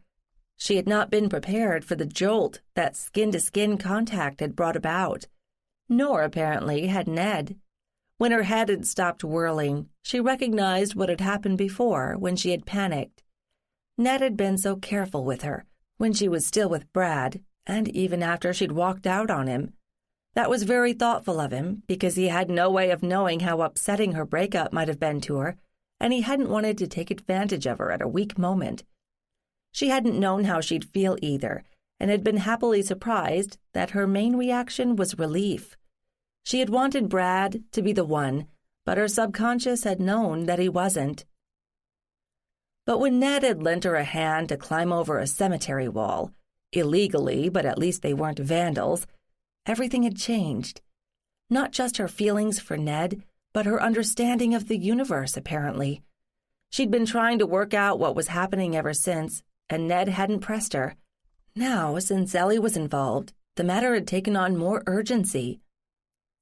All that flashed through Abby's mind in the microseconds before she took Ned's hand. Some men, she'd heard, said something unsubtle like, "So, you want to do it?" Ned had only to touch her, and she was lost. Would it last? Was it enough to build a life together on? She had no idea, but she was going to enjoy it as long as it lasted. Which, she reminded herself, could be forever if their ghosts lingered on. "Upstairs," she whispered, her voice thick. They took the back stairs, the fastest way to the bedrooms. They slowed down once they reached the bedroom, shucked off their clothes, and fell into bed. Skin to skin, the sensations were overwhelmingly intense. Was it physiological? Psychological? Did it matter? It was wonderful no matter how you sliced it, and it hadn't diminished with repetition. "You know I can't think when you do that," Abby said as Ned traced a finger along the curve of her hip. "Do you want to think?" he said, kissing her shoulder. "No, not really. Can we visit Danvers this weekend?" Ned rolled over onto his back, laughing. "That's what you're thinking about?" "Yes. I've been reading everything I can lay my hands on, or at least online, but I need to see the real place, get a feeling for it." "See if anybody's there?" he asked. "Maybe. They don't show up on command, you know. I just want to figure out who lived there, distances, that kind of thing. You have other plans?" "Not a one. I would be happy to serve as your chauffeur." "You don't think you have any connections there?" "I haven't really thought about it. I'm letting you lead the way. It's possible, of course. Have you found anybody specific yet?" "Nope, so I guess that puts us in the same boat. We'll just have to wait and see. Saturday?" "Saturday sounds fine." 16. For the next 2 days, Abby alternated between the Salem research and, when her eyes crossed and she couldn't absorb one more fact, much less fit it into some coherent pattern, doing tasks around the house. Actually, it was a good balance. Scraping and patching and cleaning were physical acts that left her mind free to ponder what she'd read. There was no shortage of material, both original sources and interpretations. The problem was there was no agreement among them. Was she being absurdly presumptuous to think that she could come up with a new understanding when so many others had tried and failed? But she had to remind herself she had an advantage: the dead, or undead. Undead was a term that had picked up some odd baggage over the years. It made her think of trashy zombie movies on obscure television channels. The movie Shaun of the Dead had at least introduced an element of humor, and Charlaine Harris had given surprising credibility to a whole range of supernatural creatures in her successful series. But Abby lived in the real world, not a fictional one. What she saw were people, or some residue of people. They weren't evil. They weren't plotting to take over the world or eat her brains. Most of the ones she'd encountered were not even important people, just ordinary ones going about their lives, or deaths. She'd never given much thought to what happened after death, or maybe she should rethink the term death. The body died. Biological systems stopped and rot set in, but now she had proof, at least to her own satisfaction, that some part of human beings could linger on. Not for everyone, based on her own experience. The real world could get pretty crowded if all the dead were wandering around all the time. Or maybe they were, but only certain people, like her and Ned and Sarah and Ellie, could see only certain ones of them. The rest were invisible to them. Even the ones they did see existed only within their own experiences. They weren't going to be able to create any new ones. She'd moved on to patching the holes and cracks in the plaster in the front parlor. It was kind of soothing, and Abby liked the texture of the spackle and the way the putty knife felt in her hand. And at the end of the day, she could look at a wall that, with a little sanding, would look whole again. Why were the ghosts stuck in one place? Could they move about? Was she likely to run into an ancestor where he or she hadn't been in life? Was there some charge connected to place that fed the human components? Why did she keep coming back to electrical analogies? Spark, jolt, charge. Maybe she should try having herself tased and see what effect that had. Of course, that might wipe out her ability. Would that be good or bad? Heck, electroshock therapy had been used for years for treating a lot of illnesses, mostly psychological, like depression or bipolar disorder. It actually seemed to work, at least half the time. It changed something in the brain. But what and how? Still, the bottom line was that electricity could alter the way a person perceived the world. Something else to think about, or to ask Ned about. Ned had made passing suggestions about the genetic component of this ability, or at least the perceiving end. She and Ned shared at least a few genes, although they had to go back a long way to find the common source. Ned's and Ellie's had come by way of Sarah, Abby's from her mother's side, although the effects had skipped right over her mother. But what about the flip side? Could they all see only those ancestors who had the same gene, who could somehow stick around, waiting for a receptor to come along? Was this something that Ned and his company could test for? Or would his employees laugh at the very suggestion? Was there a psychic gene, and would anybody want to test for it? By late Friday, the parlor walls were done. "We're ready for wallpaper," Abby crowed when Ned came in the door. "Where do you want to look?" "I haven't the faintest idea," Abby said cheerfully. "Maybe your mother would know." "Maybe," Ned said neutrally. "So, are we still on for Danvers tomorrow?" Abby asked. "Sure, if you want. Were you planning to invite my mother along?" "Do you not want me to? Actually, I kind of wanted to scout things out for myself the first time around. We can go back again, but this is preliminary." "So we'll make the circuit. We can see Danvers and downtown Salem, if you want." "Let's play it by ear, okay? But Danvers first, because that's really where it all began."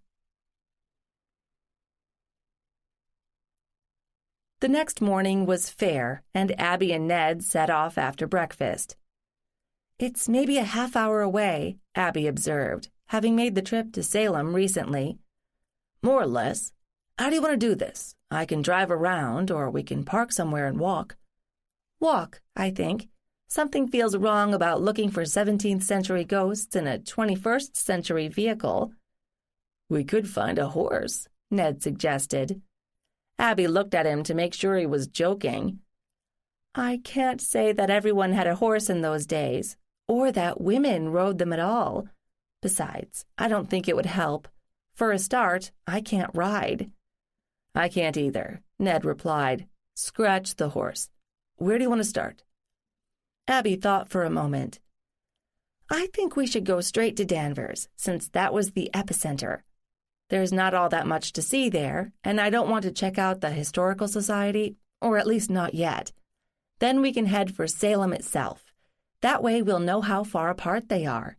That made a big difference to the people who lived in Salem Village. For the ones farthest out, closer to Andover, it was over 10 miles, and that would be quite a trek for people who wanted to go to church on Sunday. That's why they argued for their own church in the village. Have you been to Danvers before? No, I can't recall that I have. Salem, yes, but not lately. What do I need to know? I'll spare you the history for now, but as far as layout, Danvers is not a typical New England town. You know, town green in the center, meeting house and/or church, the houses of the wealthier folk around the green. And there's a reason, I assume. Because the village just kind of happened, Abby said promptly. Most towns back then were created deliberately and laid out. Salem Village was never officially founded, so they missed out on all that. The settlers came first, and the village after. And from what I've read, the villagers started fighting with Salem and with each other pretty quickly. Maybe that's what kept them warm in the winter. Although I have to say, based on what I've read, the people who lived in the village didn't do much else than fight. Maybe that's just what people thought was worth recording, and the rest of the time they had picnics and hay rides, or at least tilled the fields and so on. Official documents can be incomplete, Ned agreed amiably.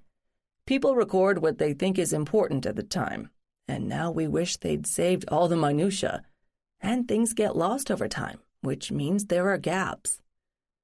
There are good reasons why I didn't major in history, Abby said. Too many footnotes. You try to make one statement and you have to qualify it in case somebody attacks you or contradicts you. Academia, or at least the publishing side, can be a real pain that way. Whereas we set forth with a bunch of cockamamie theories about ghosts, and there's not a footnote in sight. I prefer to call it keeping an open mind. I'm not trying to convince anyone else, except maybe you. Okay, we are now arriving in Danvers. Where to, madame? The middle? Abby said, suddenly unsure.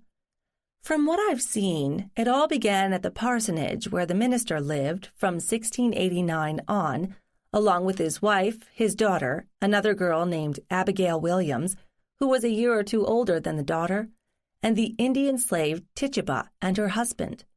The two girls and Tituba started throwing accusations around early in 1692, and it spread from there. But the people accused were scattered all over the village, even the ones who were related. The three town daughters lived from beyond the northern boundary to close to the southern one. John Proctor and his wife lived south of that boundary, and the Coreys west of them. So it's not like there was one focus, unless you count the parsonage and the church. So we start there. I don't think my GPS can find 1692 addresses, Ned said. Very funny, Abby retorted. Besides which, the parsonage doesn't have an address. It's nothing but a foundation, now an archaeological site behind some modern houses. You have to park and walk back to it. So find Center Street and we'll fake it from there. All right. You're not related to Paris, by any chance? Not that I know of, but there's lots I don't know about my family, especially back that far. After a few wrong turns, Ned managed to locate Center Street, which proved to be a short street lined with ordinary houses from the early 20th century. The promised path to the parsonage was marked by a small and rather shabby blue sign that identified it as an archaeological site, not the nexus of one of the most troubling incidents in the early history of the country. He found a parking space and turned off the engine, then turned to Abby. "Are we going in?" "We're here. We might as well. It looks so insignificant, doesn't it?" "Very ordinary, but things change a lot in 300 years. Let's go." He came around to the other side of the car, and Abby was waiting for him. "Are you nervous?" "I don't know. I don't know why I should be. I'm pretty sure I'm not related to Samuel Parris, but I want to see where it all began. Is that weird?" "Abby, there wouldn't be a sign if people didn't want to see this. Let's go." The lane was too narrow for a car and paved with stone blocks. They followed it to a small park, dotted with information signs, but there was no longer a building there, just a couple of stone foundations and cellar holes. Abby walked over and stood at the edge, peering down. "It looks so ordinary. Not very big, is it? I mean, the house might have been a bit bigger than the cellar, but not a lot. There's no other foundation. I've seen a reconstructed floor plan. It was basically 2 rooms, side by side, and each one had a large fireplace. The stairs to the second story were right in front of the door. And that was all there was. And they had, at least 4 people living here, not including Tituba and her husband. Wonder where they stuck them. Maybe she was mad because she had to sleep outside in New England winter, which she wouldn't have been used to. Wouldn't that be ironic?" Abby fell silent, looking at what amounted to a hole in the ground, lined with rocks. After a while, she commented, "You know, I read that when they were doing the excavations, they found a lot of redware made locally." "Doesn't the glaze have a lot of lead in it? Did you look at lead poisoning?" "It does, and I did. Again, it didn't quite fit, although I suppose it's still a possibility. The symptoms included abdominal and joint pains, muscle pains, numbness or tingling in the arms and legs, headache, and mood disorders, but none of the sources mentioned hallucinations. But most people in the village would have been using the same kind of redware, which was cheap and plentiful.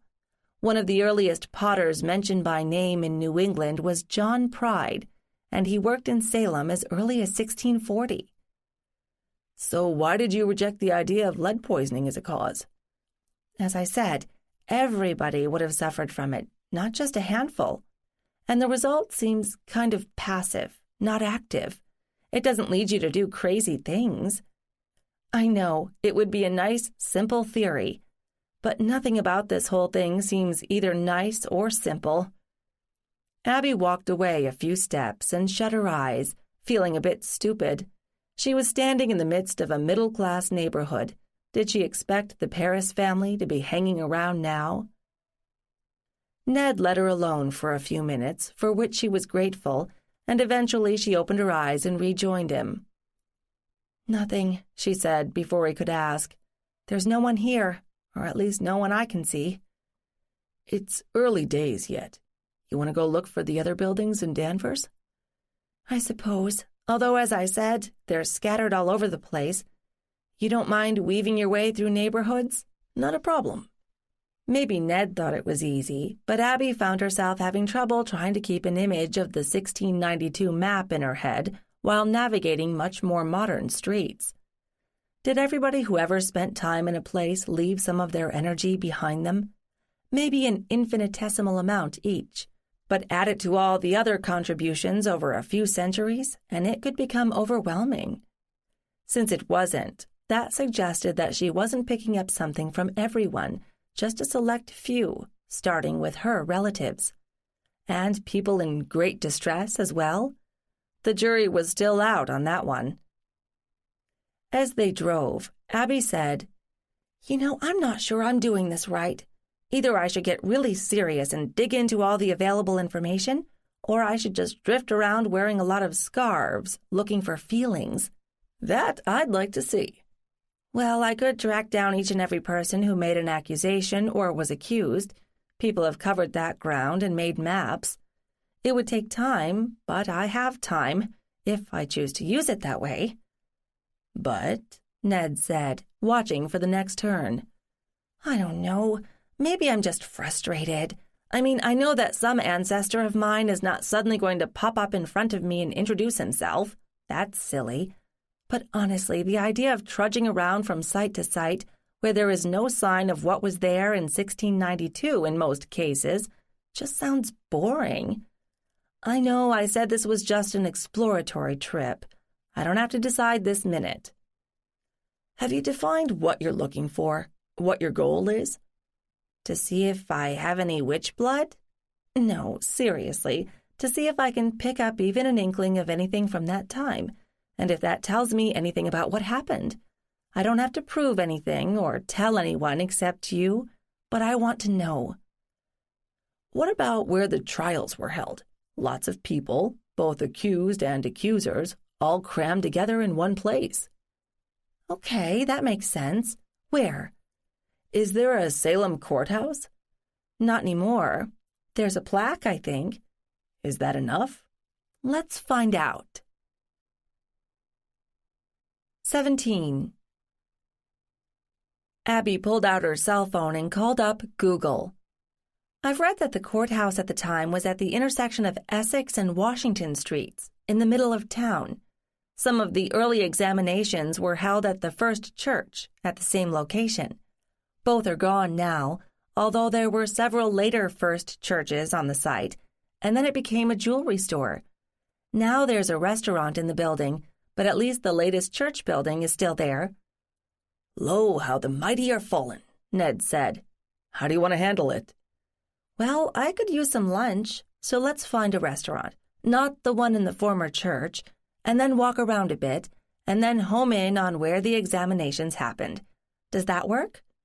This is your excursion, so your call, but that makes sense to me. Ned found a parking garage from which they could see the water of the harbor, and then they went into an unassuming place that served sandwiches. Once they were settled with their food, Ned said between bites, This place goes crazy in October, as you can probably imagine. Well, given that we've seen a couple of magic shops between the garage and here, I'm not surprised. Why is that, do you think? People like to dress up and also hide their identity so they can let loose. Masks play a part. Okay, I can see that. But why here in Salem? Because of its history, I'm guessing, Ned replied, before munching on a handful of potato chips. It's convenient. It's a place for like-minded people to gather, and everybody knows where to find it. Abby sighed. I suppose what we're doing here isn't that much different, although I prefer to do it alone instead of with a crowd of crazies. I understand. You ready to go? I guess. They tossed their trash and left the restaurant, then meandered north and east toward what was now the town center, although Abby knew from her last trip that the town in 1700 had not extended much beyond the modern Essex Street. Along the way, Abby said, You know, I read The House of Seven Gables, but it was a while ago. I didn't really make the connection to the witch trials then. I certainly didn't know that one of Hawthorne's ancestors was a judge at the trials, the only one who never apologized, which is why Nathaniel added the W to his surname. Funny how much of New England history kind of ties together over time. Keeps things interesting, doesn't it? Kind of like 6 Degrees of Separation, only played out over time. I'm not related to either of them, as far as I know. I wonder if this ability is genetic. Is it binary? When Ned looked confused, Abby tried to explain. I mean, if this is linked to a gene, can I sense a fifth cousin 4 times removed? Would the signal strength, if you will, be weaker than if I was sensing a fifth great-grandmother? Ned laughed. Abby, I have no idea, and right now I can't think of a way to test it, unless you could line up a slew of the people all at once and test them one at a time. Since the ones you meet seem to be tied to places, that could be difficult. You just keep reporting back whatever you see, and someday maybe we'll put it all together. Big help you are, Abby grumbled. I want answers now. Ah, but you are young and impetuous, Ned said with mock formality. Abby blew a raspberry at him. Well, impetuous me wants to go find where the action was in 1692. From what I've read, the courthouse and the first church lie pretty much due west of here. The prison was off that way. She waved vaguely off to the right. Nothing's left of any of them except historical plaques. I suppose nobody thought they deserved to be preserved, so they fell down from neglect or were replaced. Happens in any city or town, so don't read too much into it, Ned said. Let's go. Holding hands, they wandered along Essex Street toward the historic district, passing a large museum, for which Abby made a mental bookmark. Not today, but later, maybe. Not because it had anything to do with her family or ghosts, but because it was an interesting place. She really did need to hang on to a few outside interests that didn't involve her dead ancestors, or now witches. A block or so beyond the museum, they came to the intersection that Abby had identified as the site of the first church. She stopped and studied the corner. It was definitely modern and busy, with cars passing and pedestrian malls and shoppers. How was she supposed to plug into anything from the past here, in the midst of all this? She pivoted around and recognized what had been the 19th century church, which sat on the site of the first church. It still bore the Daniel Low and Company sign that had been added when it was a jewelry store. Conveniently, there was a pedestrian plaza running alongside it, with tables and awnings. I think that's where the church was. Mind if we sit? No, not at all. You want a soda or something? Ned asked. Sure, that sounds good. I'll snag a table. As Ned strolled off in search of something to drink, Abby found a table and sat down. Luckily, at mid-afternoon, there weren't a lot of people around to see her acting like a flake. How was she supposed to do this? Call up the ghosts of the past? She felt like a fraud. Well, a quick scan of the passers-by didn't yield anybody wearing clothes a century or 3 out of date. She closed her eyes. And the world changed.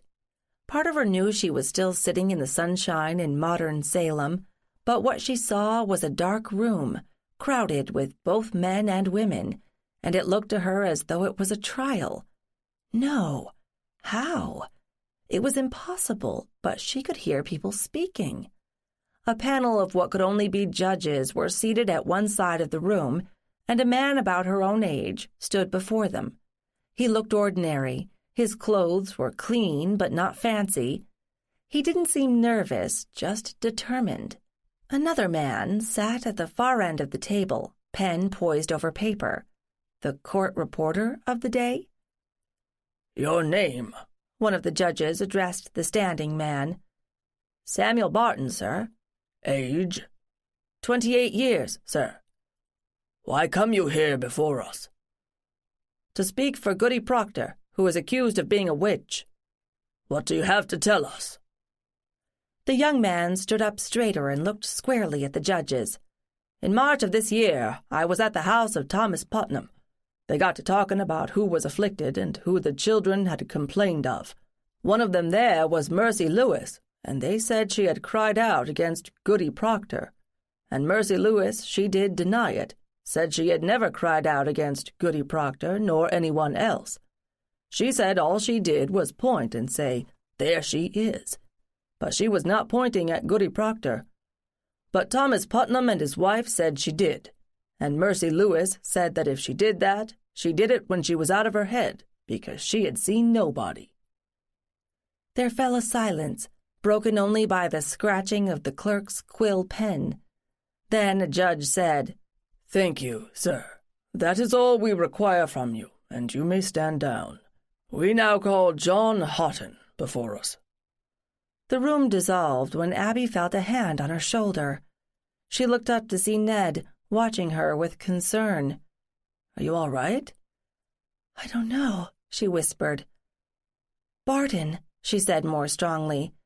"He said his name was Samuel Barton, and he was testifying on behalf of Elizabeth Proctor."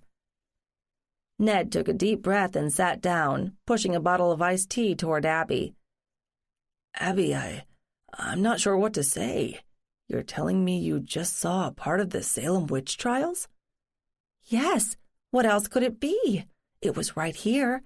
Someone was recording it, writing it down. The court records are all available online and in print, so it's easy to check. Are you sure that you haven't already read about this particular episode and you're just fantasizing it? Ned, there are hundreds of pages of court records and testimony. I haven't had the time to read all of them. You don't believe me? She was beginning to feel angry. Or was that just the residue from the tense scene she had witnessed? No, I didn't mean that, Abby. I'm just asking. All right, if it's true, why this particular event out of all of them? Or at least, why first? It's possible that if you sat here for long, you might see a lot more. Why Samuel Barton, you mean? Because when I started pushing back one of my family lines, I found a Barton. This was only last week. I haven't had time to follow it back, but it makes sense, doesn't it? Why else would I see him rather than someone else? But there are no Bartons on the list of either accused or accusers. I would have noticed that. Ned took a drink from his own bottle and gave Abby a small smile. If it was anyone else talking, I'd think you were just looking to make yourself more important. Like, wouldn't it be cool to have an ancestor at Salem during the witch trials? But I have to believe you, Abby. Thank you. Abby reached out to touch his hand and then thought better of it. Maybe joining hands would amplify her own perceptions, but she wasn't sure she could handle any more right now without overloading. Had she really just seen something that happened over 300 years earlier? Have you had enough for one day? Ned asked. I think so. I hate to waste the opportunity since we're here, but I'm afraid I might short-circuit or something, and you'd have to carry me home. And of course, now I want to get to my laptop and plot out the line from the Eliza Barton I found to Samuel, which I assume exists. Oh, unless you'd like to sit here for a bit and see if you can pick up anything? It's possible you had people here, you know. I don't think I'm up for it right now, Ned said, looking uncomfortable. One big hit per day between us is plenty, don't you think? I guess. Abby wasn't sure whether she was relieved or disappointed. Maybe she would be more help to him when she sorted out her own impressions. Or was that just a rationalization? I'll let you know if I find anyone who I think connects to you. Fine. You ready to go? You don't want to go look for the prison site? Abby stood up. No, not now. I don't know if this Samuel was ever there. All I saw of him was when he was a witness, but there must have been a lot of emotional pain at the prison, and I'd rather not find out today. Let's go home. They walked back to the parking garage and drove out of town. Abby was silent for most of the ride, trying to retain and also understand what she had seen. It wasn't like she was starry-eyed. She knew she'd seen plenty of engravings of the trial sites, or maybe seen the same 2 or 3 many times, so she could have projected those into a fantasy. A pretty elaborate fantasy, she admitted. But she questioned everything she learned or saw. She wasn't just looking for attention or for the bragging rights for future parties. Oh, yes, I'm descended from a witch. Great conversation starter, but she didn't go to that kind of party. She'd be much more likely to launch into an impassioned discussion about how generations had gotten it wrong about Salem, which probably would have driven away anybody at a party. "You've been quiet," Ned commented as he pulled into their driveway. Just thinking. And thank you for not interrupting. We're both lousy at making small talk, aren't we? Kind of. Any conclusions? Just that I need to know a lot more, but at least I know where to look. Then she realized there was something she had missed in her excitement. Ned, there might be more. He turned off the engine and faced her. Why do you say that? You know, in the past, sometimes I see these people through someone else. Not always, not since I've gotten more tuned into the whole thing, but sometimes. This may be one of them. I was seeing Samuel and the rest of the room and the people in it very clearly, which means I wasn't seeing it from Samuel's point of view. So maybe I'm connected to someone else who was there. Ned nodded. Okay, so right now you need to follow your Barton line back to this Samuel and track down this specific event and then see who else shows up. He hesitated before adding, "Are you all right with this? I mean, you looked pretty shaken up when I came back to the table." I was, I have to admit, but it kind of proves my point, doesn't it? The trials inspired a lot of strong emotions in people, the accused, the accusers, the witnesses. That's what I was looking for, what I hoped to find, so I can't complain when I do find it. And of course, now more than ever, I want to know what was going on. So now I have Samuel's name, and no doubt he's somewhere in the records, so I can trace him. That's what I'll do next. But who was the other person, the one who was watching Samuel? "Let's go inside, unless you're up for looking at wallpaper," Ned said. Sure, why not? She still needed to calm down a bit before trying to do computer research. It would be a good distraction. Samuel wasn't going anywhere, and he'd be waiting for her later. 18. I like that one, Abby said, pointing to a roll of wallpaper, one of half a dozen lined up along the foot of the wall in the front parlor. Too bad the store wouldn't give out samples, so each could be spread out to show the overall pattern, but at least they had let her bring home sample rolls, so she could study them where they were going to go by daylight. "Okay," Ned said cautiously. She cocked her head at him. Well, that wasn't exactly a glowing endorsement. What is it you don't like about it? "The pattern looks kind of small and fussy, now that I see it here. It's a big room." Abby studied the roll. I think you're right. It looked better in the store, but I like the colors. Okay, now it's your turn. Which one do you like? Ned looked more and more uncomfortable. Almost at random, he pointed to another one. "That?" Why? Abby demanded. "It looks, I don't know, important. Formal, maybe. This is a formal room, one of those that Victorians used only when the minister was coming to tea or when they were hosting a wake. The rest of the time they kept the room closed off, hence the pocket doors. Open them up for light when you use the room, close them to save heat when you don't." Okay, that makes sense. But the colors are kind of blah. I wish I hadn't seen the William Morris ones first. "Why not go with the Morris wallpaper then, if you like it?" Because it's hideously expensive, no matter how historically correct it is, like over $100 per roll, and I'm afraid to calculate how many rolls we would need, much less contemplate matching patterns around all those windows and doors. "But you like it?" I do. It's gorgeous. "So order it," Ned said firmly. Ned? Abby protested. It seems so extravagant. I mean, with a world of starving people, how can I justify putting $1,000 worth of paper on my walls?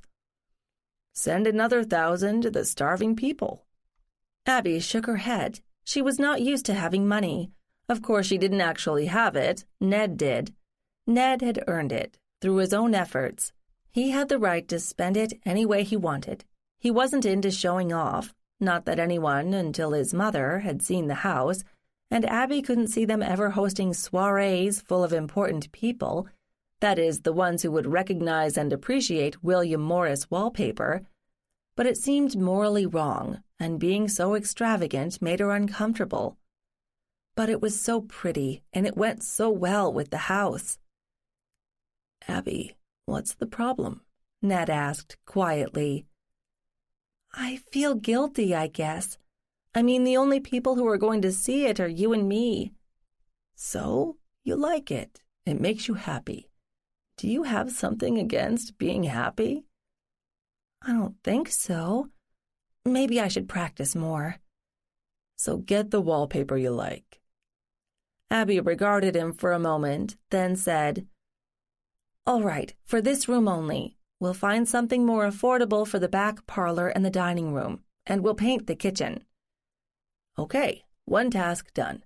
We've picked out a wallpaper for the parlor. Does the floor sanding come next? Ned asked. I think so. Are you planning to do that yourself? No way. I would end up destroying the floor. It would look like a topographic map with hills and valleys, and it's too nice to risk it. I love the inlays around the edges. Let's see if we can find a trustworthy contractor and find out what he'll charge us. It'll be cheaper in the long run. Check. I'll put that on the list. Once we get the wallpaper, we can match the paint color. Oh, and is the wiring okay? That I can answer. Yes. It was a fire hazard the way it was when I bought the place, so I had that replaced before I moved in, the same time I put in the Wi-Fi. Oh, great. One decision I don't have to make. Good thinking. Did we have other plans for today, now that we've decided on a wallpaper? Ned asked. I'm hunting for Samuel Barton. You can do what you want, like mow the lawn. Do we have a lawnmower? Your mother asked, and I had no idea. Yes, we do. A gas-powered push model. Good exercise. Have you used one? No, Dad always did it at home. Do we have a snowblower? Yes. Abby, it's May. Are you worried about snow already? After this past winter, aren't you? Abby retorted. Where the heck are you keeping these things? In the cellar, near the hatch in the back. Not the most convenient solution, I'll admit, since I have to haul them up and down the steps there. The property had a stable when it was built, but it burned down before I was born, and I guess the people who own the house didn't bother to rebuild. Are you yearning for a garage? I hadn't really thought about it. At least the driveway is big enough to accommodate 2 cars, with a lot of shoveling, but I don't want to deal with adding an entire building until we've gotten a little further with this one. Good point. Then I shall go mow the lawn, and you can go hunt Bartons. We can rendezvous for lunch. A brilliant plan, Abby said and kissed him, which took at least 5 minutes. Anything worth doing was worth doing well, her mother had always said, although Abby doubted that she had counted on this particular application. She shoved him away at last. I've got work to do. As Ned wandered out in search of the lawnmower and gas for it, and whatever other tools he needed, Abby sat down at the dining room table and booted up the laptop, then laid out what information and diagrams she had. She zoomed in on Eliza Barton, who, by her calculation, was her 4th great-grandmother. Based on her experience in Salem, the man she had seen, Samuel Barton, was most likely a lineal ancestor of hers, so it was time to find out who Eliza was. There had to be a connection, didn't there? Abby started by trying to figure out why Eliza seemed to have been born in Vermont. Why did these people keep moving around so much? Abby had always believed that in earlier centuries, people lived and worked on the land they owned, or at least leased and stayed there. She apparently had been wrong, because she was finding that various members of her own family had moved not just from one town to another nearby, but across state lines, or even into uncharted wilderness. What was going on back then? Focus, Abby. Barton's in Vermont. Why? By lunchtime, she made a little progress. Eliza had been born in Vermont, but she had married Silas Flagg in Massachusetts. Samuel Barton had come from Massachusetts. Ergo, maybe Vermont was a detour and Eliza's people had come from Massachusetts, so why not look there? Well, there were probably good reasons not to make that leap of logic, but Abby was impatient, and she could only hope that all those Bartons were watching over her and would give her a nudge if she got off track. Her hunch was proved right when she found one Daniel Barton who had married a Vila town in Hampshire County. Town. Why did that name sound familiar? Something from Salem? But that was well over 100 years ago, and more than half a state away. She still had a lot of dots to connect. Encouraged, Abby went back to wading through Bartons in western Massachusetts. There were a lot of them. They all had a lot of children. They all used the same names for all those children. Why did she think she would find anything at all before Christmas? Over sandwiches in the kitchen at noon, Ned asked, "How's it going?" "Don't ask. Too many people with the same name, and they keep moving around. It's like whack-a-mole, or maybe in reverse. Every time you think you've identified someone, he or she disappears down a hole, then pops up somewhere else." You don't have to do this, if it's so frustrating. But I do, now that I've seen Samuel. Maybe if I hadn't, I'd just say, too bad, and forget about it. But I did see him, and I heard him. And I heard him say what that clerk in the corner wrote down. Not verbatim, because the clerk left out the ums and ers and cleaned it up a little. I've read the text in the scanned version. Although, come to think of it, Samuel spoke pretty clearly, and he didn't seem intimidated by the judges, which is kind of surprising under the circumstances.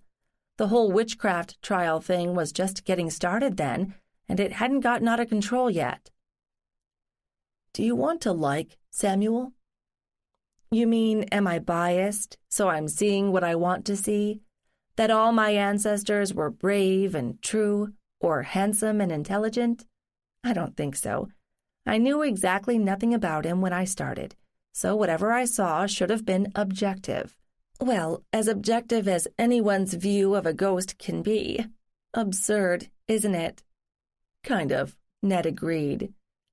Abby took another bite of her sandwich.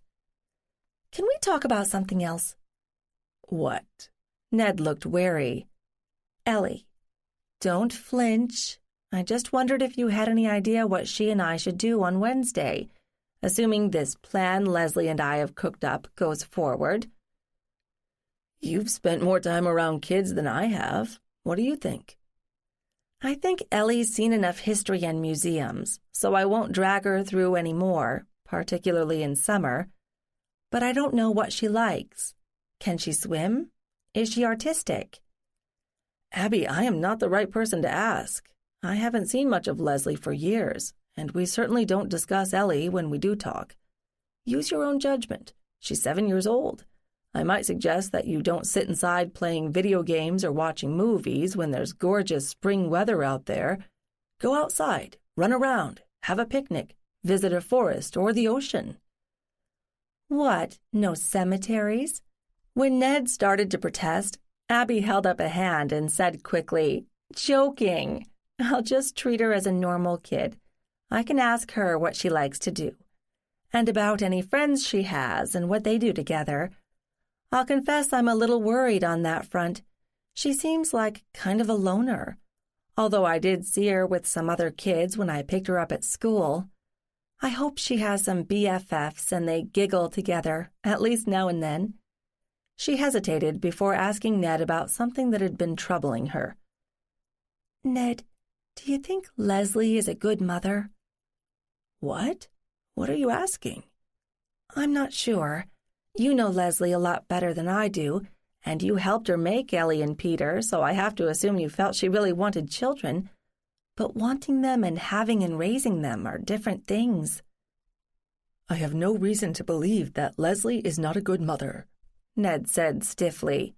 "Normally I wouldn't judge, but based on what we've learned recently about Ellie, Leslie missed a few things." "Abby, nobody watches their own child like a hawk to make sure she isn't seeing things that aren't there." "What about when Ellie would disappear to visit the local cemetery? Did Leslie not notice?" Ned stood up abruptly and started pacing around the room. "Abby, I don't know. Did your mother always know where you were? I know mine didn't. And I was hanging out with Johnny, and my mother never knew about that either.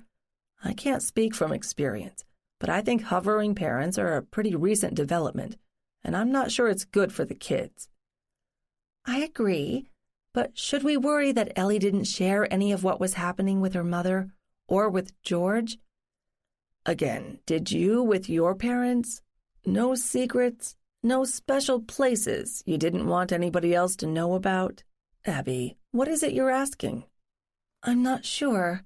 I don't want to overstep any limits, or Leslie won't let me see Ellie anymore, and I know I have to watch that I don't treat Ellie like a lab rat.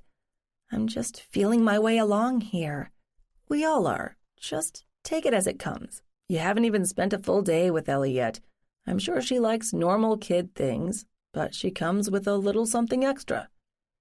Gives a whole new meaning to the term differently abled. Abby stood up and started clearing away their lunch dishes. "Are you finished mowing?" Maybe.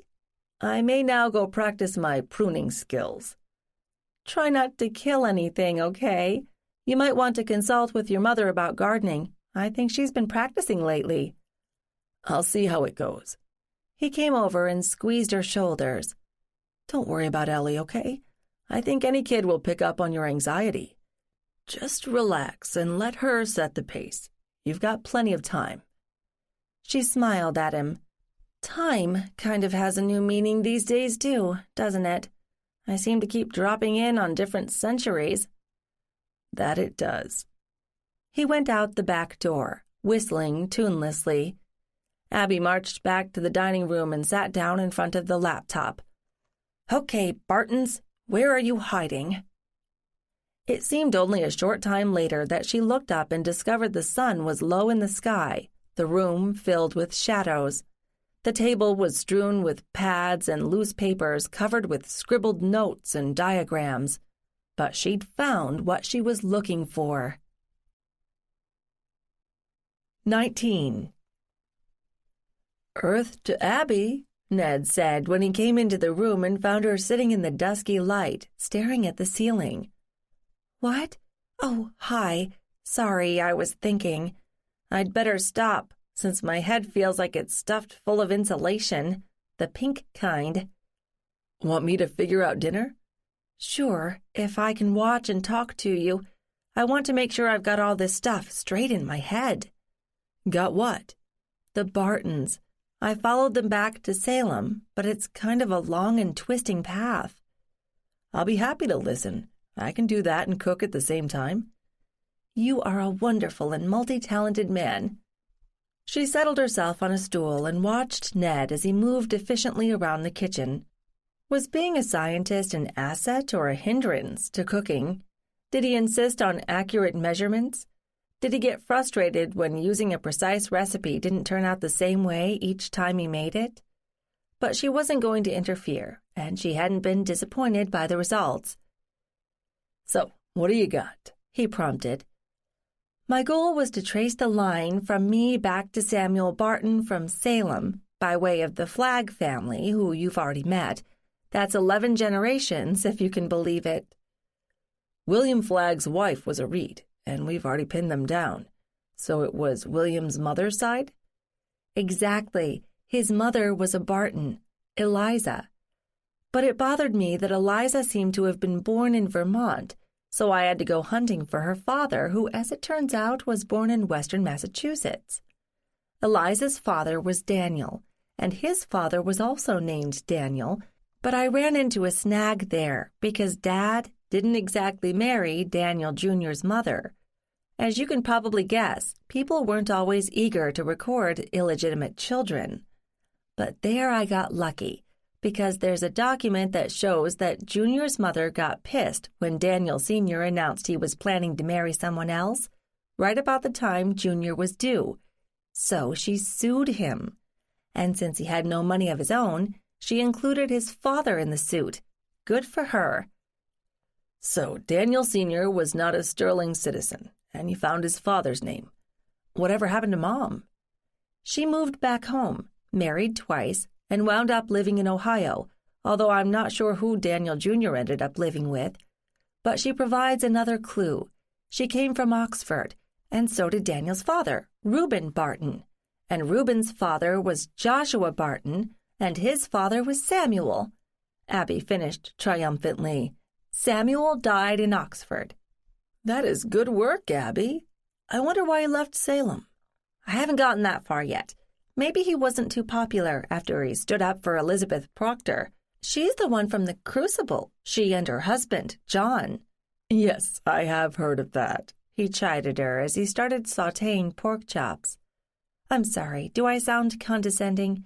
It's just so weird to find these connections, and that they're personal." "Is that what you hope to find?" "Yes, I suppose, but—" Abby stalled, wondering if she wanted to go on. "But what?" "Like I told you, when I saw Samuel, I saw him from the outside, you know? I was watching him, not seeing through him, which means I could have been seeing through someone else's eyes. There may have been someone else there who belongs in my family tree, so finding him or her would be the next step." Ned put a lid on a casserole and turned down the heat. What's your goal here, Abby? You've already made your point. Salem was a nexus for strong emotions, and you found an ancestor there who was in the thick of it, and then you saw him. Point proven. Why do you want more? Abby took a moment to consider. I'm not sure how far I wanted to go, but if I now believe there was someone else involved, I want to know who it is. Call it curiosity. And was it Samuel who was generating that energy? Or the person I was seeing through? Or was it just kind of free-floating because everyone was upset? She studied him a moment. Ned, do you disapprove of what I'm doing? He didn't answer immediately. I don't know, to tell the truth. I understand why you're doing it, but I'd hate to see it become an obsession. Ned, that's not fair. I've known about this for less than a year, and I'm a long way from understanding it. Am I going to let it consume the rest of my life? No, I don't think so. I've always thought of myself as pretty level-headed. Well, maybe not so much where Brad was concerned, but that wasn't the same thing. And I haven't lost my perspective. Right now, I want to know. Don't you? I guess I'd have to say I'm ambivalent. Part of me wishes we'd never uncovered this ability. Another part of me wants to pin it down and analyze it until we both understand it. All I want is a simple, normal life with you. The simple, normal ship sailed a while ago, Abby said to herself. And so do I. Just two ordinary people who happen to see ghosts. She smiled at him. But I'd like to find out more about what happened at Salem. I still don't really grasp why it happened. How can people have been studying this for 300 years and still have no single answer? You're not the only one who wonders that, Abby. Hey, dinner won't be ready for another half an hour. You want to stroll around the garden and decide what annuals to put in? He was clearly changing the subject, but Abby didn't have the energy to object. That sounds lovely. How do you feel about marigolds? The next morning, Abby sent Ned off to work with a kiss and a smile that faded as soon as she turned to go back in the house. He was right, in a way. She shouldn't let this unexpected ability dominate her and shape her life. After all, it didn't intrude on other people, unless she made an issue of it. It didn't get in the way of her leading a so-called normal life, as long as she didn't gasp and point when she saw one of the people from the past. If she kept her cool, no one need ever know, but ignoring it didn't seem right. In the past, she had heard that genealogy could be addictive. That was true, she had discovered, even without the bonus of all those family ghosts. Too bad they didn't come with handy name tags or even a brief description. Hi, I'm your sixth great-grandfather, Fred Smith, born in Cambridge, moved to Worcester, and fought in the War of 1812. No, that would be too easy. The bottom line was, it was up to her to decide when to put the whole issue to rest, or at least on the shelf until some later date. Right now she had a man she loved, a house that needed a lot of improvement, and a job to find somehow. That resolution survived through breakfast. After cleaning up, she found herself drifting back toward the laptop. Just for a little while, then I'll do something else, like buy plants, Abby told herself. Or rather lied to herself, because one thread led to another, and then there was this interesting footnote, and the days sped by, and at the end of it she was left with another stack of notes, this time about Salem, who was who lived where, and what happened in what order. As she had seen from her earlier cursory research, there were lots of theories and little agreement. Kind of like the research on Stonehenge, in fact, and that went back much further. Each generation came up with new theories and interpretations. But as far as she knew, she had had no ancestors at Stonehenge, and there was no way to prove it anyway. She stood up and stretched. All this sitting sure was hard on her back. Tomorrow she really needed to get out of the house and move around more. As Ned had said, the weather was lovely, and she hadn't begun to see half of Massachusetts. But Salem nagged at her. She wasn't finished with it yet, or maybe it wasn't finished with her. Before she started to make dinner, she called Sarah Newhall. "Hey, Abby," Sarah answered, sounding ridiculously cheery. "What's up?" "You want to play hooky? I need a sounding board, or a friendly ear, or something about my family tree." Sarah laughed. "Sure. What did you have in mind? How would you feel about visiting Salem tomorrow?"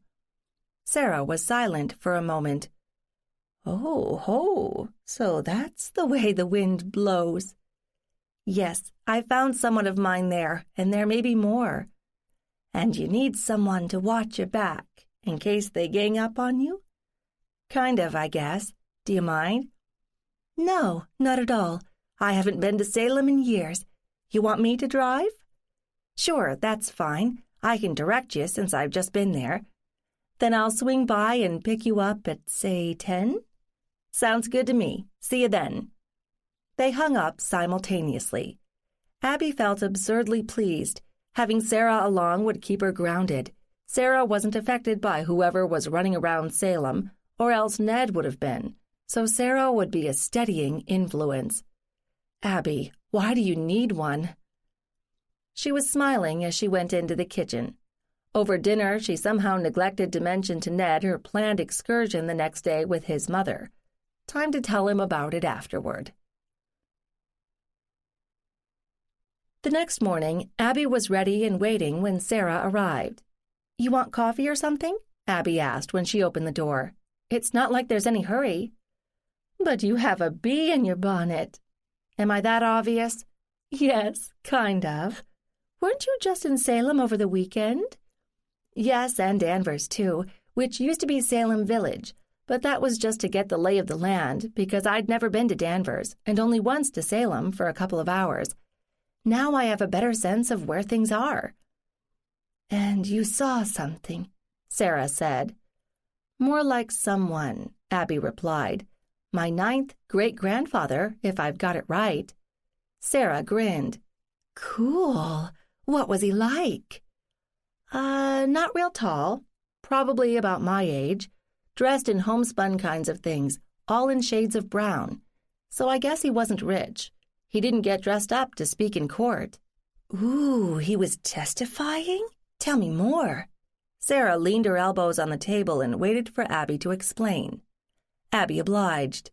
She described how she had found the most recent end of the Barton line, but hadn't followed up until she'd seen him in court in Salem, and then she had traced the rest of the line and even found an image of the original copy of Samuel's testimony, the one she had seen herself, and why she thought there was something more to be found.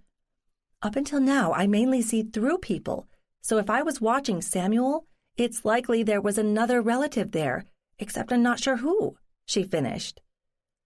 "This is really fascinating," Sarah said slowly.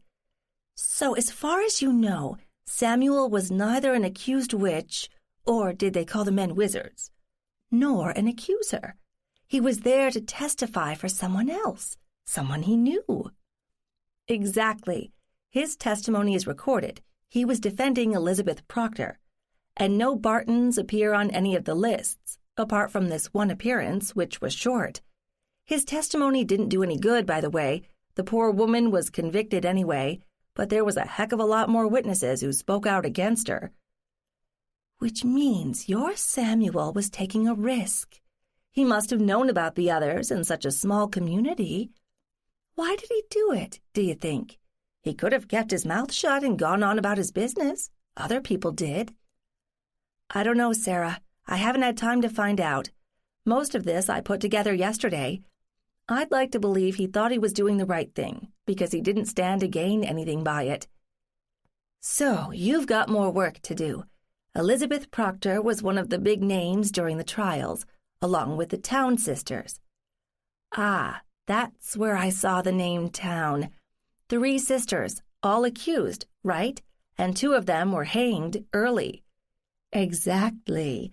There was Rebecca, who married Francis Nurse, and I think she was the oldest, and Mary, who married Isaac Estey, and the youngest one, Sarah, who married Peter Cloyce.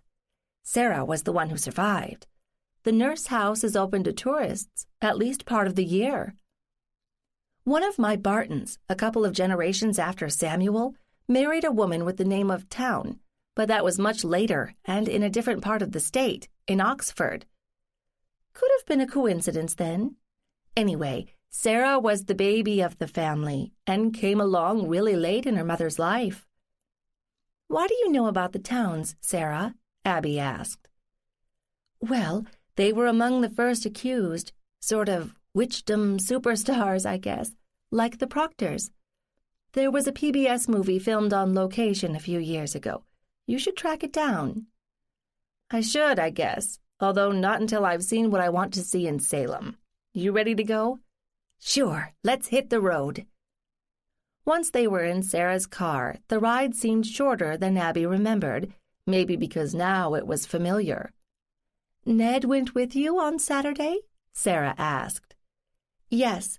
You know, I think he's not happy about this whole thing. He's trying to do the right thing by being supportive, but I think he'd rather it had never happened. He's a man. They like things simple." "I don't suppose he's tried to talk to you yet?" Abby asked tentatively, although she was pretty sure she knew the answer. "You mean about Ellie?" "Nope." "You told him I know?" "Yes, I did. It wasn't like he was hiding her from you. Since he won't tell you, I will. Leslie's husband can't have children, so Leslie asked Ned to help out with a contribution. Twice. But that's as far as it went. She's happy with her husband, and Ned was content to stay out of it, which is why he knew so little about Ellie." Sarah smiled to herself. "Thank you for letting me know, Abby. I won't let on that you did if he ever decides to fill me in. My, how complicated this has become." She paused for a couple of miles before saying, "Does he have a problem with you digging all this old stuff up?" "I don't know yet. I hope not. I know I've been kind of wrapped up in it lately, but I tell myself I can quit any time, and I do want to know what's going on, what the limits are, I guess, how to manage this thing, if that's possible. So you don't find yourself taking a shower in some nice bed and breakfast somewhere, and a not-quite-live man wanders through?" Abby giggled. "I hadn't thought of that, but yes, that could be a problem. But is there some way to shut them out? Maybe a sign I could put up? 'No ghosts allowed'? I doubt it. We're almost there. Where do you want to park?" "Near the center of the historic district, if you can. That's where I saw Samuel, and that's where they held the trials." "What, not Gallows Hill?" Abby shivered involuntarily. "Well, there'd be plenty of emotion there. Of course, nobody's quite sure where it was. There are a couple of hills that could be it, but it's not certain. It's almost like people in the 18th century made a point of forgetting. Although I read about this one guy who was born on the day of the first hanging, in sight of the gallows, or so he said long after the fact." "You've really been doing your homework," Sarah said. "Guilty. I got interested, more so when it became personal. I'll stop soon, but I'm not done yet. Do you mind tagging along?" "No, of course not. I haven't been here for a while, and I figured if we were going to have a witch in the family, I'd better know my stuff." "Am I? In the family, I mean?" "Of course you are. Don't mind Ned. He's a little slow on the uptake sometimes, but his heart's in the right place." Sarah guided the car into a convenient garage and parked. "All right, here we are. Now what?" "We go looking for Samuel and friends." 20. Standing on the pavement outside of the garage, Sarah scanned the area. "Where to?" "I have to keep trying to fit the old maps over the reality here," Abby told her. "If I've got it right, the courthouse and the first church are about a block in that direction. That's where Ned and I were sitting when I saw Samuel." Abby pointed. "And the prison would have been behind us. I'm guessing there would have been a lot of back and forthing then between the prison and the court. And then, of course, the final journey from the prison to the gallows. Did they have to walk?" No, I think they got to ride in carts, kind of like the French Revolution, right? Were there people lining the streets, or did they stay away? I haven't read all the histories, but I'd guess people would want to see the officially convicted witches and would turn out to watch, and to make sure they were dead, hoping that executing them would be the end of things, which of course it wasn't, at least not for a while. How do you want to do this, then? Sarah asked. Let's start with where the trials were held and see what— Darn, I still don't have a vocabulary for this. See what I see, or sense? See who shows up. Abby realized that she was kind of keyed up. Was that because she so urgently wanted to prove something, anything? Or was she picking up the collective residual anxiety that those poor people had felt so long ago? A couple of pedestrians gave her an odd look as they passed, and Abby was tempted to say something rude to them. After all, this was Salem. They should be used to crazy people roaming the streets. It's up to you, Abby. We don't have to do anything. If it's too much, we could go visit the museum, which I recall is very nice. It's okay, Sarah. We're here for a purpose, and you're the trusty sidekick who will bail me out when I get too serious. Sarah laughed. So I'm the comic relief here? I think I can handle that. So, trials it is. Abby led the way to the small plaza where she and Ned had been a few days earlier. Early in the day, there were only a few people drinking coffee and reading the paper, so they had their pick of tables. Abby sat at one, and Sarah sat across from her. That's the site of the first church, Abby said, pointing to the Victorian building. And the place where the trials were held was right around here somewhere. I feel so silly sitting here and waiting for some spirit to come calling. I think I understand why some psychics use a crystal ball or other object. It gives them something to look at or to touch. Maybe it even reassures the marks. If I came here alone and sat here with my eyes closed, somebody would probably grab my bag or ask me if I needed medical help. And that's why I'm here, Abby, Sarah reassured her. Don't worry. If nothing happens, no problem. If something does, you can tell me all about it while it's still fresh. Do you think you had anyone here? Sarah shrugged. I don't know. I never did the research. Maybe that's denial, but I've spent most of my life dulling my perceptions, not sharpening them. Anyway, today is about you and the Bartons. Why don't I get us some coffee? Sure, fine. I'll be here. Waiting? For what? From what she'd learned, Samuel had appeared only once during all the court proceedings. Did ghosts do reruns? Would she see the same event over and over? But if there was another person, would he or she show up? She put her bag between her feet in case there were any lurking bag grabbers, and shut her eyes. The same room as before, or one much like it. Dark wood, small windows, crowded with people, both men and women. She recognized a couple of the faces at the front table. The judges? She hadn't memorized them all, and of course nobody really knew what they looked like, save that they were all men. It was hard to guess ages for anyone. Life had been difficult in those days. Life expectancies short, medical care non-existent. You lived and died by God's will, unless the devil intervened. This group believed they were fighting the devil. Her gaze turned toward the spectators, who wore a variety of expressions, ranging from fear to anger to curiosity. In the front row was a cluster of young girls, maybe teenagers, and Abby realized with a start that they must be the accusers who had started everything. They were children.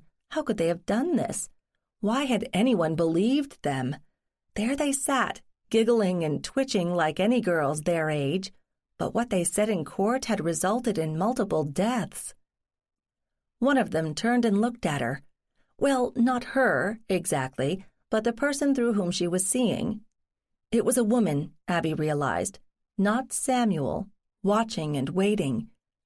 The girl all but smirked, and Abby felt an irrational urge to slap her. Then one of the judges said something, and her conduit turned her attention to him. Abby realized she was standing, and she was tired, exhausted, really. This wasn't the beginning of something. This was the end. Abby, you okay?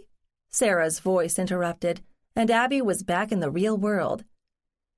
Yes, it was more of the same, but I didn't see Samuel, and I was seeing through a woman. Oh, God, that obnoxious little brat in the front row must have been Abigail Williams. Sarah sat down and slid a cup of coffee toward Abby. "You don't look very upset," she commented. Well, no, I guess not, because I knew what to expect. And in a weird way, this is exciting. I mean, I'm seeing the judges and the accusers right there where it happened. Sarah turned her cup slowly in her hands. Abby, I know you believe this, but can you be absolutely sure you're not just seeing what you want to see? The same thing Ned had asked. Abby fought down a surge of anger. Why would anyone do this to herself deliberately? But she recognized that Sarah was trying to help, and it was a fair question. Except that the answer was yes. She knew what she had seen, twice now. She took a deep breath. "Sarah, I haven't studied a lot of history. I've been doing serious research on this for like a week total. Obviously, there are no photographs from the trials, and any engravings done after the fact are probably pure fabrication. If I were making things up, no one would be able to disprove them unless I stuck an iPad into the scene. But what I'm seeing, the detail is so specific. I can tell you what people are wearing, where they sat, what they sounded like, heck, what they smelled like. If it's a hallucination, it's a damned good one." "Okay," Sarah said. "I believe you. And I know you aren't doing this to call attention to yourself or to impress anyone. So who were you seeing? The girls who were flinging accusations around?" "Yes, and giggling all the while. I so wanted to shut them up." "And the magistrates? Other witnesses?" "A fair number of people. I can't exactly identify them all." "And the woman who was your, ancestor at least?" "I think so. She seemed exhausted." "Was she on trial?" "Maybe. Or maybe this was a different date. I didn't see Samuel, but maybe they sent him out after he made his statement." "Sarah, what am I supposed to do?" "I can't tell you that, Abby." Sarah laid a hand over hers, and Abby felt a tinge of warmth. It felt nice. It was also different from what she felt when Ned did the same thing, closer to what she felt when Ellie held her hand, like when they crossed a street. She'd have to think about that later. Right now she was at ground zero, and she had to focus. "Well, there's one more thing I want to do today. Find Gallows Hill, where they hanged the witches." "Is that a good idea?" Sarah said anxiously. "I mean, it's bound to be hard on you, if we can even find it. Isn't there a park?" "Yes, and the park is probably in the wrong place. They kind of picked a convenient hill a long time after the fact, when there was no one around to remember. It wasn't the site of one of their best events. I think they'd have been happier to forget all about it, until the tourists showed up." "So how are we supposed to locate it?" Sarah asked. "Follow the pain?" Sorry, that was in poor taste. "It's okay, Sarah. Humor helps. I found something online, written by a person who approached it logically and looked at all the primary sources, and then looked at the old roads and a topographic map. I think he made a pretty good case. I vote for checking that out." "Okay, as long as it's not miles away." It did lie just outside town limits in 1692, which means it's a few blocks from where we're sitting. "Then onward. Should we have a safe word if you get overwhelmed?" "Nice thought, but I don't think it's necessary. I mean, I don't lose track of who I am, exactly. I'm just in a very real dream. I haven't tried to touch anyone, and they haven't touched me. It's all visual and audible." "And you said something about smell?" Abby smiled. "Well, yes, maybe. That I could do without. Things were pretty rank in those days. Not that they had much of a choice about it." Abby stood up. "So, we need to go west until we cross Bridge Street, which leads to a bridge that isn't there anymore, and then we take Bridge until it crosses Boston, at which point it becomes Proctor Street. It should be about a mile. Is that okay?" "I'm not ancient, Abby. I think I can manage that." They set off at a moderate pace, heading more or less westward. The main intersection between Boston Street and Bridge Street looked like every other street corner in every other city.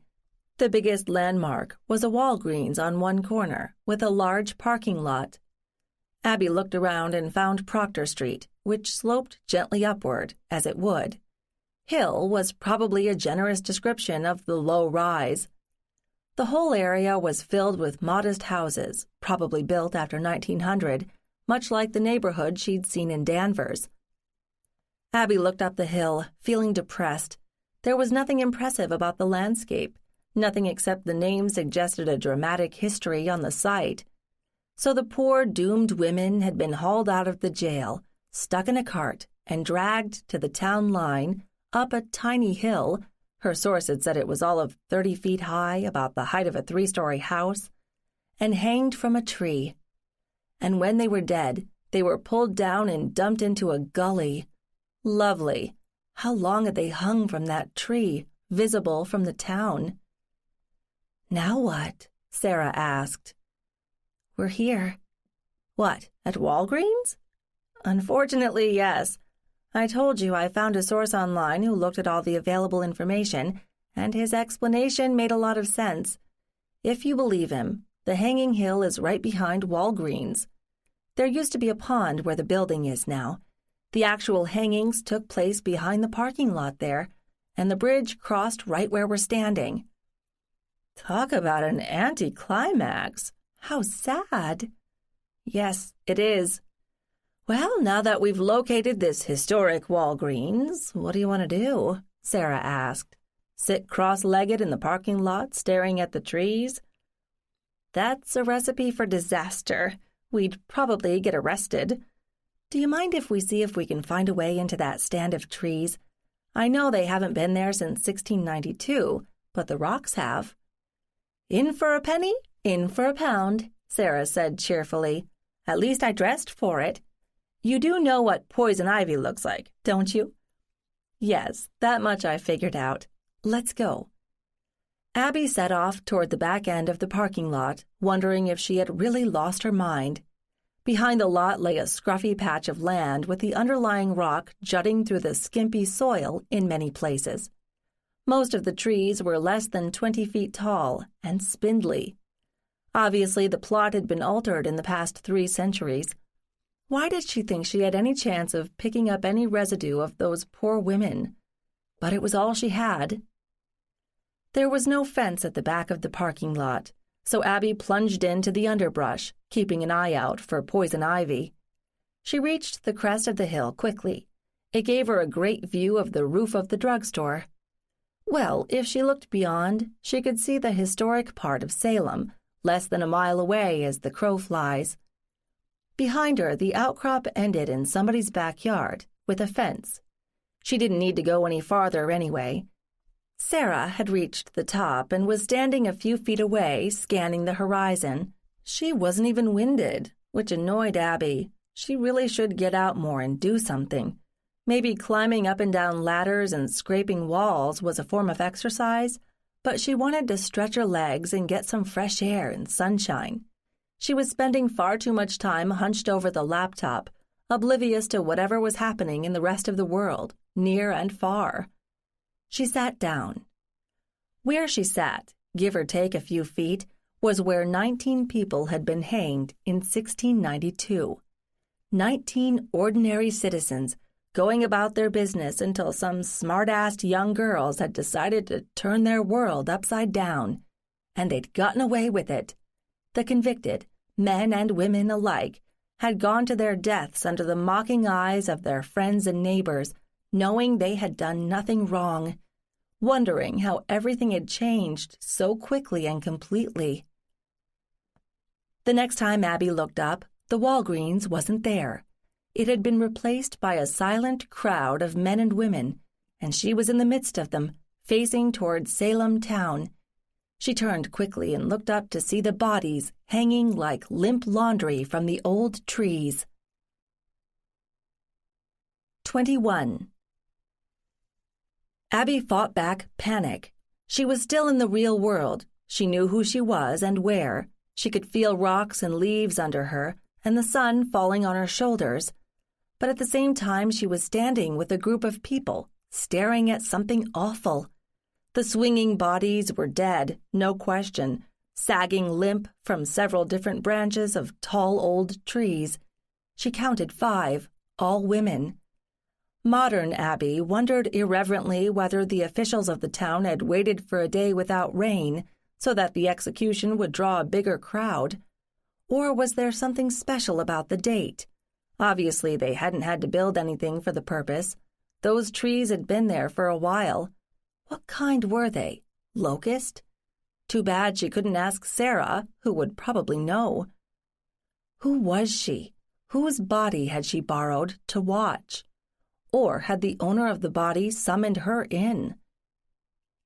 Abby felt calmer now, more in control of herself, although she had no control over her hostess, she amended, looking down at the shabby skirt and apron she was wearing.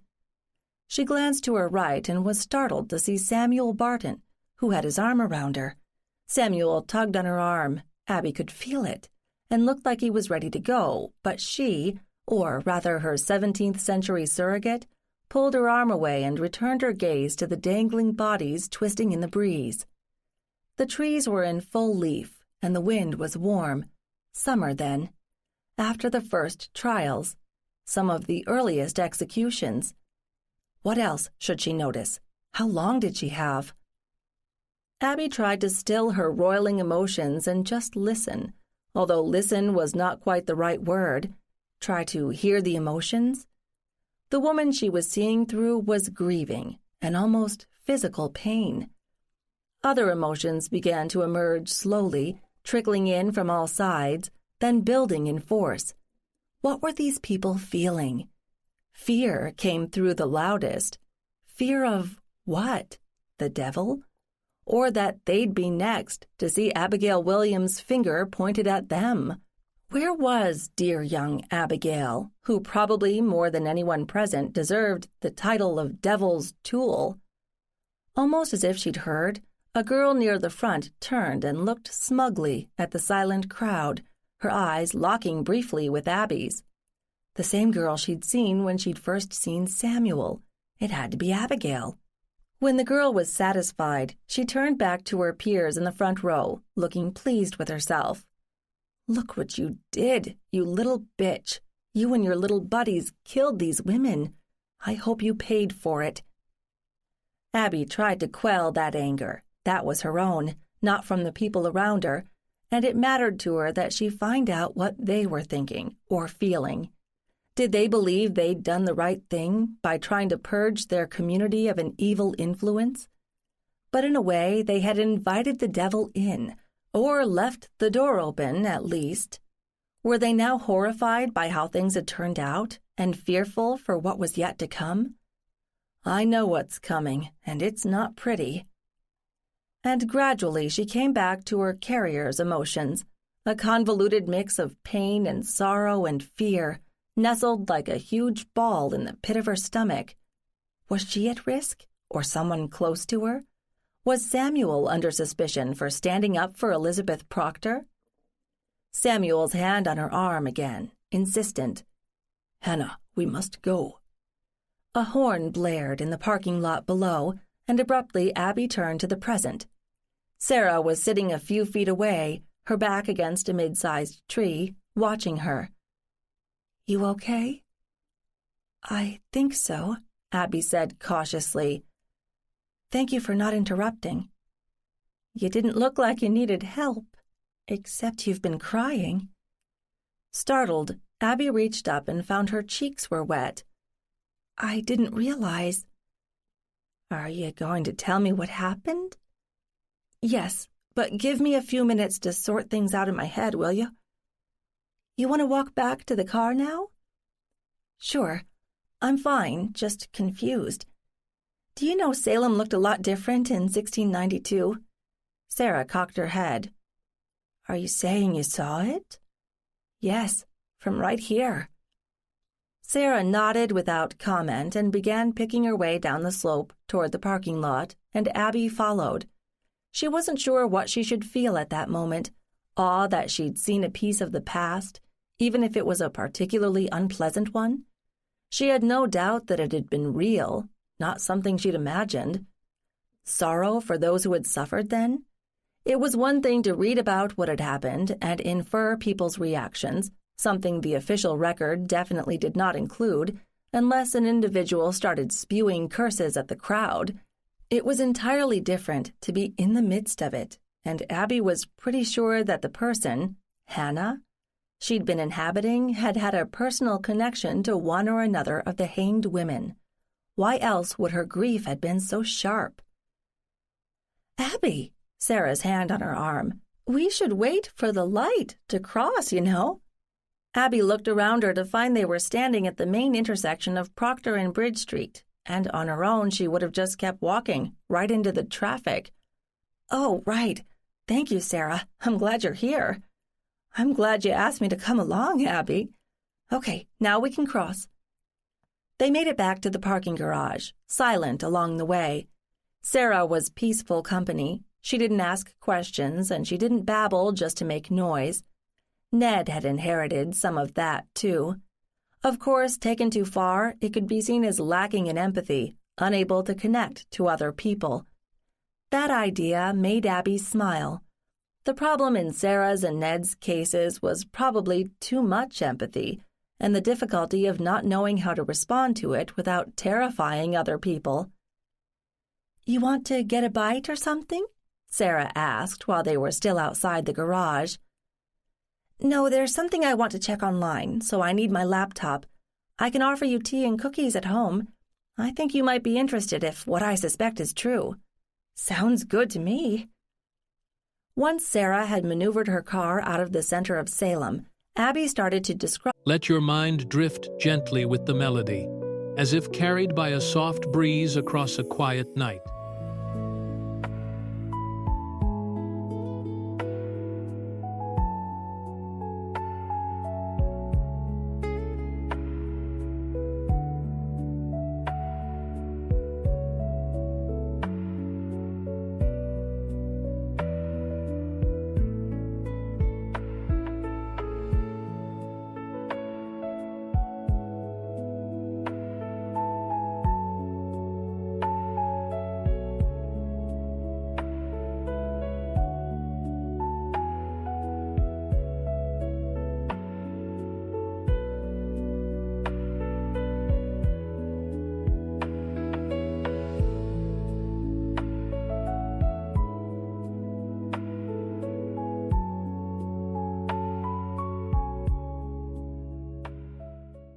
What she had seen, while the memory was sharp, slowly at first, and then more rapidly as the emotions had taken over. She had just about wrapped it up when they arrived in Lexington. Sarah pulled into the driveway and turned off the engine. But before getting out, she turned to Abby. "You know, this may sound strange, but in a way I'm jealous. You've seen something that very few other people have. Actually, none that I know of. So I'm just guessing that there are others who share our gift. I know it must have been frightening and upsetting for you, but was it exciting? You can tell me to shut up if you want." Sarah smiled anxiously. "No, Sarah, that's all right. I'd have the same questions if I was in your shoes. It was kind of schizoid, I guess. I mean, I knew who I was, and I never really lost sight of that. But I was seeing what someone else saw then, someone with a real connection to the events, not just a snoopy bystander. So I was two people at once, in a way. Let's go inside. I want to see if I can figure out who that other me was." "Of course." Sarah followed her up the front steps and into the house. "Hey, why don't I make the tea and you can do your searching?" "That makes me sound like a terrible hostess, but I really would appreciate it, Sarah." When Sarah disappeared into the kitchen, Abby sat down at the table and opened her laptop. She had to admit she had very confused feelings about what she was about to look for. What did she hope to find? Or what was she afraid she would find? Previously, she had ended her search when she found Samuel in Salem. So who was Hannah? When Sarah returned, she found Abby sitting and staring into space. "Abby, the tea is ready." Abby didn't move at first, then turned slowly to face Sarah. "I know who Hannah was, and who her mother was, and who her aunts were." "You need food and sugar and caffeine. I'll bring in the tea, and since I couldn't find any cookies, I made some cinnamon toast. Then you can tell me about it." Abby waited, still in a daze. Sarah returned with a tray full of tea things. She poured Abby a cup, added sugar and milk, and set it in front of her. "Drink this." Abby obeyed because it was easy. When Sarah slid a plate of buttered toast sprinkled with cinnamon and sugar, Abby dutifully picked up a piece and munched. It did help. After 5 minutes, she was feeling almost human. "Well, you look better," Sarah said. "You ready to explain?" "Yes, and thank you.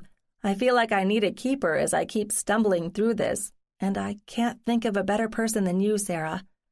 "Not even Ned?" Sarah said.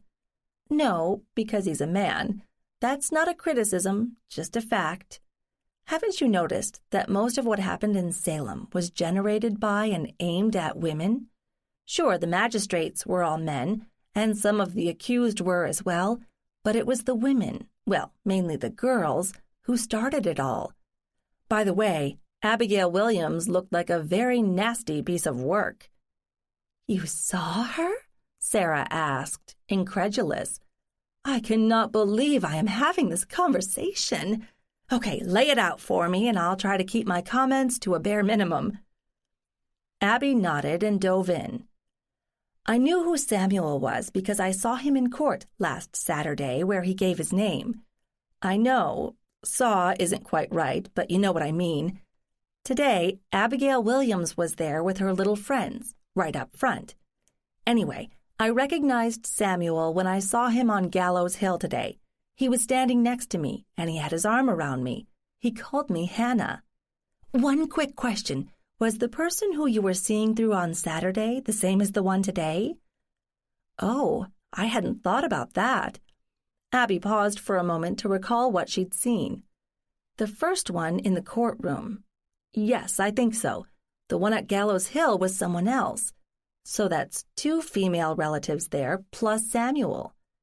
"That's what I was wondering. Go on, please." Abby picked up the thread. "I realized I hadn't really finished the research on Samuel the other day.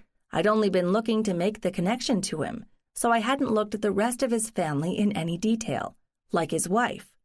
Her name was Hannah Bridges. They got married in Salem in 1690, before all the craziness started." "So you were seeing through his wife?" "Looks like it, the last time. But that's not all. Hannah's father was Edmund Bridges, but he was already dead by the time Hannah married Samuel. Hannah's mother was Sarah. Her married name in 1692 was Cloyce, and she was one of the accused witches." "Oh, wow," Sarah whispered. "I'm not done yet. It turns out that Sarah's maiden name was Town. 2 of the witches hanged at Salem were her older sisters, Rebecca and Mary. I think what I was seeing today was the day that Rebecca Town was hanged, with her niece Hannah watching. And I think that the other person at the courthouse, before we went to Gallows Hill, was Hannah's mother, Sarah, who was the accused at the hearing, along with Elizabeth Proctor. They were arrested together and examined by John Hathorne, that's Nathaniel's ancestor, and Jonathan Corwin, the one who lived in the so-called witch house. Abigail accused Sarah in court that day, and then Sarah was shipped off to prison in Boston the same night. So that's not the same event when her son-in-law Samuel testified. Sarah's my lineal ancestor, and I was seeing the hearing through her, and seeing Abigail." "Oh my," Sarah said. "How awful for you." "Yeah, I guess it was." And Abby burst into tears. She'd been so good, so strong, keeping it all together in the face of incomprehensible visions. Sure, Abby, you just watched your umblety-dump great-aunt get hanged as a witch in 1692 with her community watching, and some of them had enjoyed it. She was the rational one, the one in charge. It was like a historical diorama, right? Or a play. Except it wasn't. They had been real people, and she was related to them. She wouldn't be sitting where she was now, or be the person she was, without any and all of them. She had guessed right. The pain had lingered through the centuries, soaked into the ground, the stone. The pain had been very real. The devil had walked among them, only not in the way they thought. Sometime in there, Sarah had pulled her chair closer and wrapped her arms around Abby. It felt good. Thank God she'd found Sarah, and thought to invite her along on this weird expedition. Sarah understood. Sarah knew. Time stretched like an old rubber band. After a while, Abby was reduced to hiccups, but she'd let out most of the anguish she hadn't even known she was carrying, and the tears slowed. Sarah spoke first. Don't you dare apologize for this. I can't imagine what you're going through, but I'm glad I was here to help. So am I, Sarah. There are no guidebooks for this kind of thing, and it's a lot to take in all at once. I feel so badly for everybody involved, which is useless because they've all been dead for centuries. But people still remember and talk about those events. They mattered. I know, even though I didn't understand it before. Sarah, what do I tell Ned? The truth? What will he do with it? He'll try to understand it. Seriously, he cares a lot for you, and he needs to know about this. He truly wants to believe you, that you're seeing what you're seeing, but it's hard for him. Give him time, but include him, whatever you do. Pretending it's not happening won't be good for anyone. Sarah checked her watch. Oh, my word, look at the time. Abby, will you be all right if I go home? I'll stay if you want me to. Abby smiled at her. Thank you for worrying about me, but I think the storm is over. Well, don't keep it bottled up, okay? And talk to Ned. And if he doesn't get it, send him to me and I'll knock some sense into him. That I'd like to see.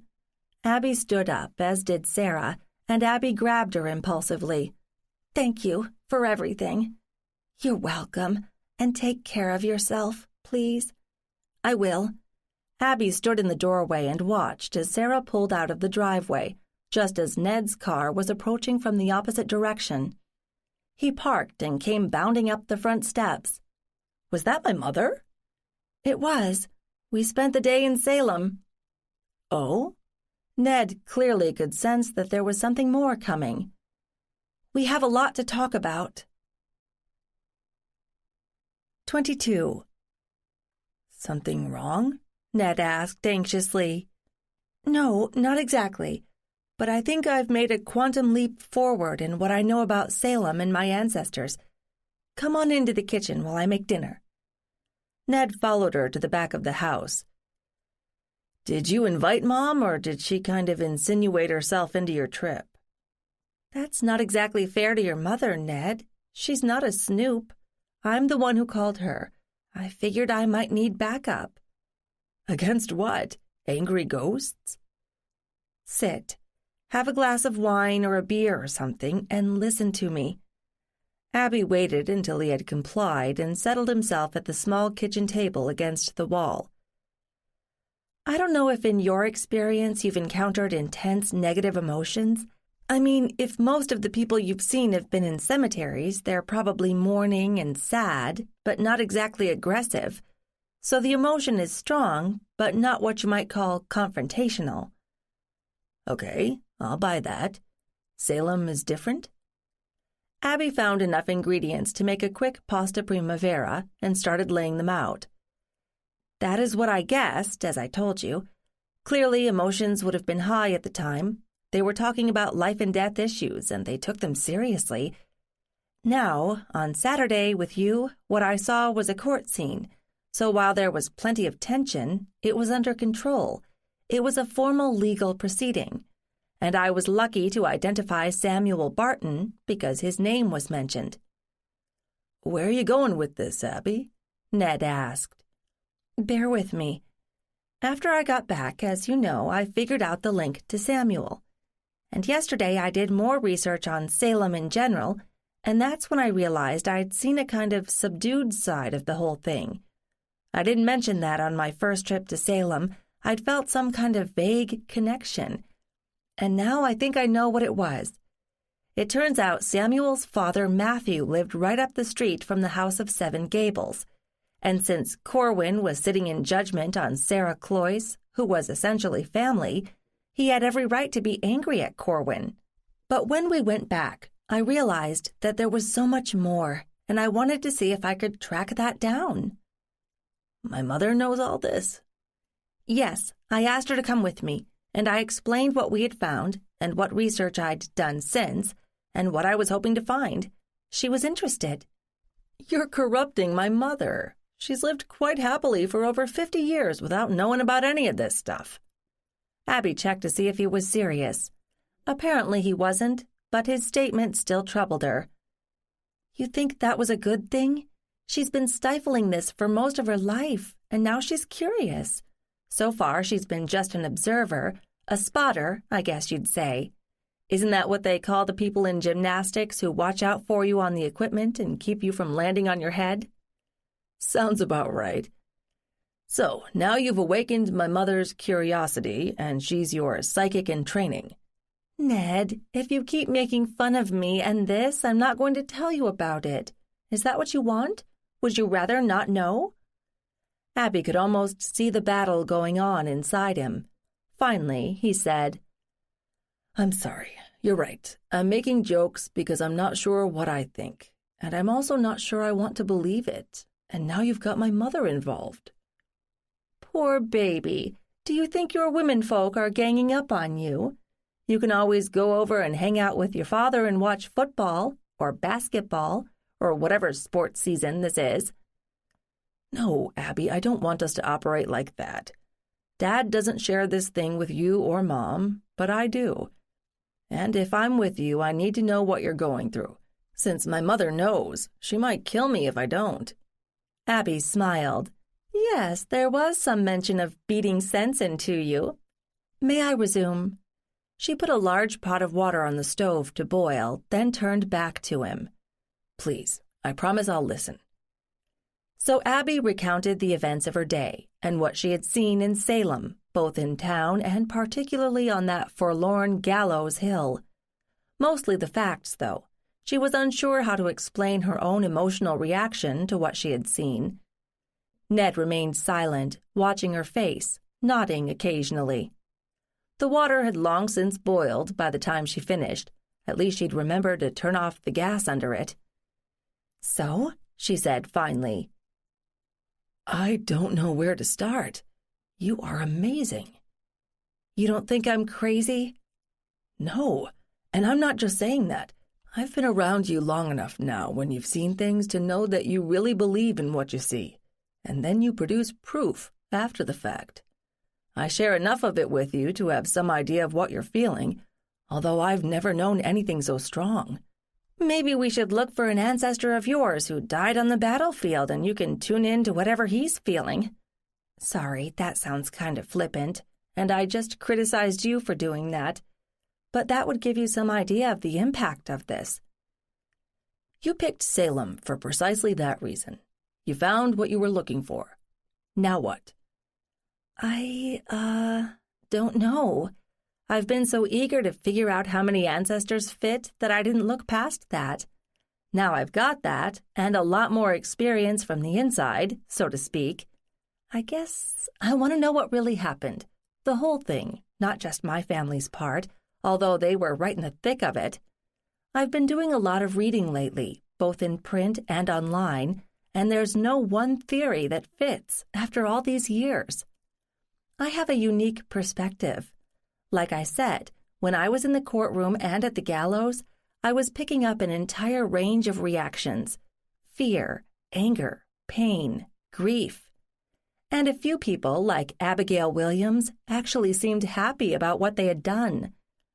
I want to follow up on that as far as I can. I want to understand it in my head, not just my heart or my gut or wherever my emotions live. Does that make sense? I think so. Do you plan to publish this? Join the Society for Descendants of Witches? Is there such a thing? Abby said, laughing.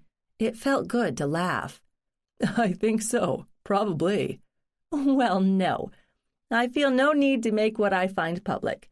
This is for me. I want to understand. I don't plan to go head-to-head with the scholars and the kooks who have been digging into this for years. Just for me, and you, and your mother, and maybe Ellie at some point. As if by magic, Abby's cell phone rang. When she checked it, she saw that it was Leslie. Oh, right, she reminded herself. Tomorrow was Wednesday, her first scheduled day with Ellie. She pressed the button to answer.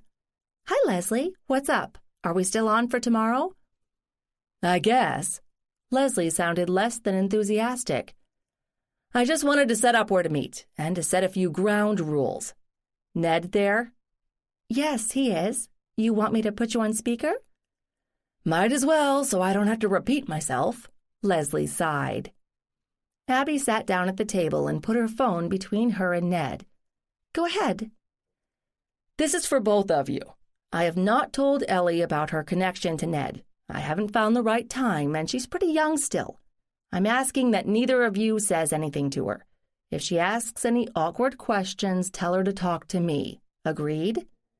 Leslie, Ned broke in, I don't expect to see Ellie at all, so that's probably not a problem, unless you want me to spend time with her? Not now, not yet, maybe later. I want her and Abby to sort out this thing they have.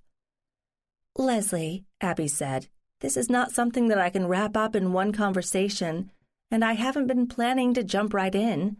I want to get to know her a little better. If she asks any questions, I'll try to answer them in terms she'll understand, but I won't bring it up. Is that all right? I guess. What do you plan to do tomorrow? I haven't really made any plans, Abby said, feeling guilty. She'd been off chasing ghosts. What does she like to do? There was a silence at Leslie's end. Oh, God, I spend so much time at work I don't even know what she's interested in. She likes to read, and reads well above her grade level. She doesn't like girly things like shopping at malls. Sometimes she likes making things. Maybe you can teach her to knit or something. Do you know how to knit? The basics. Look, I'm sure we'll find something to do. When do you want me to meet you? They settled on the details of pick-up and drop-off without any further discussion of anything more serious. It was an odd negotiation, Abby reflected. Leslie clearly would be happier if Abby had nothing to do with her precocious child, but she was a good enough mother to know that she needed Abby's help. They'd just have to take it 1 week at a time. When Abby had hung up, Ned asked, You aren't going to drag Ellie into the whole Salem thing, are you? No, why would I do that? Plus, Leslie would go ballistic and never let me see Ellie again, or at least until she's 18. Good point. It's tricky, isn't it? That it is, in so many ways.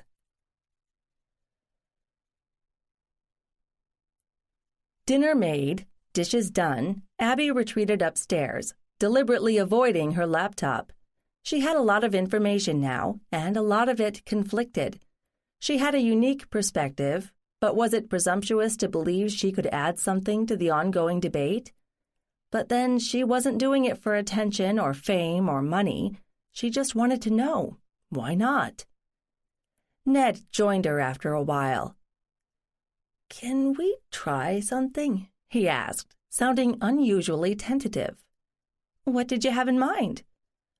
Well, you know that when we touch, things kind of get amplified, at least when we're seeing them. Yes, like we boost each other. Why? I'm wondering whether you can share what you've seen, particularly what you saw today, after the fact. You mean like play it back in your head? I don't know. That sounds kind of unlikely. I know, but I thought it was worth trying. I'm happy to try, particularly if it involves some skin-to-skin contact. Okay, that sounds kind of smarmy, but you know what I mean. I do. And it's a win-win situation, don't you think? I do. Touching Ned had been a joy from the beginning, once she had sent Brad packing. She did have some scruples, even if Brad was the one who had betrayed her, and then had overcome her surprise at the shock of touching the first few times. She had to admit that the first time they had made love, the experience had been overwhelming. How did that compare to what she had experienced today? The circumstances were different, but they might be equally strong. She could sort of see what Ned was trying to do. They lay side by side in the dark. What do we do now? Should I think about Salem, or do you think about it? Abby smiled, even though he couldn't see it.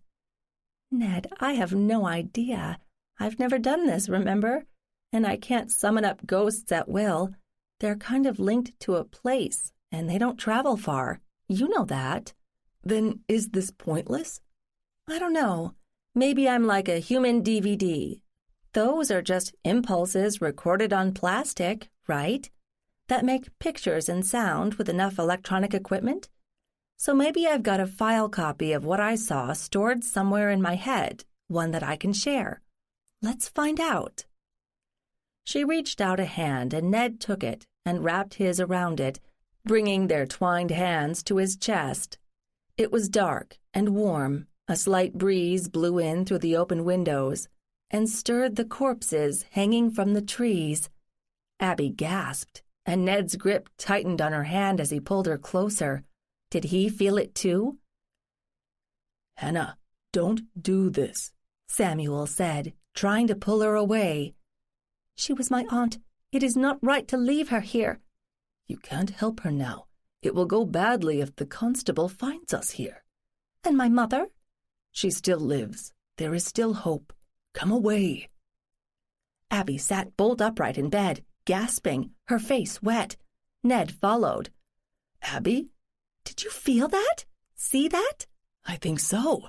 Who were they? Samuel Barton and his wife Hannah, my ancestors.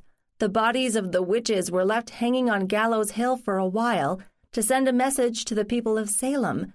They could see that hill from the town. One of them was Rebecca, Hannah's aunt. Her mother was already under arrest, but she was in prison in Boston, not Salem. Ned, why could we see them? Salem's miles from here. They were touching. Maybe they had this thing too, and they amplified each other. Which would mean this came through Hannah rather than Samuel? Or both? Abby went on without hearing. And if Hannah had it, did her mother? Did all the town sisters? Oh my God, no wonder. No wonder people called them witches? Ned finished her thought.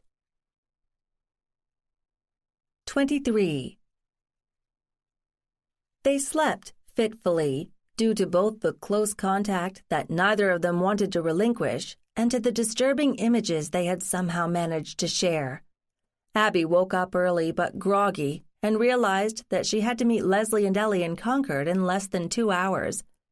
It hardly seemed fair to Ellie to offer her only a befuddled Abby at half strength, but she wasn't about to cancel. She slid carefully out of bed, trying not to wake Ned, and padded off to shower, hoping it would help clear her head. She was downstairs in the kitchen with a half-empty cup of strong coffee when Ned ambled down the back stairs and dropped into a chair opposite Abby. What happened last night? Apart from the obvious, we, that is, you and I together, saw 2 people who died 300 years ago who were also together, and we saw what they saw. That's the best I can do. Do not ask me to explain it because I can't, but at least I know who those people are. See, it could be worse. Ned got up and filled a cup of coffee for himself, then returned to the table.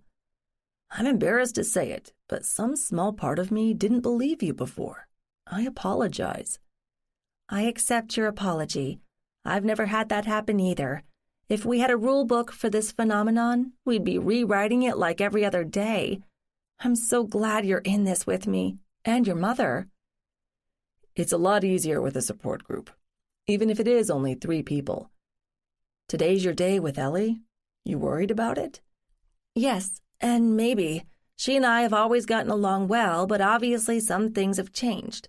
And it's kind of like a minefield, with all the things I can't say or don't want to say.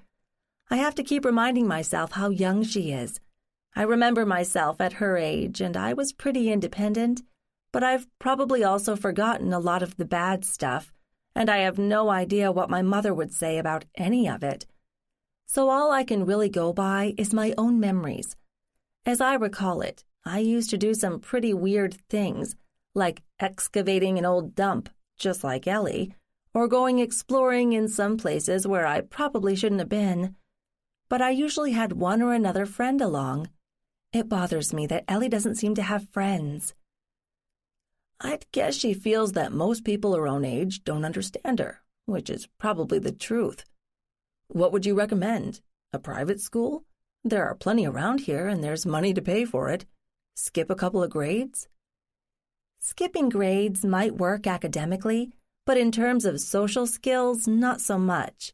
And kids seem to grow up so fast these days. I looked at the girls who came in with elementary school groups when I was at the museum, and they looked flashier than I did at 18. It's a whole new world, but Ellie seems a bit out of place in it. That's why I want to get to know her better. It may be she's just a kid who marches to her own drummer, or it may be the effect of this psychic wavelength, or a combination, or none of the above. I won't know until I spend some time with her. Fair enough. I'm sorry I can't join you, but Leslie made it pretty clear that I wasn't wanted. That may change. Don't worry about it. You'll be home for dinner? Yeah, there's nothing unusual on my calendar. You're dropping Ellie off at 5? More or less. I'll let you know if anything changes. They ate breakfast and Ned took off for work, only slightly late. Abby pulled herself together, cleaned up the kitchen, dressed, and managed to arrive at the parking lot behind the museum in Concord on time, although she spotted Leslie and Ellie waiting for her. Ellie said a cursory goodbye to her mother and hurried over to Abby's car. Abby opened the passenger door, but she herself got out and called out to Leslie. "Anything I need to know?" "Nope. Sorry I didn't have time to pack her a lunch, but I think you can manage. You'll be back here at 5, right?" "I will." "Have a good day," Leslie said, then turned and disappeared into the building. Abby turned to Ellie, who once again had already fastened her seatbelt. "So it's you and me, kid. What do you want to do?" "I thought grown-ups were supposed to tell the kids what to do, not the other way around," Ellie said, a look of challenge in her eyes. "A lot of the time they do, but you should never turn down the chance to do what you want if it's offered to you. If it's too risky or too expensive or something, I'll tell you. If you could do anything in the world, what would it be?" Ellie took her time in answering. "Climb a real mountain, a high one." Abby nodded. "Interesting. I don't think it's going to happen today, but we can put it on the list. What else?" "Go fishing for some really big fish? Not like a dolphin, but one we could eat. Just killing nice fish would be wrong." "Again, we could plan on that. Or whale watching. That'd be cool. I've never done that either, but the ocean is kind of far to go today. Do you like cities?" Ellie shrugged. "Maybe. My school takes us on field trips now and then, and my mom and dad have taken me to Boston a couple of times." "Old Sturbridge Village?" Abby suggested. "Mom's talked about it sometimes. What is it?" "It's like a recreation of a town from around 1820, I think. All the buildings are the right age, and the people wear costumes. There are craft shops and a sawmill and stuff like that." As soon as she'd spoken, Abby wondered if she had made a mistake. Did Ellie see the past the same way that Abby was seeing Salem now? Or did she see only people, out of context? What was context, anyway? She'd seen the girl in the cemetery in Littleton, but the tombstone had been there for a long time. Did Ellie see past or present, or both at once? Ellie didn't answer right away, and Abby was all but holding her breath when she finally answered. That might be good. Is it far away? No, about an hour. You want to try it? Okay. Abby breathed an inward sigh of relief and started her engine. There was little traffic on the highways, and they arrived in just under the hour Abby had promised. Along the way, Abby had asked Ellie about what she liked in school and what she expected to learn in the coming year. She asked about books that Ellie read and was pleased to learn that she was reading chapter books on her own. She asked about what movies Ellie had seen or wanted to see. By the time she pulled into the parking lot at Old Sturbridge Village, she felt like she'd been conducting an interview. Ellie's answers had been polite and not too short, but they hadn't been exactly spontaneous. And all the while, Abby had had the feeling that Ellie was judging her and finding her wanting. "We're here," Abby said, and cringed at stating the obvious. "You been here before, Abby?" Ellie asked after she'd climbed out of the car. "Once, last year. I'd heard about it, and I had some free time, so I came out to see it. I didn't see everything, though."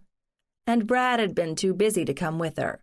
Of course, that was just his excuse. He was so wrapped up in the present, the wonderful world of Brad, that he didn't have time to explore the past. "Let's go in." They walked through the admissions building, and Abby paid for tickets. On the other side, she turned to Ellie. "Which way?" Ellie pointed straight ahead. "That way." It was a beautiful day to be outside, particularly in a place as charming as the village. The trees were almost completely leafed out, and a few clouds drifted across a deep blue sky. After a short walk, they reached the town green, surrounded by a variety of houses, a bank, a store, and a church, all transplanted from somewhere else. There were a couple of oxen being driven from one place to another by a young reenactor. Smoke spiraled from a couple of the chimneys. "This is pretty," Ellie said. "Did it really look like this back then?" "Pretty close, I'd guess. I'm sure the people who put it together did their homework. Most towns 200 years ago had a town green in the middle, with a meeting house or church, and a couple of stores and maybe a few houses belonging to the richest men in town who wanted to show off. I think they've done a good job here.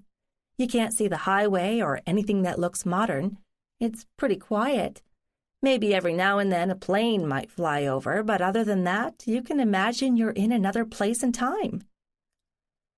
"Do a lot of people like to do that?" Ellie asked, looking up at Abby.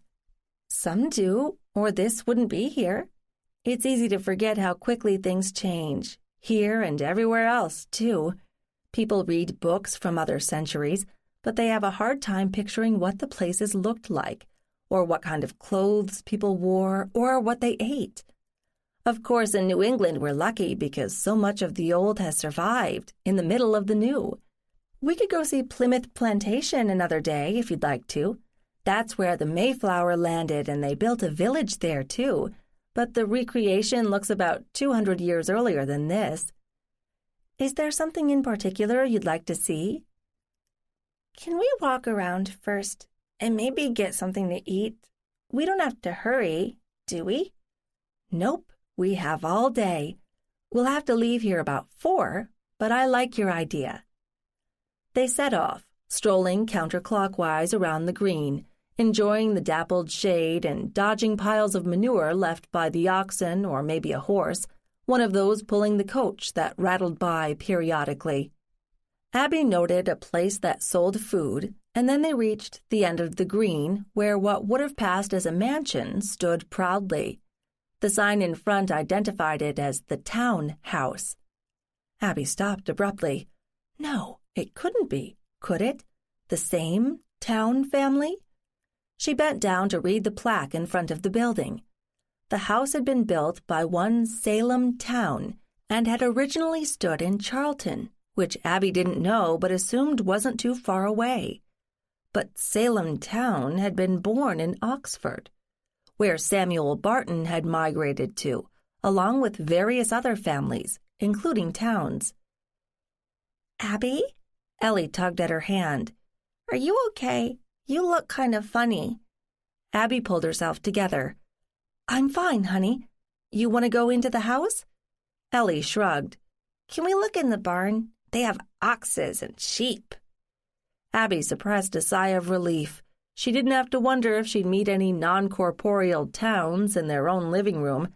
The odds were slim, but she'd rather not. Not right now, not with Ellie. "Sure we can." They admired the animals for a few minutes, and then they completed the circuit of the green. "You ready to eat now, Ellie?" Abby asked. "I thought we could get some sandwiches and something to drink and sit out and enjoy this nice weather." "And cookies?" Ellie asked eagerly. And Abby was happy to see her do something childlike. Of course. They backtracked to the place selling food and bought what they wanted, and then strolled in a different direction, toward the back of the village, where Abby recognized the sawmill and the grist mill, and the water supply that had provided power for both. They found an empty bench and sat down, enjoying the view of the mill pond, and dug into their sandwiches. They'd finished half the meal when Ellie said, without looking at Abby, "Did my mom tell you not to talk about the people I see? The ones in the cemeteries, I mean." "Not exactly. Has she talked to you about it?" "She tried, but she doesn't get it. She doesn't see them." "I know. That's not her fault. Some people can and others can't. It may be inherited. That means passed down from parents to children. We just don't know enough about it yet to be sure." "Do you want to talk about it?" Ellie shrugged. "Maybe." "You can ask me whatever you like. I won't lie to you, but I may not be able to answer your question. But I promise I'll try." "Okay. Did you see anybody at that big house back there?" Oh, crap. Nothing like getting right to the point. "No, but I wasn't paying attention. Can I ask you something?" "Okay. What?" "When you see people, what do they look like to you?" "Normal, pretty much." Ellie squinched up her eyes and looked out over the mill pond. "Well, I can't see through the other ones, but they're kind of faint, and they can come and go real fast. Sometimes I can't see them when I want to, and then they'll pop up when I'm not looking. Is that what you see?" "That's pretty close. Do you see a lot of them in different places?" "Not a whole lot together, and I don't go to a lot of places, just around Littleton and Concord, but I've seen different ones in different places." "And you know they're not, well, modern people?" "Sure, they're different. Why were you looking funny back at that house?" "I'll tell you what I think, but you may not understand it. That house was built by a family whose name was Town, and they came from somewhere south of here, in a town called Oxford. But before that, the family lived in Salem, north of where you and I live now, and some of my ancestors came from that family, and mostly I see my ancestors." "Cool." Ellie seemed impressed. Ellie seemed to be handling this a lot better than she was, Abby thought. "Ellie, you know you can't talk about this to everybody, okay? It kind of scares other people." "Yeah, like my mom." Ellie looked disappointed. "You can tell me, though. Listen, you can do me a favor. When you do see someone, can you write it down? Describe the person and where and when you saw them. The more information we have, the better we can understand it." "Okay, I can do that. Like a ghost diary." "Exactly." 24. Abby and Ellie completed their leisurely tour of Old Sturbridge Village, stopping in at a farmhouse at the farthest point, where Ellie complained about how many flies there were in the kitchen. Abby had to agree. That was another downside of the past that was never mentioned in history books. They arrived back at the Concord Museum just before 5 to find Leslie pacing in the parking lot. Abby felt amused and annoyed in equal parts. Had Leslie thought she would kidnap Ellie? And go where? Ellie bounded out of the car, looking rumpled and sunburned and pleased with herself, while Abby emerged more slowly. Mom, we went to Sturbridge and saw animals and a sawmill, and I got some penny candy at the village store. Ellie sounded like any other tired, happy kid. Leslie grabbed her daughter in a hug. Sounds like you had a good time, sweetie. Did you say thank you to Abby? Only about 6 times, Abby said quickly. We had fun. She got lunch, but I told her she couldn't eat all the candy until after dinner. Thanks, Leslie said, not exactly warmly. We'd better get home. I'll call you about next week. She shepherded Ellie into her car and got in herself, then pulled out of the parking lot without a backward look. Abby felt deflated. Her time with Ellie had gone well, she thought, and the subject of their shared ability had come up only briefly, and they hadn't dwelt on it. Leslie would have nothing to complain about there. But from the way Leslie had acted, Abby suspected she still had mixed feelings about letting Ellie see Abby at all. No doubt Leslie would quiz her daughter thoroughly at home before making any future plans. Not that Abby could blame her. They were both feeling their way along. She drove home and arrived to find Ned sitting on the front steps. "Waiting for me?" she called out as she shut the car door behind her. He smiled. "Maybe. Or maybe I'm admiring the view. Notice I'm not looking at the house, because then I'll start thinking about all the things that need to be done, especially now that the weather's nice." "You've successfully ignored them this long. Why start now?" "You've made me see it with new eyes. How'd it go?" Abby sat down on the top step next to him. "We should get some nice wicker chairs so we can actually sit out here. As for Ellie, about as well as could be expected. We didn't poke into difficult topics, just kind of skirted around them." "What did you do?" "Went to Old Sturbridge Village." "Interesting choice. Why?" "Kind of random. I asked Ellie a lot of questions about what she liked to do, and after we'd ruled out mountain climbing and whale watching— Hey, don't laugh. She suggested both of those." "With a straight face? That kid has got a sense of humor." "I'd love to go whale watching with her. I just need to plan ahead for it. So I finally proposed the Sturbridge option, and she seemed kind of interested, so I jumped on it. I was there a while back, but I don't know it well, and she'd never been there, which is kind of surprising, given her mother's occupation. Anyway, we went and we had a good time." "Curious choice, don't you think? I mean, they've created a town the way it would have looked in the past, right?"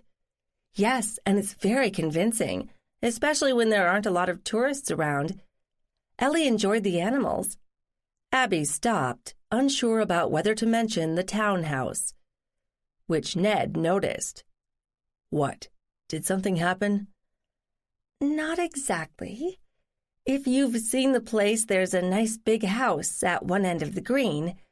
We stopped in front of it, and I realized it had belonged to the Town family, the same one as in Salem. In fact, the man who built that house was named Salem Town. I guess I looked startled because Ellie asked me if there was something wrong, and I guess that kind of led into a short discussion about seeing our past relatives. But neither one of us pushed it. I think that's a good thing, treating it as though it was normal, at least for some people, like us. I think it makes Ellie sad that Leslie doesn't share it. Maybe she'd actually like to talk with her about it. But that may be expecting too much too soon.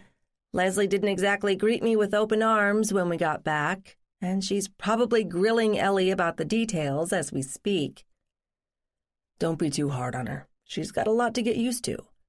"I know, I understand that, but I still feel like I'm walking on eggshells. If it's any help, I can promise to go somewhere totally neutral next time, assuming there is a next time, like the ocean. Of course, that would be the moment that we'd trip over my 7th great-uncle who was a mariner who died in a shipwreck." Ned laughed, then said more soberly, "Don't borrow trouble, Abby. You have any ideas for dinner?" "Not a one. Let's go explore." Abby stood up and held out her hand, and Ned took it. They froze for a long moment, hands clasped, lost in each other, until Ned pulled back. We probably shouldn't do this in front of the neighbors. You want to take it inside? He said, his voice husky. Lead the way. I'm right behind you. Over a sketchy dinner that included a lot of lettuce, Ned said, So, you think Leslie wasn't happy about you and Ellie getting together? She's conflicted, I'd say. She knows she should do it, but she doesn't like it. She'd probably have been happy if she'd never crossed paths with me again, and I can understand that. But it was Ellie who brought it up, right? Yes. Of course, Leslie could have said no. So, now that you've survived the first round, where do you go from here? 1 week at a time, I guess. Maybe by the end of summer, things will have settled down between us all, and then Ellie will go back to school and things will change again. Ned forked up a few bites of leaves and sliced carrots and radishes and chewed thoughtfully. Do you see any resolution to your Salem research? You mean, do I see an end to it, or am I going to obsess over it indefinitely? I guess. Abby considered. I think I need to set a cutoff. I don't plan to set myself up as the world expert on this. I was never cut out to be an academic, so I don't plan to write the meticulously researched, multi-footnoted final solution to a centuries-old problem. I can see people getting sucked into exploring nits like, did so-and-so say this on Tuesday or Wednesday? I guess I'm looking for an understanding of the whole, not the details. She paused to eat for a bit before beginning again. Ned, you remember last night I said that this psychic thing might have come through the town line, which means that in a sense the town sisters were actually witches? I know you said it, but I'm not sure what it means. I'm not either. I guess my question is, how aware of this were they, and how careful were they to conceal it? I mean, within a small community where a lot of people were probably interrelated, if any particular person seemed to know too much or too quickly, wouldn't others come to look on them with suspicion? Wouldn't it be a short step from that to thinking those people had some kind of second sight or special knowledge? It's possible. It is curious that 3 women in the same family, albeit pretty widely separated in age, would be accused. By all accounts, before the craziness started, they were regarded as upstanding members of the community. They were married, they had children, their husbands were respectable citizens. So if, still a big if, they shared this particular trait, it could have jump-started some suspicion. So tell me this, how did Abigail Williams come to focus on them? I don't like Abigail Williams, Abby said, surprising herself. You sound like a school kid, Abby. Okay, I'll bite. Tell me why. I told you I saw her twice, right? Once in court and again on Gallows Hill. When Ned nodded, she went on.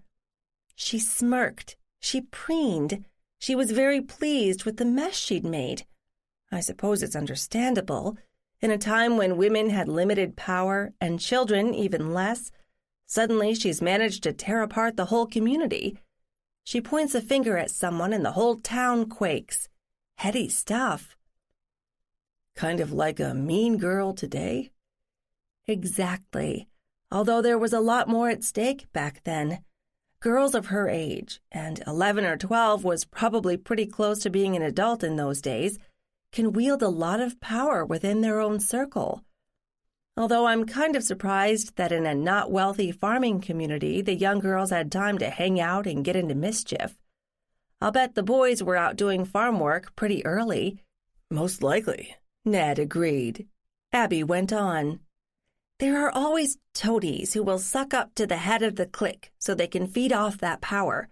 They want to be part of the in crowd, or at least on the fringes. It sounds like you speak from experience, Abby, Ned said. Some. I was never part of a group like that. My nerdy friends and I hung out together and tried to avoid being noticed by anyone. Heaven help you if the mean crowd set their sights on you. They could make your life miserable. Tell me, are there parallels among the boys? Because boys could have been Martians, for all my friends and I knew. No brothers among the lot of us. Maybe. I'd say my own experience was pretty much like yours.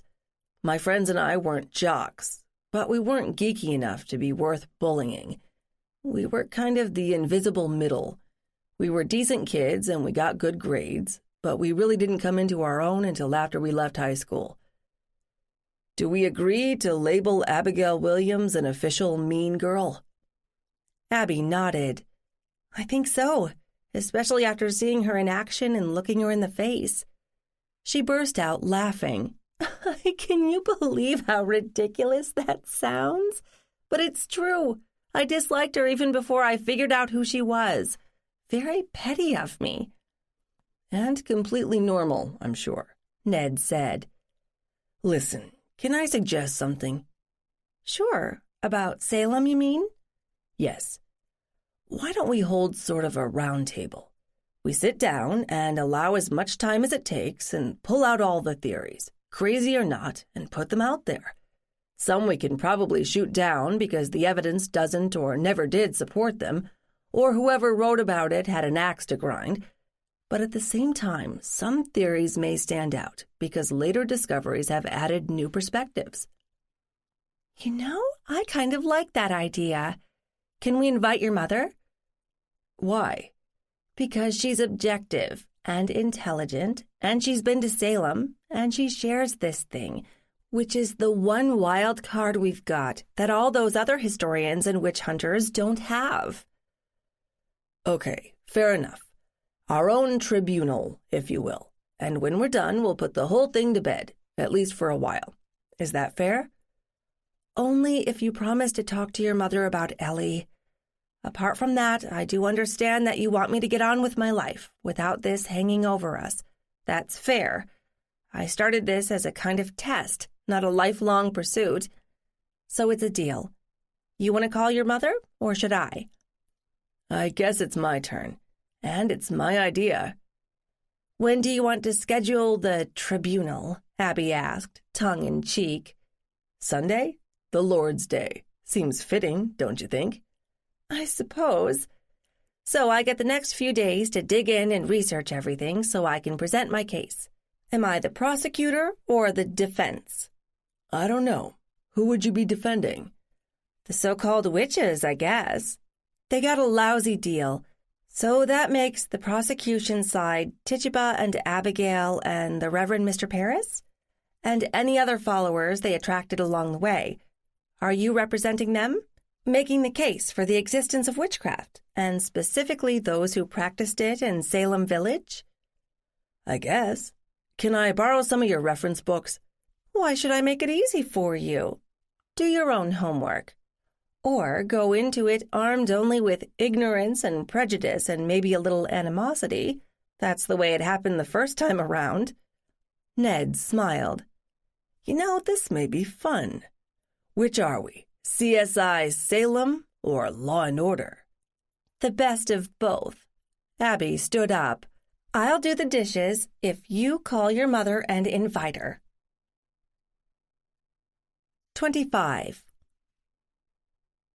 Over the next few days, Abby launched into her research with a focus she hadn't known since her college days.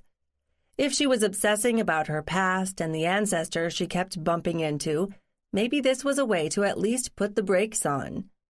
The history of what had happened at Salem was fascinating, and obviously people had been finding that out for centuries now, but there was little to be gained by wallowing in it, except maybe a small measure of personal satisfaction. The idea of reconstructing a trial, this long after the fact, was kind of fun, and it also forced her into a different kind of thinking. Present the evidence. Make the case, convince other people, and then move on. The first 2 days of Salem immersion took place when Ned was working, so he'd give her a kiss in the morning, then head out the door, leaving her with hours of peace to pursue her leads. Leads they were, in a way. She would come up with an idea about a certain event, and then she would have to check how many others had beat her to it. Usually there were plenty. If none or only a few, she then had to do more research to see if there was any kernel of truth lurking in the theory. Sometimes there was enough to add it to her list, which kept growing. She'd started with the list of physical causes, and even there she'd managed to add a couple of ideas that people in centuries past might not have recognized. Still, she wanted to be able to list them and then dismiss them, because in her gut she felt that it was the people involved who had made the unholy mess, not an errant microbe or toxin. Maybe that was arbitrary of her, but she had to set limits somewhere. Friday night, Ned came home and Abby didn't even notice. "Hello," he said. "You seem to be breathing, so I assume that means you're alive." "Ned? I didn't hear you come in." "Obviously. I've been standing here for a few minutes watching you at work." "Oh, I'm sorry. I just wanted to figure out a few details. Wait, is it that late already?" "It is. Have you eaten today?" I think so. I know I've had coffee, lots of coffee." "Have you left the building?" Abby shook her head. "Not that I remember." "It's a beautiful day out there. How about we walk into town and see what they've got to eat there?" "Sure, fine. Oh, maybe I should take a shower first." "Good idea." She stood up and grinned at him. "That bad, huh?" "Let's say it's not your usual standard." "All right, I get the message. You can save your welcome home kiss until after I've brushed my teeth. I'm not sure I got around to that this morning." Ned took a step back in mock horror. "Go forth and scrub." Abby dashed up the stairs and saw herself in the bathroom mirror. Good grief, she looked like a street person. Combing her hair was another thing she'd kind of skipped that morning, and she really did need a shower. Maybe it was a good thing that this would all be over soon. She showered quickly, aimed a blow-dryer at her hair until it was no longer visibly wet, and found some clean clothes in a stack in a laundry basket on the floor. Another thing she'd been neglecting, laundry. But she had enough clean clothes to make it to Monday, and Ned could fend for himself. She was back downstairs in just over 10 minutes. "Better?" she asked. "Definitely." He stepped in for the promised kiss, and Abby returned it enthusiastically. A chunk of time passed until Abby looked at her watch. "I'm starving."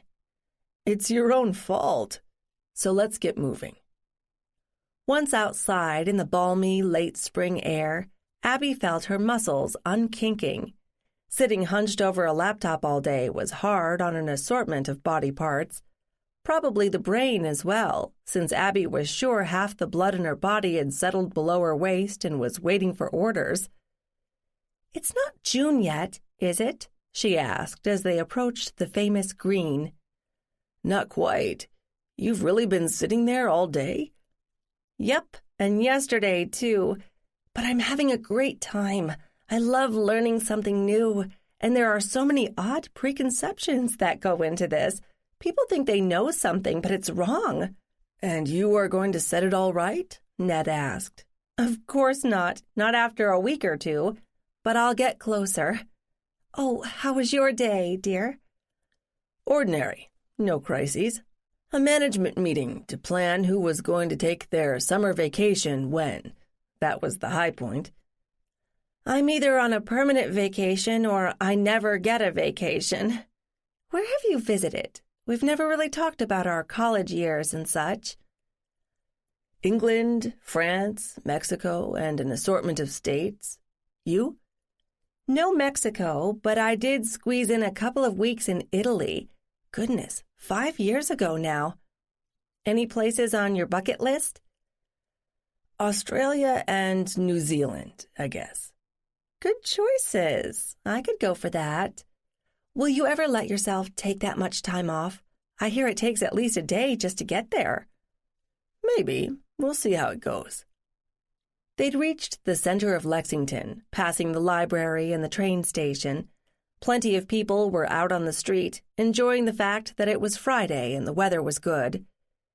Do you know I haven't been in half these shops? Abby told Ned. So play tourist now and then. I grew up around here, so it's familiar to me. I forget that you're the new kid. Do you have friends around here? Depends on what you call friends. I don't keep in touch with any of my high school pals. They're scattered all over the place. A few college friends, I guess, but they've all gone different directions, too. I get together with the people from work now and then. You know, they're going to demand a housewarming party once we get the house straightened out. Maybe by the end of the summer, as long as you make it an outdoor barbecue and potluck. How many people would come? I don't know. 20 maybe? I'm sure there are plenty of people who are curious about this place. And you. I'm afraid to ask what they're imagining about me. Did they despair of you ever finding a mate? Wait, did they know about Leslie? No, because we hadn't gotten the company off the ground when Leslie and I were together. Do the math. You know how long ago that was. So without knowing about her, they must have decided you were a wonk monk who lived in a crumbling cave and avoided women. Just about. How about we stop here? Ned pointed to a small restaurant they were passing, where delectable odors wafted out the open door. Looks good to me. After they'd eaten, they strolled back the way they had come, not hurrying, enjoying the soft, waning light and the breeze that drifted across the green. Have we worked out a warning system? Abby asked, idly. I mean, like colonial soldier at 3 o'clock or Teddy Roosevelt straight ahead. What, you expect to run into Teddy Roosevelt on the Lexington Green? Is he a relation? Not that I know of, but these days I never say never. Did you have a life plan at any point? Your thinking is all over the place, isn't it? Abby nodded, so Ned went on. When I was in college, I thought I did, but it kind of boiled down to I'm going to do something really important and make a difference. Possibly with the subtext, I'm going to show all you guys who thought I was a dweeb. Actually, you've come pretty close. Did you ever change course? I thought I had the whole package when Leslie and I were planning to get married. You know, job I loved, woman I loved, or thought I did, kids somewhere down the way. And then I realized that the part about the woman wasn't working. Leslie told me it was a mutual decision a while back, Abby said softly. As I remember, it was. After a while, we realized we were just too different. What I had thought would be complementary turned out to be two people going in different directions. So we ended things before they went too far. We stayed friends, obviously, at least until recently. You and I are much more alike than different, Abby said. Is that good or bad? Ned looped his arm around her shoulder. I don't think there's any right way to do it. Some people work out, others don't. I can tell you that I feel a lot different about you and being with you than I did with Leslie. I hope that's good. Before all this kind of blew up in our faces, I liked Leslie. She has a lot of qualities that I don't and that I admire, and maybe we'll work it out eventually, once she gets used to the idea of her child seeing dead people. Have you talked to your parents about any of this? Ned asked. No, there's no point. They're lovely people, and they love me and I love them, but that's one wavelength we'll never be on together. That's fine. If I need a maternal presence, I'll just borrow your mother. She is coming on Sunday, isn't she? She said she would. What did you tell her? That we were going to lay the Salem dead to rest. That fits. They'd reached their house. The few lights they'd left on inside glowed in the gathering dusk, making it look warm and welcoming. Luckily, the world couldn't see the scruffy walls and peeling paint. Well, that could be fixed, maybe by the end of summer. Right now, it looked nice. You still working on Salem tomorrow? Ned asked as they climbed the stairs. Yes, I think I've done all the research I want to, but I have to organize my thoughts and write my opening statement for the court. So, what roles do my mother and I play? You get to poke holes in all my theories. Most of them are pretty new, so I won't be offended. I'm looking forward to a couple objective opinions. Just don't pelt me with rotten tomatoes. Would we do that? Waste of perfectly good tomatoes. So, which of the many house-related chores are you going to tackle tomorrow? Abby said, changing the subject. Scraping paint? Is that the answer you want to hear? There are so many possible answers that there's no way I could have a favorite. Maybe you should take me on a tour of the attic before it gets too hot. Is there anything up there? I'm not sure. I took a quick look at it when I did a walkthrough around the time I bought the place, and I think there were unidentified lumps here and there, but I haven't been back since. No vermin, anyway, and no leaks. The roof's okay. Well, that's good to know. And we can save the basement for the hottest part of the summer. Yes, but I warn you there are things lurking in the corners there, too. Ned Newhall, you are a singularly uncurious person. How do you know there aren't any treasures down there? Or some incredible vintage wine? Or a chest full of antique tools? Which, by now, would be permanently fused together with rust. If I'm going to be diplomatic, I'd say I've been waiting for you to come along so we could go through them together.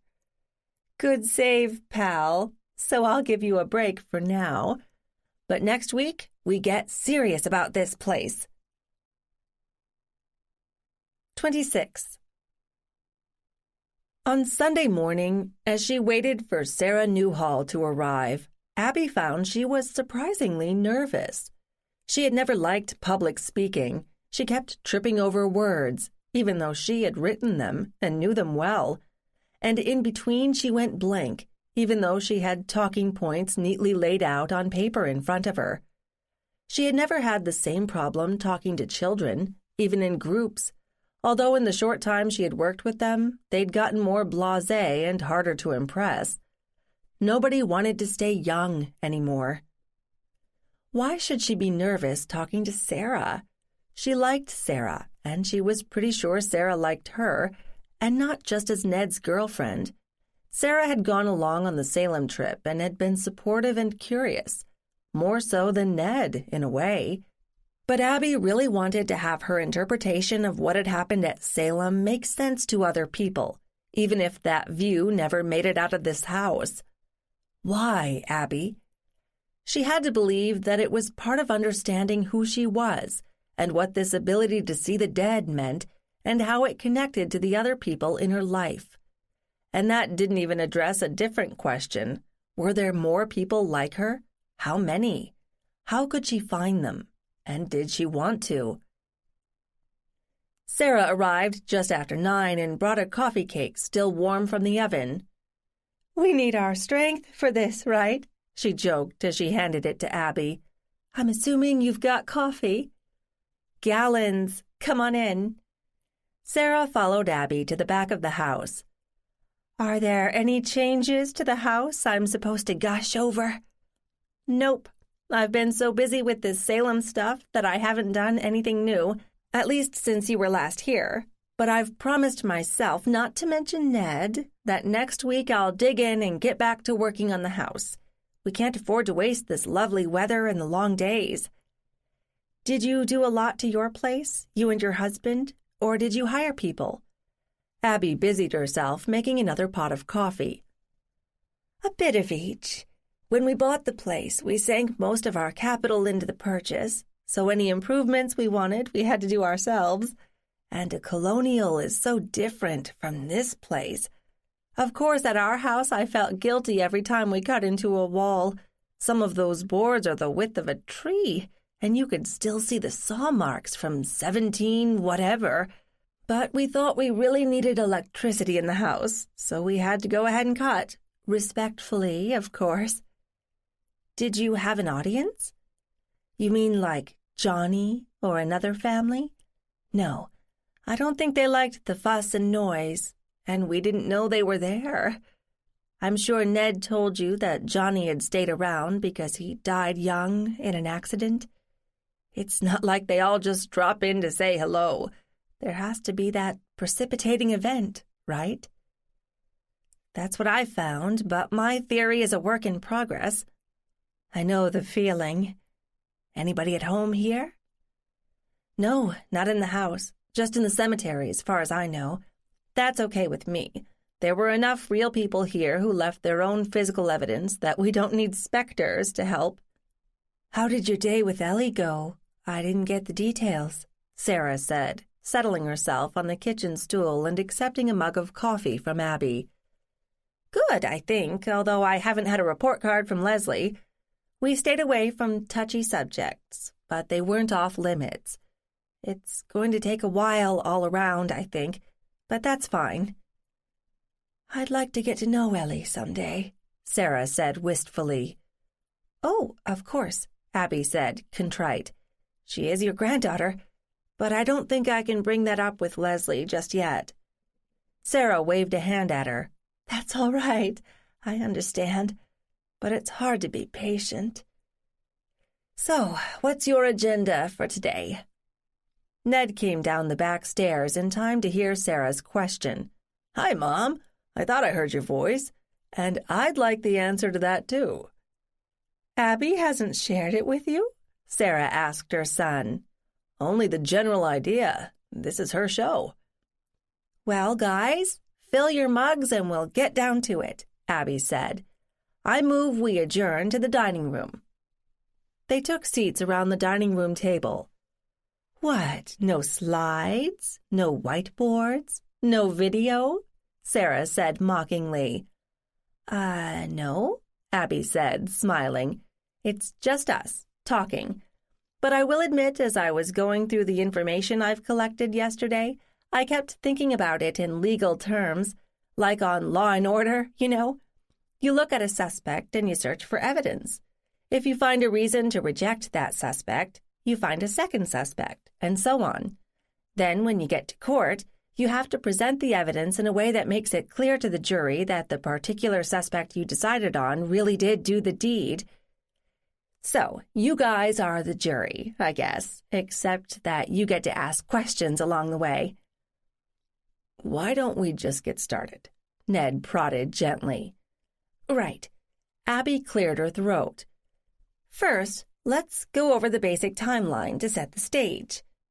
In the later 1600s, Salem was a major port, rivaling Boston. It had a population of about 2,500 people and a fairly well-to-do merchant class. Salem Village, now known as Danvers, was the poor relation to the west. It was part of Salem, but too far away by standards of the day to really be part of the town. It was also mainly agricultural, so you might say there was a class difference. Anyway, the village decided it wanted its own church, since for some people to get to the Salem church was a 10-mile walk. But nothing happened quickly or easily, and even when they got their church, it wasn't clear that it was officially recognized. Anyway, the bottom line was that Salem Village wanted to be its own place, with its own church. But even then, the 500 or so residents of the village couldn't seem to agree on much else, and spent a lot of time fighting each other and Salem and the church. I told Ned I think that's what kept them warm in winter. The fighting? Sarah said, laughing. Abby nodded. So that's the background. Now comes the part most people know, or think they know. In 1689, the village hired Samuel Parris to be its minister. By the way, he wasn't the first. I'll tell you more about him later, but he was kind of demanding, considering what a tiny church it was.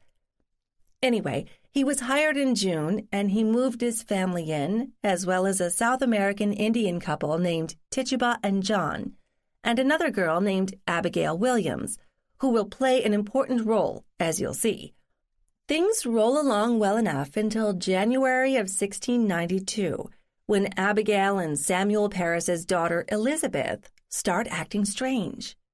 Nobody could find a cause, and in February the local doctor declared that the girls were bewitched. and the two girls start flinging accusations around. Then, as you probably know, it spreads like wildfire, and by the time things died down, 19 people had been hanged. One was pressed to death, and some others died in prison. The frenzy, if you want to call it that, went on through all of 1692 and then kind of fizzled out by May of 1693. Anybody who hadn't been executed by then was pardoned by the governor. End of story. But the big question is, why did this happen at all? Sarah applauded. Great summary, Abby. You sure you don't want to go to law school? Nope, not me. Anyway, now we come to part 2, the causes. Ned and I have talked a little about this, and I thought we could get the physical or chemical causes out of the way first. You don't believe any of them? Sarah asked. Not really, or not as a sole cause. Look, the majority of the accusers were young women, say between the ages of 10 and 20. Most physical causes wouldn't affect that group so selectively or not naturally. Let me say before I start that a lot of people have been digging into this subject for centuries, so I'm just the last of a long line. Various people, from serious scholars to cranks, have proposed all sorts of theories, although I haven't seen anyone mention aliens. People have cited convincing evidence, but I think trying to pinpoint a single physical cause is not useful. Anyway, here's the list I've made of proposed sources. Abby outlined what she'd read, which she'd already discussed with Ned. And I'd like to add to that possible lead poisoning from the glazes used on most plates and bowls of the time, which fits some of the symptoms, but which again wouldn't be so specific to that group of sufferers. And carbon monoxide poisoning. That's a new one, Ned commented. Yes, it is, but it makes some sense. I've read that the winter of 1692 was particularly cold, and I've also read that Salem Village was kind of cheap about giving firewood to the parsonage, even though it was included in Paris's contract. So I can easily imagine that whoever was living in the parsonage in 1692 huddled together in one room with a fireplace. Ned, you've seen the foundations. It wasn't a very big house. Anyway, they probably plugged all the cracks they could find to conserve heat, so there wasn't good ventilation. Burning wood released some carbon monoxide, which could cause some of the symptoms. The timing makes sense, and it explains why it was the two girls living in the parsonage who were affected first. Not the others? Sarah asked. This is pure speculation, but I'd guess that Paris spent a lot of time outside the house. His wife Elizabeth was sickly anyway, so maybe any new symptoms weren't noticed. And I have no clue where the Indian slaves slept or spent their time, but I find it hard to imagine them cuddling up with the rest of the family. So the girls were the most likely victims. Of course, half the town might have been suffering from the same problem. But you said you've rejected all the physiological causes? Sarah asked. They might have been contributing factors, but I don't think they were the main problem. What about psychological causes? Sarah asked. The so-called hysteria. I hate that term. It's so demeaning to women, Abby responded, even though most of the accusers were young women. And I stress that young part, because we've probably all seen the effects of puberty on young women, even today, although it might well have been later in onset in those days. But the decade between 10 and 20 should cover it. Hang on, Sarah interrupted. You've got a bunch of physical symptoms and a lot of medical causes for at least some of them, if not all, or not all at once. And you've got natural hormonal spikes, hence mood swings. And then you've got a sort of mob effect. As you say, Abigail and Elizabeth started it, but then it spread to their peers in different places throughout the village. Worse, it lasted for months. The first official accusation started in February, right? When Abby nodded, Sarah pressed on. And accusations continued through, what, May? That's about right. Once the accusations had been made, one or another court had to follow through, so the trials went on for a while after that. You might be interested to hear that once someone was accused, they were tried very quickly. And executed fairly quickly, too, at least by today's standards. The first hanging in Salem took place in mid-June, barely a week after the trial and conviction. So, what's your verdict on hysteria, Abby? Ned asked. Is it real, and does it fit here? Maybe. Before he could protest, Abby held up a hand. I know that sounds wishy-washy, but in my opinion, I think there were multiple and sequential causes, so there's no simple answer. And you're going to tell us about them? Sarah said. If you two will stop interrupting, Abby said. You okay for coffee? Because this is where the story starts to get interesting. I could use some more, Ned said, standing up. And this seems like a good point to pause, since you've left us with a cliffhanger of sorts. He smiled at Abby. My intentions exactly, sir. I'm spinning you a story. They all drifted to the kitchen and refilled their coffee mugs. Ned snagged a piece of coffee cake and was munching on it when they heard the front doorbell ring. Are we expecting anyone? Abby asked. Not that I know of, Ned replied. He headed for the front of the house while Abby and Sarah followed more slowly and stopped in the dining room, listening.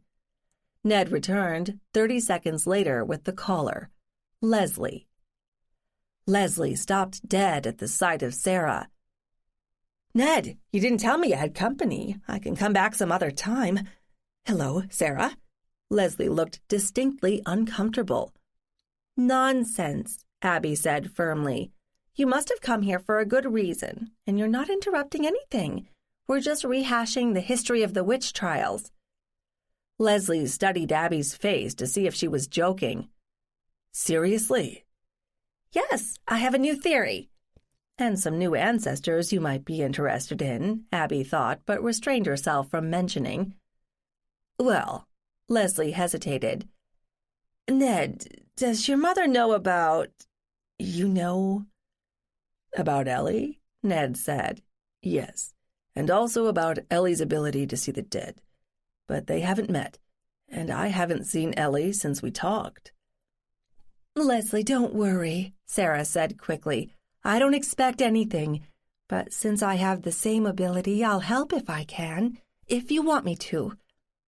Leslie was shaking her head, but more likely in disbelief than in rejection. I guess that's why I'm here. We need to talk about all this. I can see that now. And Sarah, it looks like you're a part of this discussion. Did Ellie say anything? Abby asked anxiously. No, or not about this family mess. Leslie waved her hand vaguely at the people around the room. But I can see that something's got to give, and sooner rather than later. Can we sit? Sure. You want coffee or coffee cake? Sarah made it. Leslie smiled briefly. You always did make great coffee cakes, Sarah. Why don't I go get everything? Sarah volunteered and turned and hurried toward the kitchen before anyone could object. Leslie turned back to Ned and Abby. This isn't going to work. 27. What isn't? Ned asked. All this lying and pretending and making nicey-nice in front of Ellie? No, don't interrupt. I made a promise to myself when Ellie was born that I would never lie to her. I expect honesty from her, but I don't feel I can ask for that if I'm not honest with her. Okay, maybe that's simplistic, and obviously there are things I can't and won't say to her at her age, but I try to stick to that rule. And then I found out she's been sneaking out to local cemeteries and talking to dead people. Hold on, Leslie, Abby said. Did she lie about that? No, not once I asked her. But what normal person asks their kid, hey, do you have any dead friends? It never came up. Her look challenged Ned and Abby, but then she added reluctantly, But I have to say I'm feeling kind of guilty now that I didn't notice that she'd disappear for an hour or two at a time, at least in nice weather. I'd ask her where she'd been, and she'd say, playing with my friends. I didn't want to hover, so I didn't ask for the particulars about which friends and where. Maybe that makes me a lousy mother. And Ellie never lied about it. She just didn't tell the whole truth. She's kind of smart that way.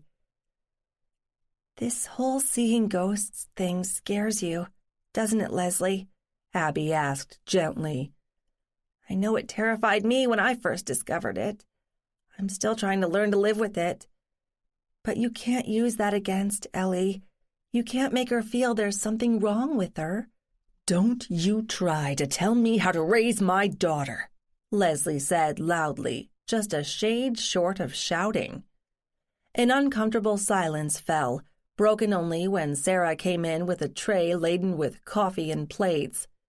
Sarah scoped out the scene quickly. Not a good moment, I'm guessing. Please, sit down and maybe we can talk like reasonable adults. Have a cup of coffee. Leslie, still fuming, sat, and Sarah filled a mug for her. Abby and Ned exchanged glances, which seemed to signal the same thought. Let Sarah handle this. Nobody spoke until Leslie had added sugar to her coffee and sipped it. It seemed to calm her. How long have you known about this thing, Sarah? She asked in a quieter voice. Longer than I care to admit. I wasn't expecting it, and I didn't know what to do with it. For a long time, I just figured I was more empathetic than most people, and I had an overactive imagination. But since I was in denial, I wasn't much help to Ned. It never occurred to me that we might share this thing. I just thought I was weird. Abby could sense Leslie swallowing a sarcastic comment at that. We got along well, didn't we? Leslie finally asked. You and I? Yes, I liked you. I still do. I wasn't sure you were the right person for Ned, but I kept my mouth shut. Didn't I, Ned? Sarah turned to her son. Yes, Ned agreed. You didn't say much, but I think I knew what you were thinking. Damn, that phrase takes on a whole new meaning, doesn't it? He looked at Leslie. As I remember it, we both kind of decided at the same time that things just weren't working between us. Do I have that right? Leslie nodded. Yes, more or less. It was mutual, and obviously we stayed friends. And then I came to you for Ellie and Peter. So I can't be holding the grudge now, can I? I never thought you did, Ned said. And if I'd had any inkling about this thing, and that it could be passed on, I would have told you up front. I know. You're a ridiculously honest guy when you're not busy ignoring what's right under your nose. Leslie, Abby began, what is it you're asking now? Why are you here? Leslie took another sip of coffee while she marshaled her thoughts. Ellie had a good time with you Wednesday, Abby. She didn't mention anything about any people who aren't really there, and I didn't ask any questions about that. I just listened to her. But that made me realize that this charade isn't going to work in the long run. We need to be able to talk about it, all of us together. I need to know if the same thing's going to happen with Petey, and I'm even less prepared to understand it when it comes to boys. So, either we stop this right now and I never bring it up again, and I hope Ellie will simply forget and will outgrow this thing, which doesn't seem to be working, or we're going to have to figure out a way that you can be part of our lives. Sarah was the first to speak. I hate to ask a stupid question, but when do kids start learning about the birds and the bees these days? Back in my day, Mom didn't say anything to me until it was inescapable, but things have changed.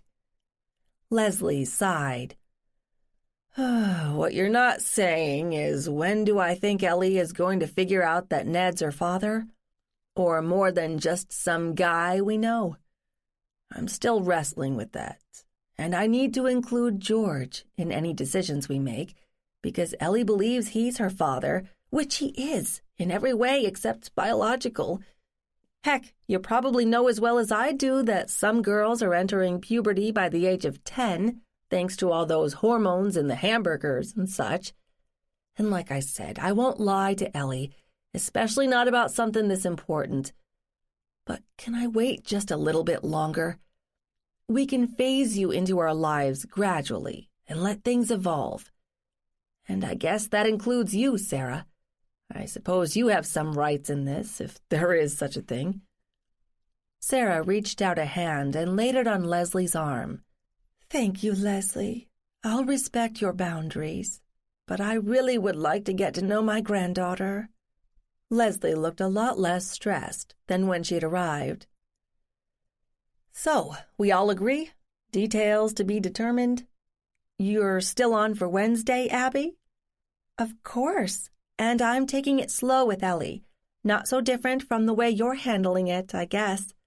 I'll answer her questions, but in terms she can understand as a 7-year-old. Fair enough. Leslie stood up briskly.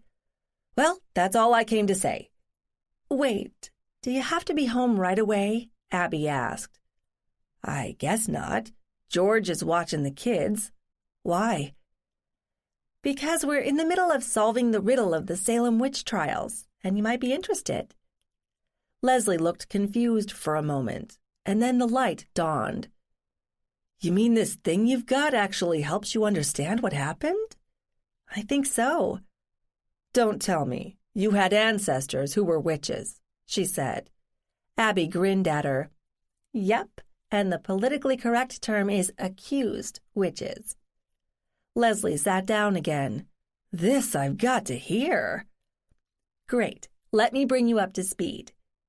Abby gave her an abbreviated version of what she had told Ned and Sarah, and Leslie nodded impatiently. Not surprising, in that Leslie managed a history museum not far from Salem and would know more about the topic than most people.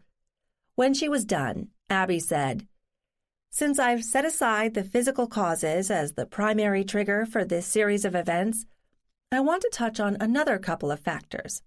Let's start with religion. Samuel Parris called himself a minister and was accepted as such by the village. But in those days, that was kind of all it took.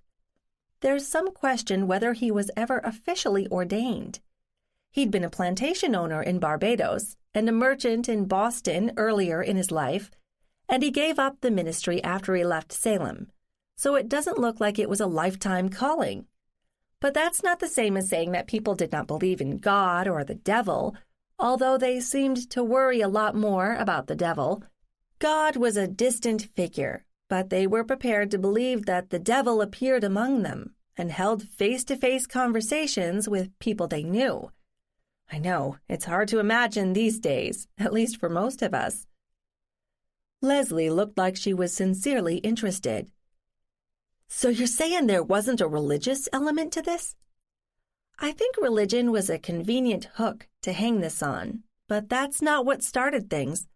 I'm getting to it. Let's take another detour to the socioeconomic side of things. One author I read thought there was a strong resentment of older women who held substantial property, and that accusing them of witchcraft was a convenient way to get them out of the way and free up their land. Although there was a substantial age range among the accused, so that might not make sense in a general way, other recent studies have looked at the social makeup of Salem Village, where there were two basic factions, which very broadly can be broken down into the haves and the have-nots.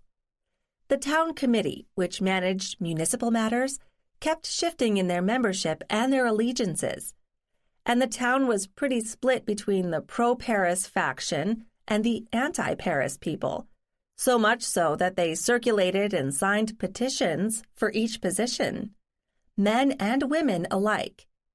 You can see the records and even scanned images of the original documents online. It was that important to people then. Whatever else you say, Paris provoked strong feelings both ways.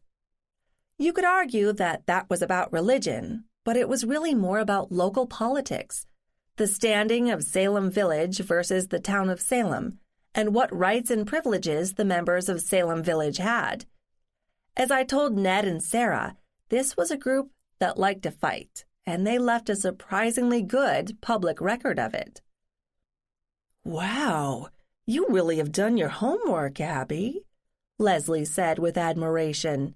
I know something about the history, but I've never gone into this kind of detail, and I didn't even know most of this information was easily available. Neither did I. Most people we know say, "Ah, yes, Salem," because they learned about it in school and they think they know what happened. Maybe I've been watching too many procedural shows or reading too many mysteries, but I keep finding myself saying, okay, we have all this information, but where's the why? Why did a small village go berserk all of a sudden? And I've yet to see a single coherent argument that explains everything. Just a lot of interesting theories that explain one bit or another. So here we are, 3+ centuries later, and people are still trying to understand it. It was certainly a memorable event, whatever the cause, Leslie said thoughtfully. People remember the horror of it, that ordinary people could suddenly turn on their neighbors, and the neighbors were publicly disgraced and hanged. Maybe it's a good thing that capital cases now take a long, long time to work their way through the system. Exactly, Abby said. So that's why I've been trying to look at this in terms of what we now consider evidence that wouldn't have appeared to matter earlier. What, DNA? Fiber analysis? That kind of forensic stuff? Abby smiled. There's not much physical evidence to look at now, unless someone digs up a trunk buried in a cellar hole in Danvers. Stranger things have happened. But what I'm thinking is that we need to look at events and timing based on a more modern understanding of psychology, and most important, motive. I think there are some people who had a strong motive to trigger something like this. Wow, Leslie said. So you, Abigail Kimball, waltz in from out of state and solve a mystery that's been bugging people for 3 centuries? Bravo! Leslie, Ned said sharply, you don't need to mock her. What's wrong with that approach? Ned, I can defend myself, Abby said. Leslie, I'm just laying out the evidence as I see it. I'm not about to call the Boston Globe and announce a major breakthrough. Not that they'd listen to me anyway. But I do bring something new to the table, and you know what it is. I've seen part of what happened in Salem in 1692 because I had lineal ancestors who were there. I've looked some of these people in the eye, and I've watched how they interact. You may not want to believe it, and I can't blame you for that, but to the best of my knowledge, no one else has ever had that perspective. Leslie looked silently at Abby for a long while, and Abby could almost see warring emotions battling inside her. It was a lot to dump on someone, and a year earlier she wouldn't have believed it either. But she had seen it. Finally, Leslie spoke. Will Ellie be able to see this? I'm not sure. I haven't worked out where her genealogy fits, except where we overlap. This was much earlier than what I do know about us. Ned and Sarah have been there with me in Salem, but they didn't see what I saw, so maybe Ellie won't be affected. But you can't rule it out. No, I can't. Leslie looked at Ned, and he nodded his agreement without speaking. Then she turned back to Abby. Part of me wants nothing more than to walk out now and declare all of this a load of crap. But if Ellie may be involved, I have a responsibility to hear you out. So tell me, what do you think happened at Salem? 28. I think this would be a good time to break for lunch, Sarah said, standing up. Is it that late already? Leslie said. Time flies when you're having fun. Oh, sorry, Abby, that came out wrong. Actually, I am having fun, kind of. This is really interesting stuff. Anyone would think he'd been researching this for quite a while, not just, weeks? More or less. I don't think what I've put together would make it into a prestigious publication. I can't imagine trying to explain where I got my information. Oh, my 9th great-grandfather told me while he was watching his wife's aunt get hanged. Not going to fly. Wait, what? Are you serious? Leslie, I wouldn't joke about it, not with you.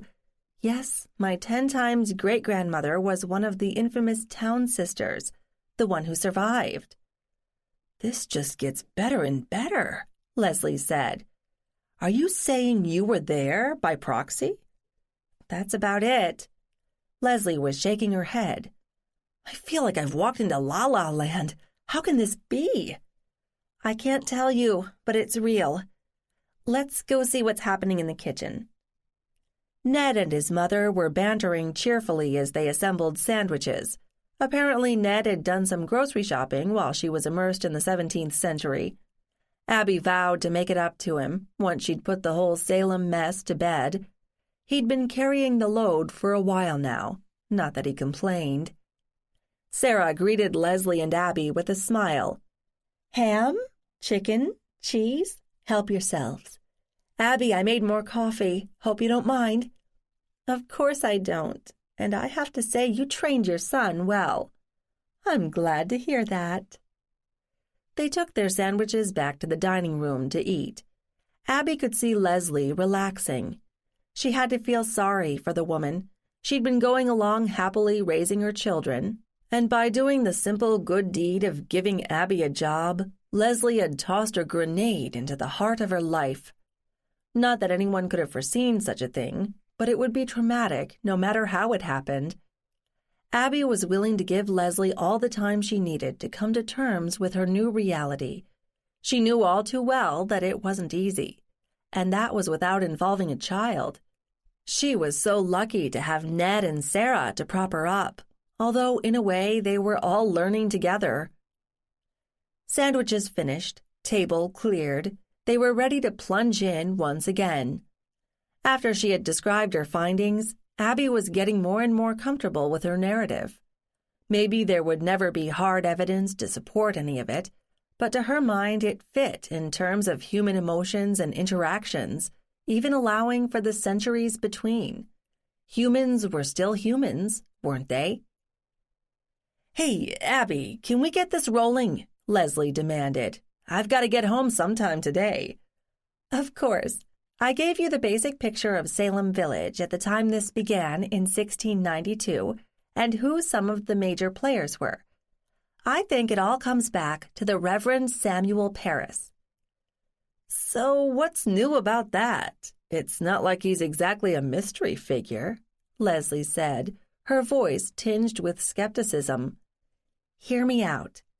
Pretend this is forensic psychology if you want. Samuel Parris was born in London in a wealthy family, but he was the second son. So when his father died, all he got was a crummy small sugar plantation in Barbados, and even that was wiped out by a hurricane. So he decided to try his luck in Boston, and he moved there in the 1660s. He bought himself a warehouse and a wharf and tried to be a businessman, but not terribly successfully. He married and had 3 kids. Somewhere in there he put in 2 years at Harvard, but sources take some sort of glee in saying he left without getting a degree. Then he decided he wanted to be a minister and started shopping around for a church. You could do that, then? Sarah asked. So it seems, although I can't claim to be an expert on how the church operated then. Anyway, he set his sights on Salem Village. Maybe he thought that getting in on the ground floor with a relatively new church would pay off in the long run. Still, even if he had a long-range plan, he made the villagers jump through hoops before he agreed to take the position. He wanted better pay. He wanted to own the parsonage and its land, which was unusual at that time. He wanted free firewood. It took him a full year to say yes, and he did get most of what he asked for. What does this tell you about the man? He was a self-serving jerk with a sense of entitlement? Leslie suggested. That's pretty much the way I see it, Abby agreed, although there's no shortage of those. So, in November 1688, he gives a trial sermon to the villagers, and he's officially hired in June of 1689. He moved to Salem Village with his wife and 3 kids, his son Thomas, who would have been about 8, his daughter Elizabeth, about 6, who we will meet again, and his daughter Susanna, who was a babe in arms. He also comes with an Indian couple, Tituba and her husband John. They originated in South America, but apparently our Samuel bought them in Barbados. And then there's Abigail Williams, who was one of the first accusers, right? Leslie asked. Yes. If you want a mystery figure, she's it. Some early sources say that she was a niece of Samuel's, but no one has ever found any proof, and I didn't see any Williamses in his genealogy. More recently, people have suggested that niece is a kind of honorary term, and she might have been no relation at all, just someone the family adopted and was willing to raise. Maybe a refugee from one or another of the Indian massacres that took place farther north. I've read that Salem took in a number of orphans from those. Now, you might suggest that Abigail was there to help Mother Elizabeth with the new baby, but she was awfully young for that. And besides, there was daughter Elizabeth, who was only a year or 2 younger than Abigail, not to mention the slave woman. Why was Abigail there? But we'll come back to her. By the way, I found no mention of what happened to the son Thomas, and his name doesn't come up in any court records during the witch trials. Baby Susanna would have been too young to take any part. As an aside, she lived to 1706 and never married. Are you with me so far? Nods all around. Abby resumed her tale. So, fast forward to the winter of 1692. Paris has been the minister for 3 years, and they haven't exactly been smooth sailing. Reading between the lines, I get the feeling that Paris didn't get the respect he thought he deserved. He did have his supporters in the village, as well as his critics, and they were pretty evenly split, but there were a lot of arguments. So here's where things get interesting. How so? Sarah asked. Did it never seem odd to you that the first accusers were living under the roof of the town's minister? Abigail and young Elizabeth were the instigators of the whole thing. Why? Girls didn't get much respect in those days. Why did anyone believe them? Because they were under the minister's roof, Sarah said triumphantly. Yes, sort of authentication by proxy. If the Reverend believed them, he had enough followers who would accept his word. After all, he didn't get fired until years after the whole witchcraft episode. So he said he believed they were telling the truth, and one of the first victims they turned on is the Indian slave Tituba, who has lived with them for years. Why? Isn't there some story about how they were playing with magic, with Tituba showing them how? Leslie asked. Yes, that came up in an early source, but has been repeated ever since. But didn't you ever do anything like that when you were their age? Play with a Ouija board, a magic 8-ball?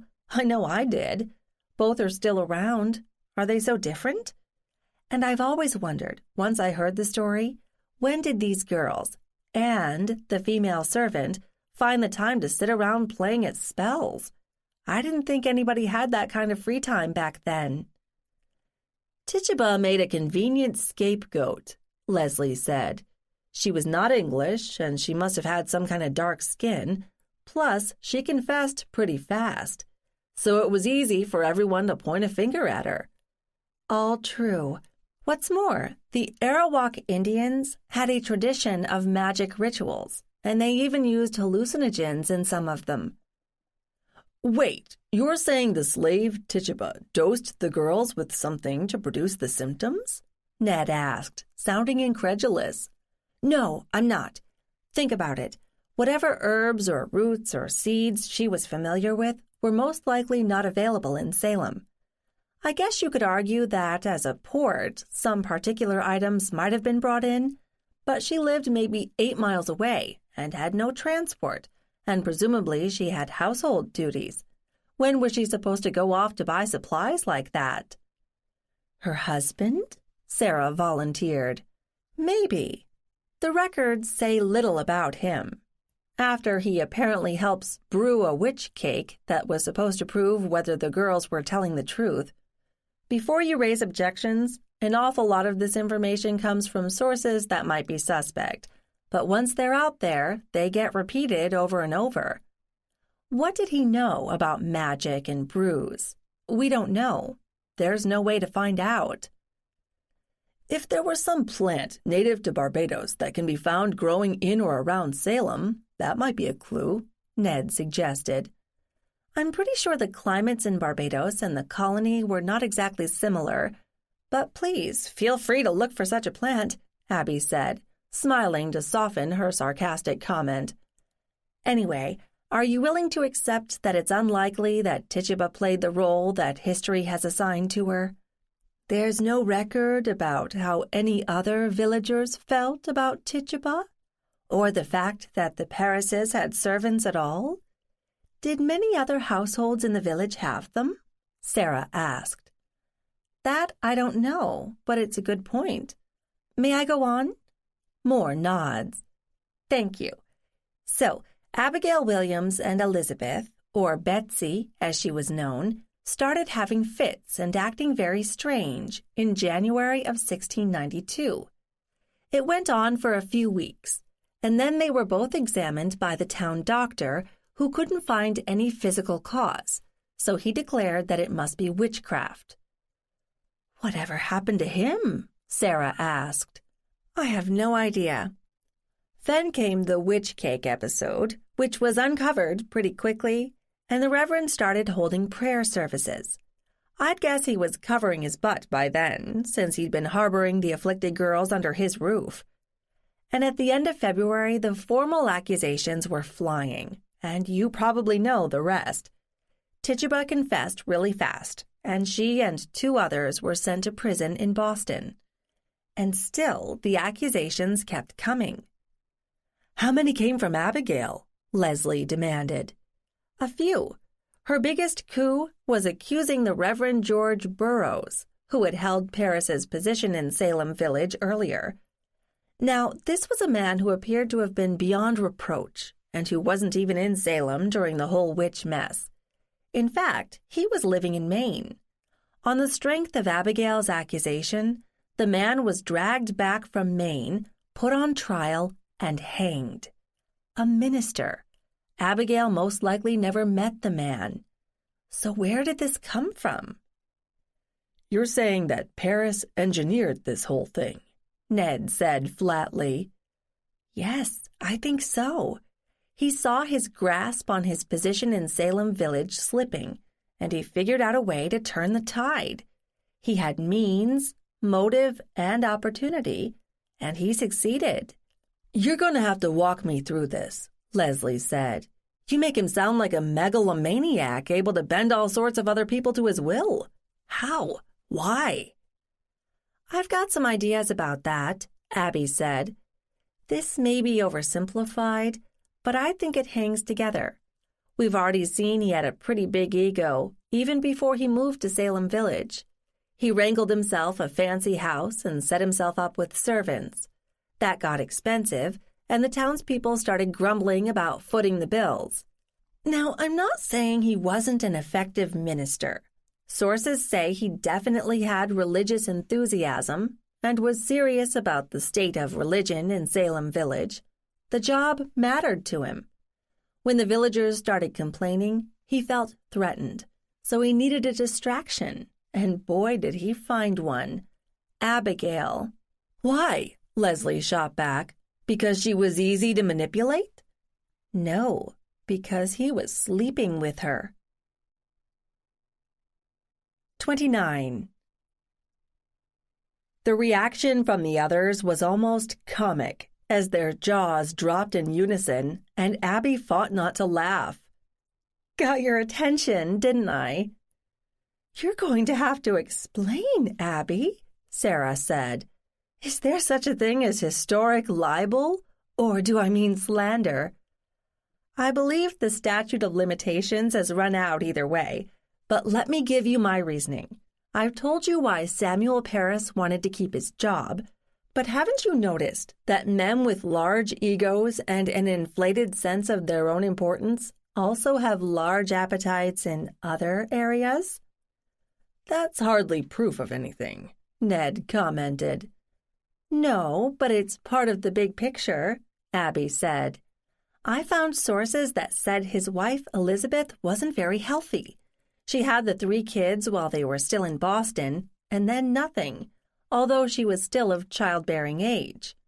One author suggested she might have had a series of miscarriages. Maybe that's one reason they had servants, because Elizabeth couldn't do the daily tasks of any housewife then, although apparently Samuel had owned the slaves before he married. I know it may be a stretch, but remember, I didn't start this idea." "But Abigail was a child," Sarah protested. Abby turned to her.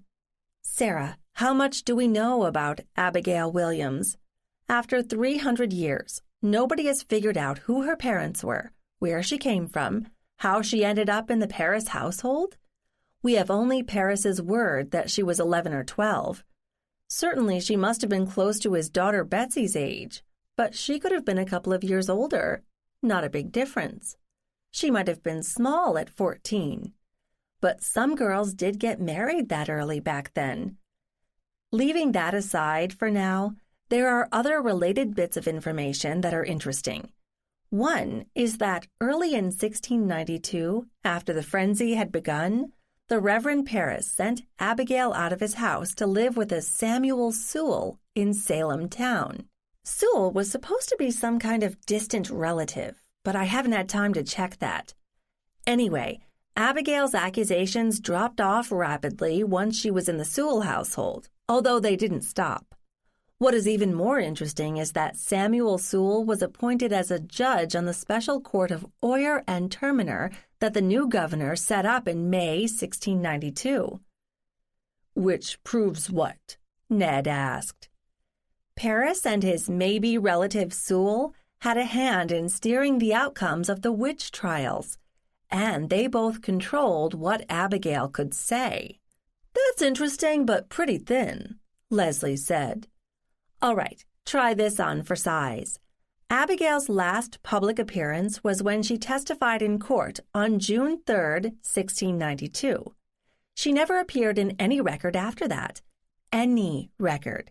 We don't know where she lived, if she married, when she died. After setting off all this, she disappears completely.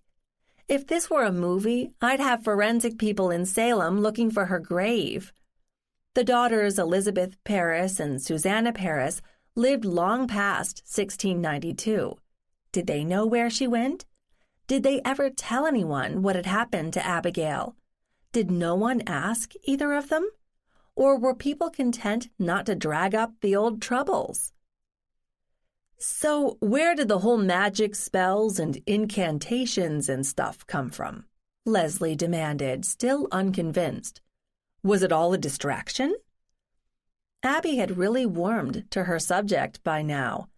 I have a theory about that, too. I discarded the idea that Tituba was some kind of drug dealer handing out hallucinogens to innocent girls, but she could well have been an herbalist. And there are a lot of uses for herbs.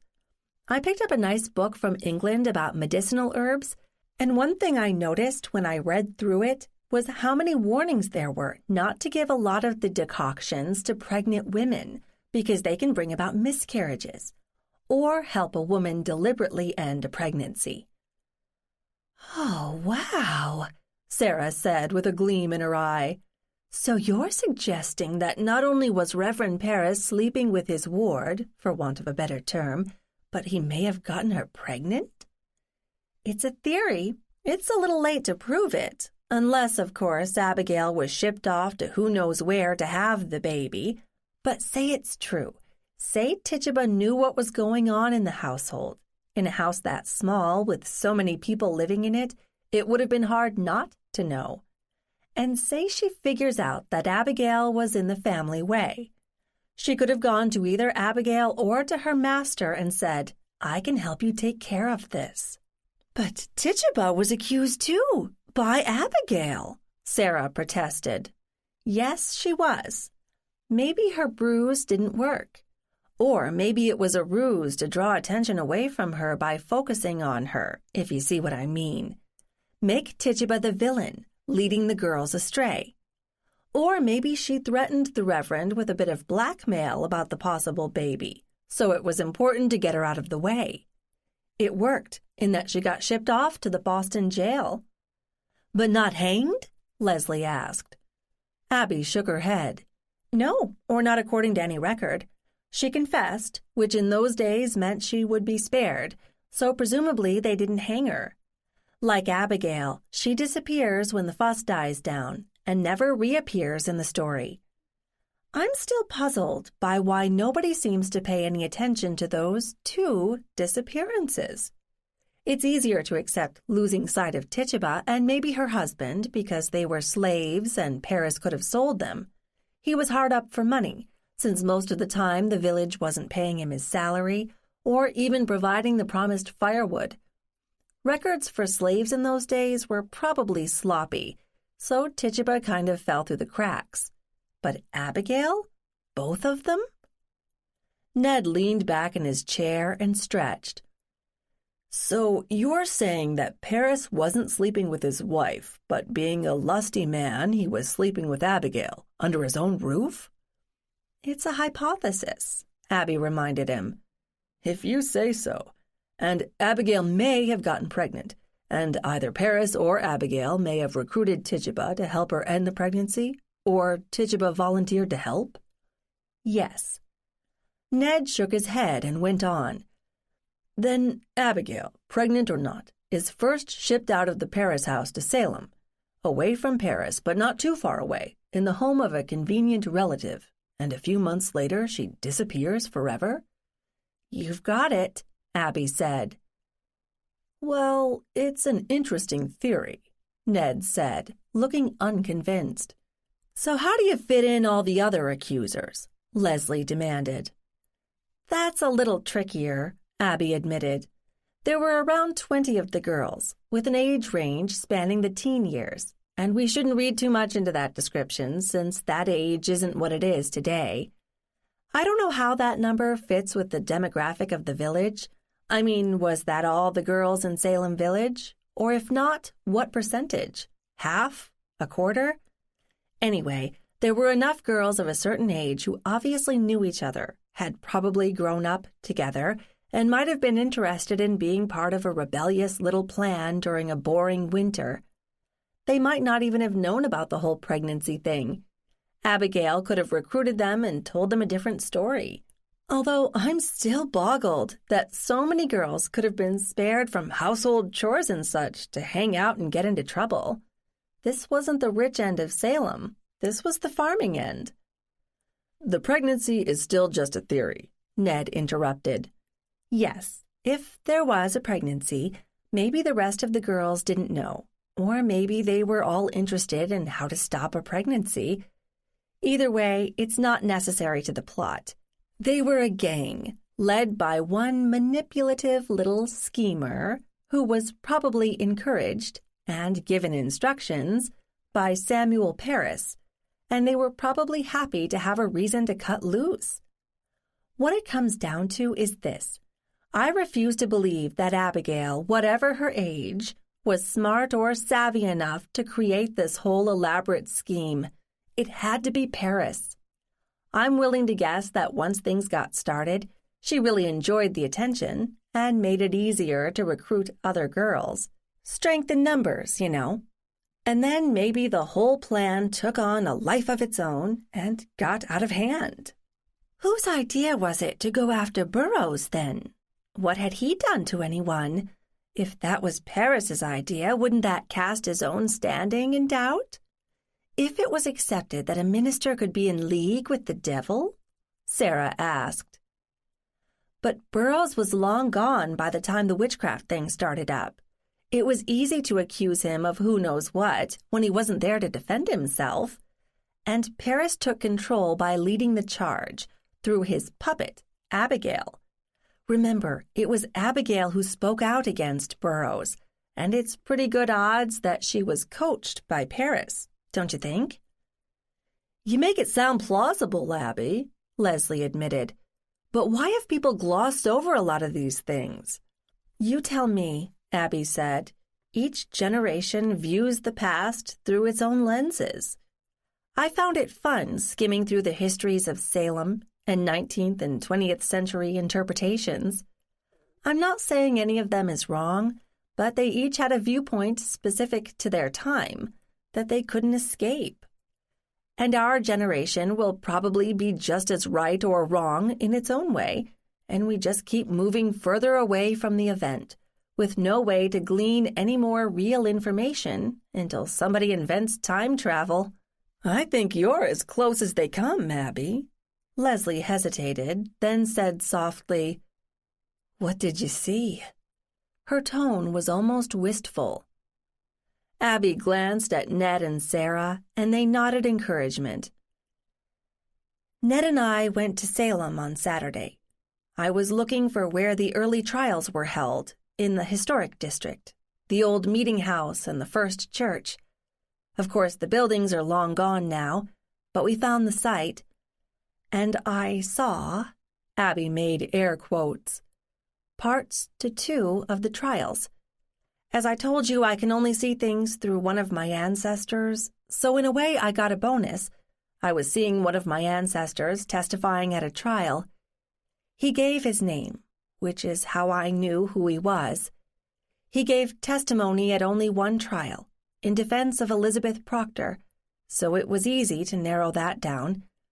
But I was watching him through someone else's eyes, so I knew another member of my family had to be there. And that's where it ended, just a minute or 2. But I could see the judges and the accusers. Abigail Williams was there, in the front row, looking very pleased with herself. She really liked all the attention. Was that all? Leslie asked. No, I came home and did some more research, so I'd be better prepared. Then, on Tuesday, I asked Sarah to come with me to Salem. We stopped again in town, and I saw part of Sarah Cloyce's hearing through her eyes. Then we went looking for Gallows Hill, where the accused witches died, and we found it. There's a park there, Leslie said. Yes, but it's in the wrong place. The real hill was smaller. It's right behind the Walgreens there, not far from the official park.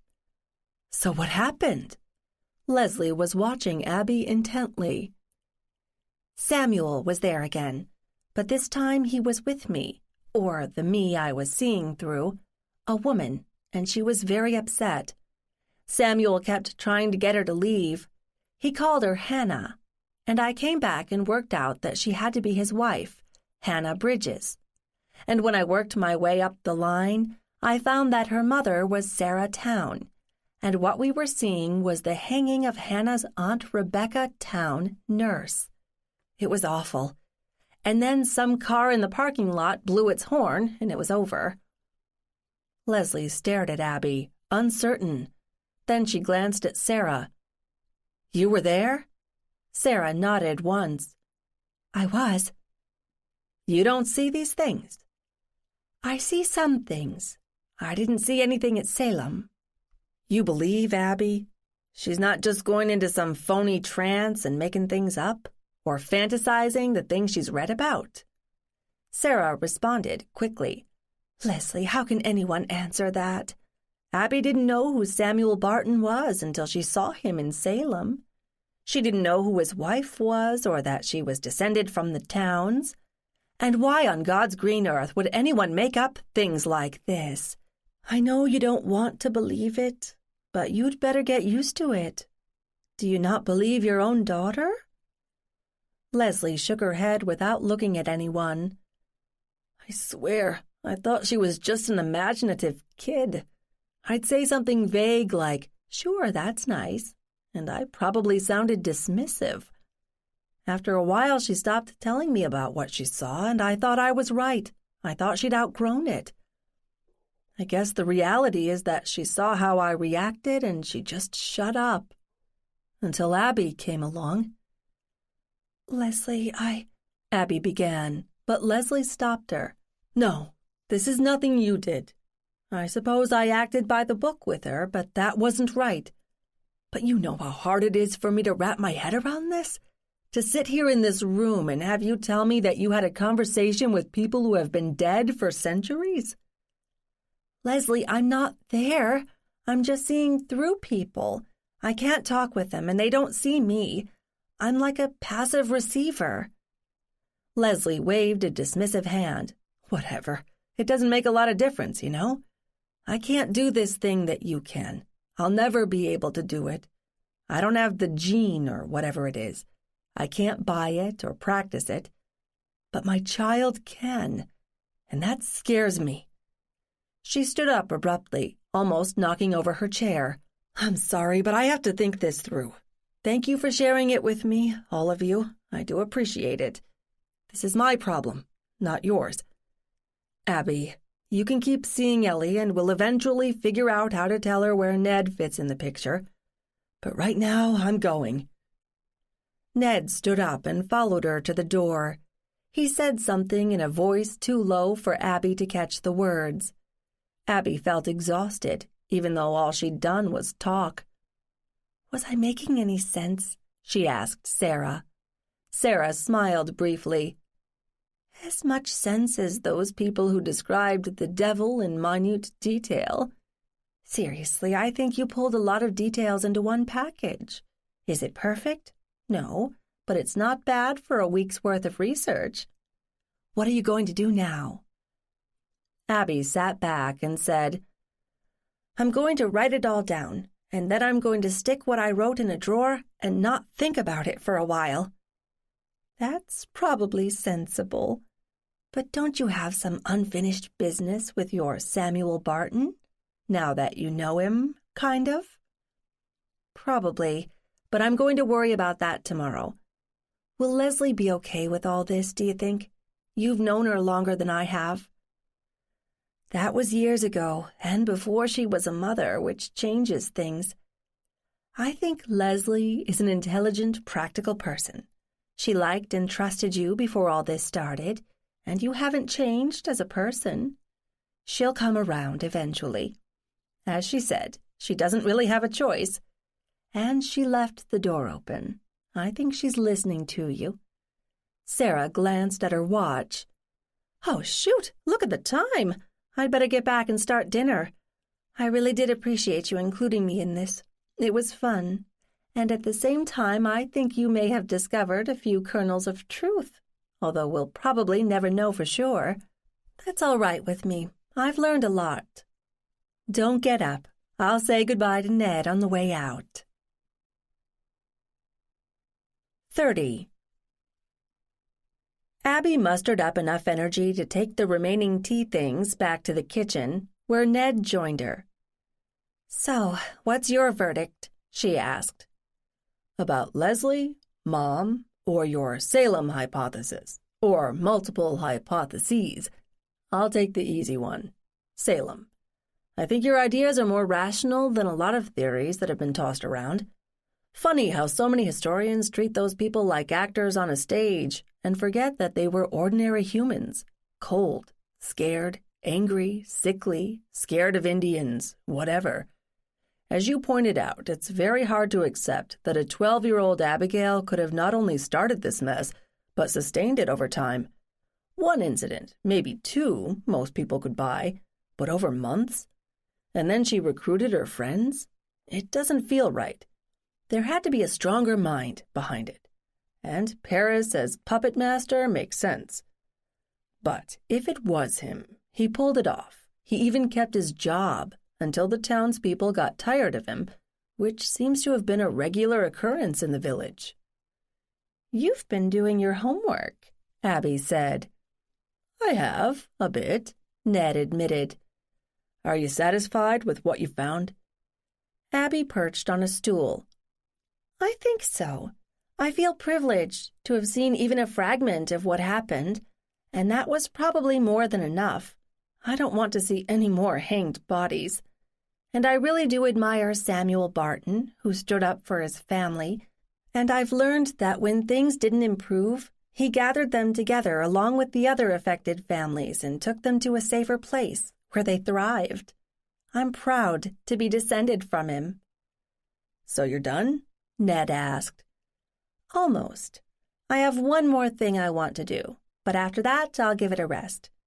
Does all this bother you? Honestly, a little. I know that you're completely sincere, since I've been watching you since this began. You're not just looking for attention, either consciously or unconsciously. In a way, I envy you. You've embraced this thing, and you're working hard to learn more about it. I don't think I can ever catch up, since I've spent a lot of my life suppressing it, not cultivating it. Maybe it's atrophied. Don't forget, you're male, Abby added, smiling, which means you're an insensitive lummox. Ergo, I will always be better at this than you. You're not helping your case, Abby, Ned said dryly. But thank you for including my mother. I realize now how isolated she must have felt all along, with no way to share what she felt or saw. I like your mother. It's an added gift that we both have this ability, but I'd hang out with her anyway. Ned, you still don't look happy. He came closer and put his arms around her. I'm happy for you, but I miss you. I've been right here, Abby protested. Your mind hasn't. I understand that this thing must be distracting, but you've been somewhere else in your head lately, even when I'm with you. And I feel like a jerk even mentioning it. Go ahead, agree with me. No, I apologize. This is all still new for me and kind of amazing. But I've already said I'm going to put it on a shelf for a while. And I want to focus on Ellie and what she needs to know to deal with this and still be an ordinary kid. And Leslie doesn't want me to be part of that either. I'm shut out again. Abby leaned back to look at his face. Stop whining. Leslie will come around eventually. She's not completely unreasonable, just struggling. And I'm not going anywhere, unless you want me to. Never. It's a miracle we found each other, and I'm not going to let you disappear from my life. I'm sorry you felt left out. How can I make it up to you? Abby asked, her intent clear. I think I can find a way, but only if you promise to focus on me, not someone who's been dead for 3 centuries. I think I can manage that.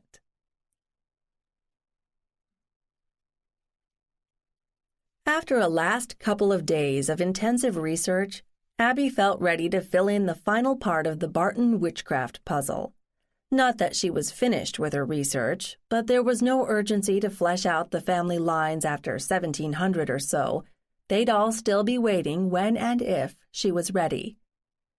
Wednesday morning, she was waiting in the museum parking lot in Concord when Leslie and Ellie arrived. Ellie hurried over to join Abby by her car, and Leslie followed more slowly. "What have you got planned for today?" Leslie asked. "Nothing special. There's one piece of my family history I'd like to share with Ellie, and then I thought we might go out to lunch. You like Chinese, Ellie?" "Sure," she said promptly. "Can I get chopsticks?" "Of course you can. You okay with that, Leslie?" "That's fine. Thanks for Sunday. It was interesting. You're a pretty fair historian." "I'm glad to hear it. I have a lot of fun doing it, putting the pieces together." "Well, I'd better get to work," Leslie said. "I'll see you at 5. When Leslie had gone into the building, Ellie looked up at Abby. "Where are we going?" "You'll see. I don't want to tell you too much because I want to see what you see on your own. If there's anyone there." "Okay." Ellie didn't ask any more and climbed into Abby's car. Abby took the leisurely route south toward Framingham, avoiding Route 128, which didn't seem to fit the mood or the mission. It took no more than half an hour to reach her destination, Salem End Road. the neighborhood where in 1693 Samuel had led his extended family group, including his mother-in-law, Sarah Town, married then to Peter Cloyce, and her daughter Hannah, his wife, and their small child, and others as well. They'd had a shaky start, living in caves for the first year, but Abby knew that the house that the Cloyces had built was still standing, although in serious disrepair. Sarah and Peter had lived out their lives and died in Framingham. Years later, Samuel and family, and some of the Town family, had moved on themselves to Oxford. From what she'd found online, Sarah had died too early to have a stone in the oldest cemetery in Framingham. Her remains would be somewhere there, but Abby didn't want to drag Ellie around a cemetery hoping to stumble over one person. That was why she wanted to see the house. "Who are we looking for?" Ellie asked after a long silence. "My 10th great-grandmother," Abby answered. Funny that Ellie had gone straight to asking who rather than what. "Why her?" "We talked about Salem before, right? Well, Sarah was one of 3 sisters who were accused of being witches. Her 2 older sisters died, but she survived. She and her family didn't want to stay around Salem after all that, so her daughter Hannah and her husband, Samuel Barton, my ancestors, gathered a group of the affected families together and moved to Framingham, which was basically not settled then. It was a fresh start for all of them.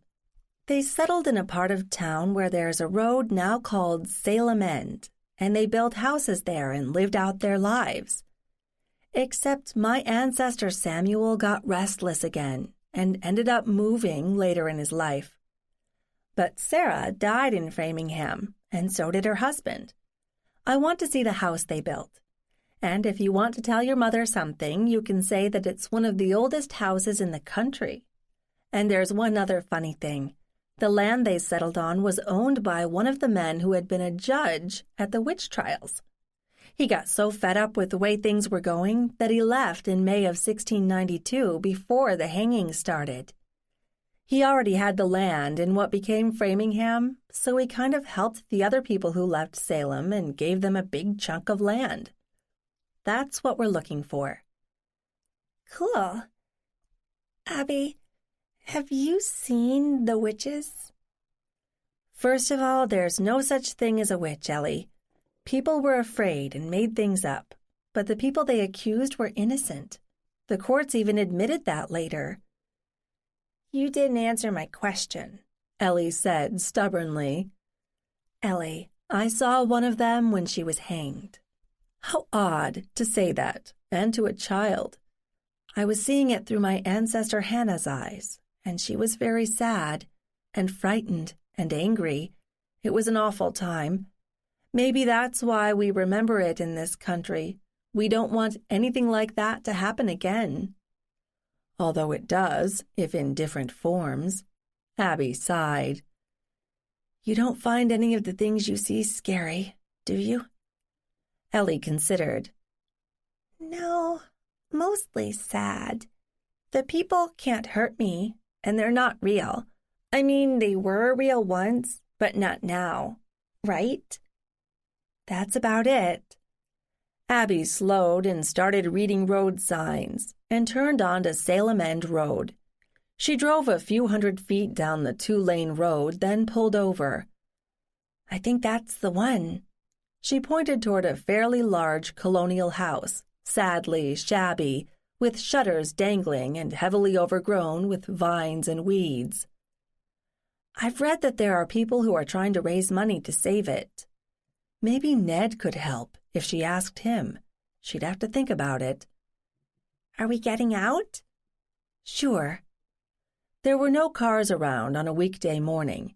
Abby could hear the sound of traffic on the highway, not far distant, but in the old neighborhood there was only birdsong. "What do we do now?" Ellie asked. "I really don't know. It doesn't look like there's any place to sit down. I don't know the whole history of the house, like how long Sarah and her family kept it. I only know she and her husband were the first owners. You know, Ellie, I don't expect you to see anybody here. It's not your family, or at least not that I know of. Ellie just shrugged and started working her way closer to the house. Abby hurried to follow, worried that Ellie might trip or might stumble into a patch of poison ivy. Abby, why didn't you have a first aid kit in the car? But Ellie stopped well short of the house, and when Abby caught up with her, she realized she was smiling.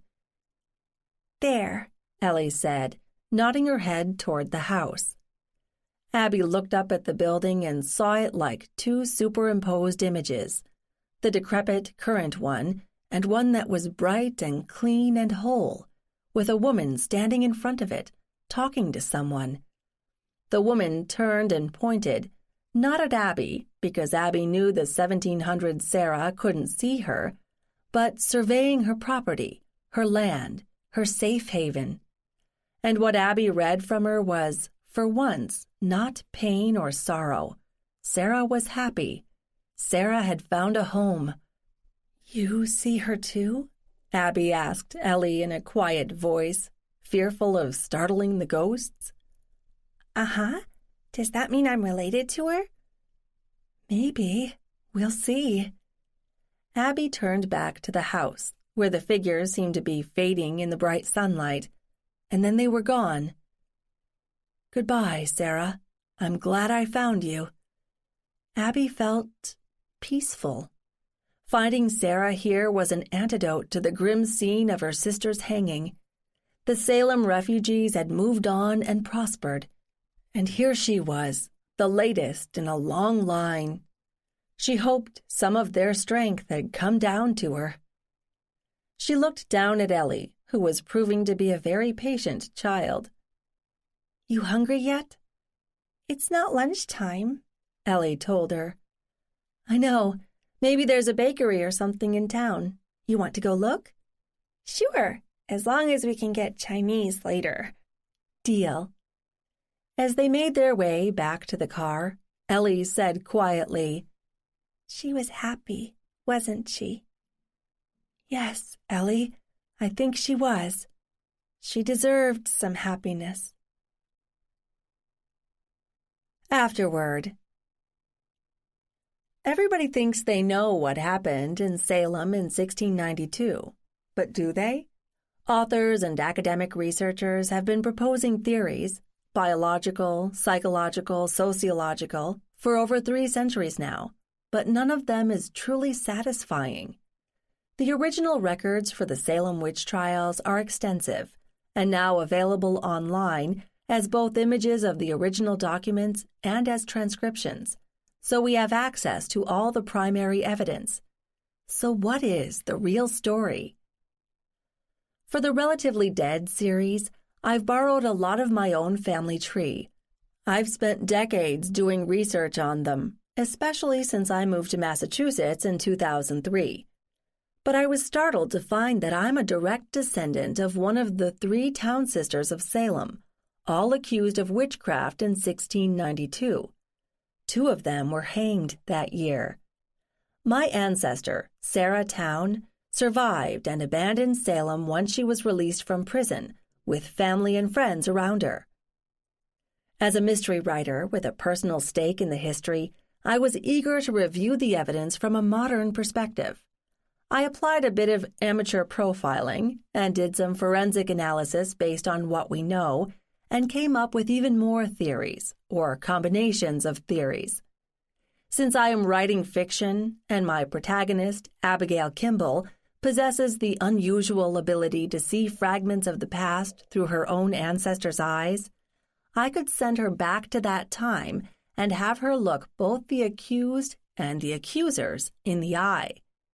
It was a stretch of the imagination, but I tried not to alter the major players or the events they took part in, given what we know of them.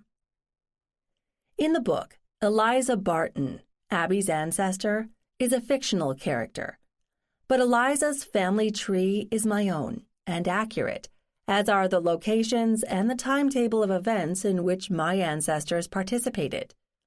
I didn't have to change the story because there's plenty of dramatic tension there already. Samuel Barton was my 8th great-grandfather. I am proud to be descended from him.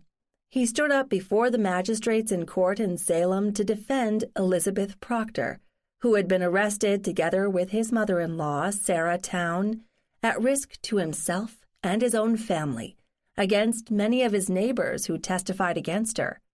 And when he saw what happened during the trials, he gathered together not only his family, but others who had suffered under the accusations, and together they moved to a new town, where they prospered. They lived together in a part of town there that is still known as Salem End, on land given to them by one of the judges who came to regret the role he had played at Salem. I hope you have enjoyed the book, and that it has given you a new perspective on what might have happened in 1692. The story isn't over yet. This concludes Defending the Dead by Sheila Connolly, narrated by Emily Durante. Copyright 2015 by Sheila Connolly. This unabridged audiobook is published by arrangement with Beyond the Page Publishing and was produced in the year 2017 by Tantor Media Incorporated, a division of Recorded Books, which holds the copyright thereto. Please visit Tantor.com for more information on our growing library of unabridged audiobooks and to take advantage of special offers.